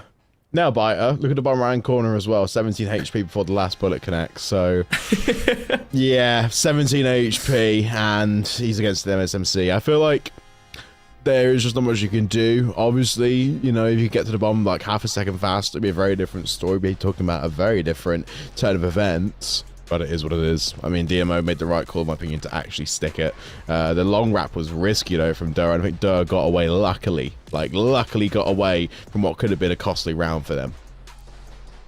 Well, let's talk about the overload here now. As we mentioned beforehand, 2 spots left for qualification. The 6 teams that have made it into land at the moment. Fisher Falcons Navy, Mars Hill Lions, Oklahoma Christian, St. Clair, Wichita State, and the Cumberland Phoenix. Those are the teams that are guaranteed to be fighting for a championship on land in 2 weeks' time. We look to the last 2 matches. Nwosu versus Conestoga. Nwosu is up 2-0 in that series, and that leads us here to the final team to qualify, potentially Texas State up 2-0 on the Roadrunners. We asked for not only Sam, but we asked for Whippix. We asked for the rest of the Roadrunners to step up in the Search and Destroy, and for a moment it looked like they were going to do that. But after, again, that little image that we showed you there was 4 straight rounds for Texas State, who were able to then close things out with a 6-2 victory. For a team that's been in the CCL since Cold War for Texas State, what a series this would be for them to be able to win it off on an exposure overload, a 3-0 versus the Roadrunners. But I promise you one thing, it is not going to come easy. The Roadrunners are a phenomenal overload team. This is the kind of the mode that they have crowned as like their go-to inside of a series. So if there was any moment for the Roadrunners to be able to start a reverse sweep, to be able to start a comeback inside of the series, map 3 on exposure is exactly where we would look to. I mean, it's just a perfect situation as well, and we're not going to have Scar Overload where the Roadrunners are the least comfortable out of their entire block of 3, so I can see them actually standing a good chance, same as you. Full agreement here from me as well, Colin. I can't see any situation where, well, unless maybe the first 30 seconds, if they repeat the same traits in the hard point, just the lack of confidence, the lack of drive, the feeling like, okay, we'll pick up the next thing, but they're just losing crucial seconds, or in this case, it'd be crucial map positioning to make sure that the EMP can be taken the correct path. But I want to see how they are in their like on the fly heads up plays, you know, their adjustments when the lane gets blocked off, for example. It's going to happen a lot because Texas State have a wonderful ability just to create little pockets and pivot the map which is very much, even the top 4 teams themselves have noted, like, this is probably their best straight one we need to watch out for, albeit if they qualify for LAN. So yeah, definitely not foreshadowing what's going to happen. Alrighty, we're loaded in. Map 3 underway. Close out map for Texas State. Can they do it one more time in this series? Or can the Roadrunners, after winning the longest overload I have seen in the history of Call of Duty Black Ops 7 at 17 minutes against Marshall yesterday, do something special here and extend this series a little further? They've got the payload early on and they're looking to go north on the map. Out towards P2, they've got all 4 bodies pushed up halfway across the map at this juncture. They're going to bait it up top. They're going to go back down over towards the dirt. DOA backed up with 46 HP. He's going to need to play this smart. And they've got plenty of time and plenty of opportunity now just to recover the south side of the map. Splody. Oh, yeah. Oh, disgusting. Filth. But that's just what we see from Texas State time and time again. Covers a lane, now watches out for the respawn, even while stunned, finds a way around it. Yeah, the nade wasn't ideal, but I think that, yeah, an excellent hole punch there. I think Texas got very aggressive after Splody's free, and UTSA just managed to muff them up nicely. They'll take center map positioning. No, both teams get a goal line stop directly within their dirt south side of the map. In through middle map, Splody back up top ring, looking to snap to the second one on the right-hand side, and you bet he will. Pistol challenge in the middle over by P2. Wants to chase this final player. Somehow he's escaped inside of Solar. They know that somebody's on the wrap back from behind, but he's able to find the player with the payload in hand. So that'll shut that down and now give them an opportunity to look back over towards P2 in the middle of the map. Backside of tank. Crazy head glitch to be on, but gets ripped off of it by Splody. D falls yet again. They're going to grab the payload. They're going to start moving this forward. Whippix got through on a backline spawn flank, but it won't matter. Texas State pushing the map again. Just in. Nwosu qualified for LAN, meaning one spot is left up for grabs between Texas State and UTSA Roadrunners. It's so fitting that we're commentating the final match of the qualification bracket. Oh my word, and look at how excited we are seeing. UTSA sprinting, cutting nicely. EMP is yet to be contested. Summit's hovering directly over it, cutting off the spawns. And, oh, 3 dead in the feed, 3 skulls for UTSA, not good news. Texas now can start to progress even more, but I think they're just trying to wear them down at this point here, Corn. Wow. Somehow, D wasn't able to connect on the player that was grabbing the payload, so this is going to be free north side control. Ferg is traded out. Another gunfight goes directly to the front from Summit, but this should be the first score here for either team. Texas State on the board first. 2 minutes and 30 seconds left in the first half, but it's full map presence and mid-map control for the Roadrunners. North side lockdown from Texas State. The payload spawning on P2. Yeah, obvious positioning at this point in the ARs are going to have such a field day here gathering the EMP. Whippix, again, routing carefully, but nowhere near the action. And Splody, of course, putting himself in the shop window just outside the EMP, being the distraction at hand here to make sure his teammates can set themselves up, ready for a full 4 to take the EMP. Oh, just selfless, but also well-timed. Because look at how they're trying to fan it out. UTSA are very far spread. They're easily isolated from this position. And D's got to now put in a massive shift to even cover it, but can't connect any more bullets than he can onto Ferg in that situation. EMP still untouched. Well, they hold the line.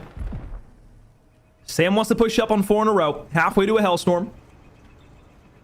Once again, you see Texas State in the full spread that they have on the north side of the map. Such a hard angle to push through here, but it's going to be a double hit now on the flank. Splody's watching for, and so is Ferg. DOA pushing directly forward inside the spawn. They've got the trap coming through. Second payload overloaded. Nothing more. 2-0. And this is just an excellent first half for Texas State, and they're just lining up UTSA in the most convincing way. An absolutely gorgeous performance. Good response. On the opposite end, though, as they go south side of the map and are able to completely flip that back around. So what was a north side score for Texas State allows the Roadrunners to be able to retaliate on the opposite end, and now they've got a spawn trap starting. Up in the middle map, DOA gets a great rip off the heady. So as Demo falls there, you got Ferg in the back line who's trying to stay alive, playing bottom ring right now. A lot of spread between both of these teams on the left side of the map. Everybody trying from Texas State to find the last few players in the spawn to make sure everything stays in front of them on the right side. Oh, this is very punishing in mid-map here. UTSA could have set up for an excellent 2, but unfortunately, it's just Splody again, being a massive distraction and causing UTSA to break their own setup. It's just difficult. but also quite impressive to watch. 2-1 could be the final close. We still have more seconds to play with in the middle of the map, but nobody's really floating towards the point, apart from Whippix, who Summit casually takes care of, and they're just going, barrel for barrel in the middle of the map at this point. No real commitment to the objective, just playing it careful. We know what Texas State are trying to do in this spot. Although D is right around the corner, we've got an overtime. 25 seconds left on the clock for Texas State to make a play with it. If DOA dies, round is over. Half comes to a close. South side of the map. Ferg pushed one up. Splody gets a double. Spots out another there. On the flank in from behind him. You betcha he's going to find it. And now they're going full south side in. And with 5 seconds left, they're able to get that score right on in. 3-1 lead. Texas State takes the first half. Played it gorgeous. Made it work and took their time. Oh, I just love how they're making sure that every single lane is accounted for and what the reaction of firing a gun is to the opposing team. You just saw the lane switch as well. Just every single player that was originally going to be dropping down on towards the south side of the map immediately pushed straight into Ferg's barrel. I mean, there's excellent sequencing from the team. They're making every single little play a more macro, a more easily swallowed situation for themselves. So yeah, I like it. I like it a lot. But UTSA are not firing on full cylinders at this current moment in time. Splody though, 16-7. Ugh, just another textbook performance from the young man. Sun check. Splody gets a snap back around, and the hip fires were good on the Whippix. Constantly throughout this match, it has been Splody with the MPC in hand, doing disgusting things to UTSA. They have not had an answer, and they're going to grab this payload, and they're going to push it up through middle map. Sam, though, great snap challenge is going to keep this payload up inside of middle, but Splody's going to be there. Nukes a player up into the sky, and you've got the lead blocker all the way out. DOA, massive kill there. Swans everybody from the Roadrunners. Up north, Texas State slipped through again. Excellent work, tidy finishing, and a massive push directly onto the site. Ferg. Not much more to say with the AR in hand, although DMO's directly on the outside, it's just a play in vain because, again, the overload is there. Map positioning and a constant 4-stack is just, Texas State's bread and butter. They know how to create the overload in hand and make any situation a losable one for UTSA. And look at just how we're keeping this, contested. We've got a good 3.5 minutes left to go here, Corn. And UTSA, although they're starting to find some excellent kills in the feed, map positioning is just not really on the cards for them. They can't seem to progress it well. 3 players here out on Solar. Hellstorm getting called in on the backside of the map from Sam, trying to clear out a lane for the rest of the team to be able to make a move. He finds one for it, second and third not there, and you look to player 3 is Ferg. And he's pushed all the way in behind. They've got a read and they've got information on him. They're trying to chase, but he's got 3 for it. Now all of a sudden, in between a rock and a hard place is Demo. While you've got Sam trying to make a push up through middle map. You're spawning so far out inside of mid right now, and you're running directly into the iron side of Splody, who's going to be able to snap for a second. 3 down. Payload moving forward. It was DOA once again who got all the way through into the spawn. The block is good. Everybody on all cylinders firing for Texas State. 5-1 lead, 4 lives, or rather 4 scores. The separation between the Roadrunners and Texas State. Nice and tidy, and all this time on the board. I mean, Christ, just give him a 6 at this point. It's just well worked. Yeah, I'm understanding now just why it might be a bit of a head loss now for Roadrunners. See Ferg just again playing similar strats. You're getting killed from the side, line prone, covering an entire lane, everyone sequencing and not looking into one spot where they're probably going to be. Yeah, really is a rough one. But now they're managing to hold this A site quite well. I mean, some of it's going to drop. Yeah, now they're starting to show a bit of confidence, and this is UTSA firing on all cylinders. Now the problem is, though, you got 2 minutes left. You need 4 scores just to tie the game up. A 5th one to take it. And you've got to stop Texas State at every single opportunity you are given.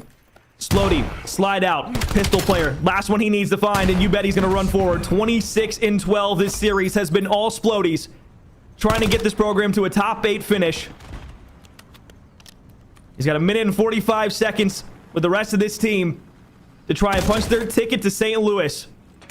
Trophy destroyed. Ferg on the push-up. DOA once again trying to find the kills. The lead block. Summit's found another. They're going to be able to push this one straight in through dirt, and that should be the 6th score, and it will be. tidy, cautious. I mean, Texas actually are playing quite reined in, to be fair. They really are. I mean, Splody is definitely still firing on all cylinders. Fergus and Summit have really come into the game in this second half. But it's just been a very difficult one for UTC to scale. They really have just been cut off spawn, made every single situation just that little bit worse for themselves. And it's all these 50-50s that they're forcing. Really, they could just have to find a sixth gear, make it quick. Because look, Texas have already reached what is peak form, final boss material. D won't find him until it's already too late. 29 now for Splody, almost double positive. 7-1 is Texas State at the moment. The Roadrunners will get 2 forward as Sam is there. But the sobering realization is coming in for the Roadrunners right now that it might be all over here. 30 seconds left.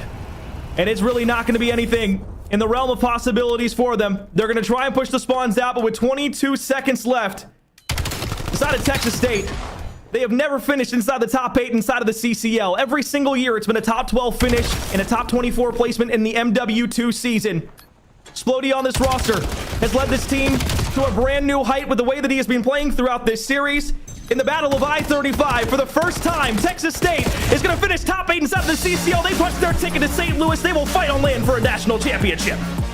Simply lovely. Texas State lock in our 8th and final team, heading off to St. Louis and making a meal of what has been a clean 3-0. Wow. Cool, we couldn't ask for a better series today, but I'm even more excited now just to see in a couple of weeks' time how this thing pans out on land for them, because they have earned their spot tonight. 7-1, 6-2, 250 to 70. If that doesn't show you the grit that Texas State are playing with and how much this means to them, not only as a program, but it's just individuals on this team to be able to do what they've never done before in their history of this program after coming into the Cold War season in 2022. They've been here for 5 years. This is the first time they've been ever able to get to the height that they are right now. What an exciting finish for Texas State. And again, we say the same thing to the Roadrunners. I want to give them credit before we talk about Texas State and its finality here for the Roadrunners. What a lower bracket run it was. Getting knocked down after losing a game 5 in the upper bracket in winners round 1. They go through winners round 1, 2, 3. They get all the way to 4. And they fall just short of qualifying for land. It's a heartbreaker for the Roadrunners. I can't imagine what they're feeling right now. And I don't envy the position that they're in at the moment. But again, we have to congratulate them as well on a phenomenal season. I know they had aspirations of getting to land. Top 12 sucks to be in. You wish you could continue your season. Unfortunately, they'll find their exodus. But again, a phenomenal season from the Roadrunners. Something they absolutely should be proud of. Easily. Nothing more could be said, at least. What has been an excellent showing from Roadrunners for the entire playoff portion. And even so this year, I mean, we've upped the teams from 4 to 8 to qualify for land. Last year was ruthless when it came to qualifiers. And, you know, now we're going to have what is a jam-packed weekend for College COD coming up. And I'm just looking forward to seeing all of our newly crowned and qualified debutantes for this land. So, special times here, Corn, and not much more I can summarize than that. All right. We now have 8 teams qualified for the Collegiate Call of Duty LAN in 2026 in the Black Ops 7 season. Texas State, the final team to punch their ticket in. And we'll talk about the LAN real quick once again. I'm sure you've heard us talk ad nauseum about this already. But $15,000 up for grabs. 8 teams in total. May 2nd through 3rd at the Impact Gaming Center in Fairview Heights, St. Louis. We'll call it St. Louis. It's Illinois, technically. But yeah, we'll call it St. Louis. It's right near there. Yeah. We're right on the outside of town. And I will say this. For the teams that have made it to LAN, here you go. Number 1, first team to get in was Fisher Falcons Navy. Second team, the Mars Hill Lions. Oklahoma Christian Eagles, the third team. How about the St. Clair Saints at number 4? Wichita State, Cumberland, and WOSU, and now Texas State. Those are the top 8 teams within the CCL season for 2026 who will all be playing for a championship on LAN. Now, I'm not going to sit here and say anything too crazy just yet, but I feel like we may have a new champion inside of the CCL after Oklahoma Christian's reign for years. plenty of time to even adjust to that one too, Korn. I think last year's champions, Oklahoma Christian, thankfully qualifying again means they get to defend their title and land. And we saw just how good they were and how impressive they were, even with the changes that have happened this year for them. But more pressure's on them. They've got a target on their back, and they're going to be defending their crown for the first time. Not just against 4, but 8 hungry college COD teams, former champions galore, looking to just get their spot back where they need it be. I mean, an underdog story I'm all here for, but this has just been one of the most exciting seasons in college COD that we've had to date. For the competition, for the teams that are qualified, we've got so much to tuck into, Alex. No, we really do. Look, we started out this CCL season with 123 teams. We are down now to our final 8 teams that will be playing for a championship here in the 2026 season. It's kind of bittersweet. I'm glad that we're finally at this moment where we're at the conclusion. We're at this final moment where everything is now rising to a new stage and the tension is there. But again, it's another year where, you know, it's almost like the NFL in a way. It's like, you know, you wait so long for everything to come around, and then in the blink of an eye, it's over. And you're playing for either the Super Bowl or a national championship, whatever it may be. So, look, closing thoughts here before we step away, Connie, from you. Just an excellent time and another great season nonetheless, so I can only really say thanks again for having me, especially being all so far away, but just as tied into the action and the teams that have come to make this one of the best products out there for Call of Duty. I mean, you've got 8 colleges that are going to go now to LAN to win a lot of money and win a national title. This is what it's all about, and this is what the programs are investing so much time and money into for. And I'm really looking forward to seeing the apex of the mountain, which is going to be, again, in St. Louis. So that's just going to be the final parting gift from me. Let's get stuck into some excellent COD coming up in the next few weeks. Well, let's do it. We've got one more day of the CCL Playoffs tomorrow. That will be matches that will determine seeding for groups that we will see on a LAN in just 2 weeks' time. So that's going to do it for us today, but tomorrow we'll have our broadcast starting back at 1 o'clock Eastern Standard Time, as per usual on these weekend broadcasts. Until then, though, my name has been Korn, with me, Connie, and on behalf of the entire production staff for the CCL, we sign off for one final time today. We'll see you tomorrow at 1 o'clock Eastern for the continuation in the finality of the CCL Playoffs. Welcome back into college Call of Duty, and folks, it is playoffs time. Let's get it going. Kind of moving forward here. Ricky took the spear, doing well. Ricky, oh my god, the transfer for Ricky onto this A site. He's gonna find another double. Sin, because I want some tequila, baby. He opened up the opportunity and gets the detonation over, so he makes it. Oh, baby! He had his new back spawn. There's a chance to close this half early. Oh, player number 3 at boat finds that. Everybody's dead. 2 come through Dojo, 1 down. The trade is through. Second opportunity. It's gonna be Splody once again making the plays. Result again. I think this is all scary things that will play in his mind as he gives someone a nice, quick, clean haircut, There's a making chance. it 2. There's EMP number 2. Cumberland Phoenix now in that spawn trap once again, and look where the EMP spawns. The bottom of the map. Wow. That's 3 dead from Cal.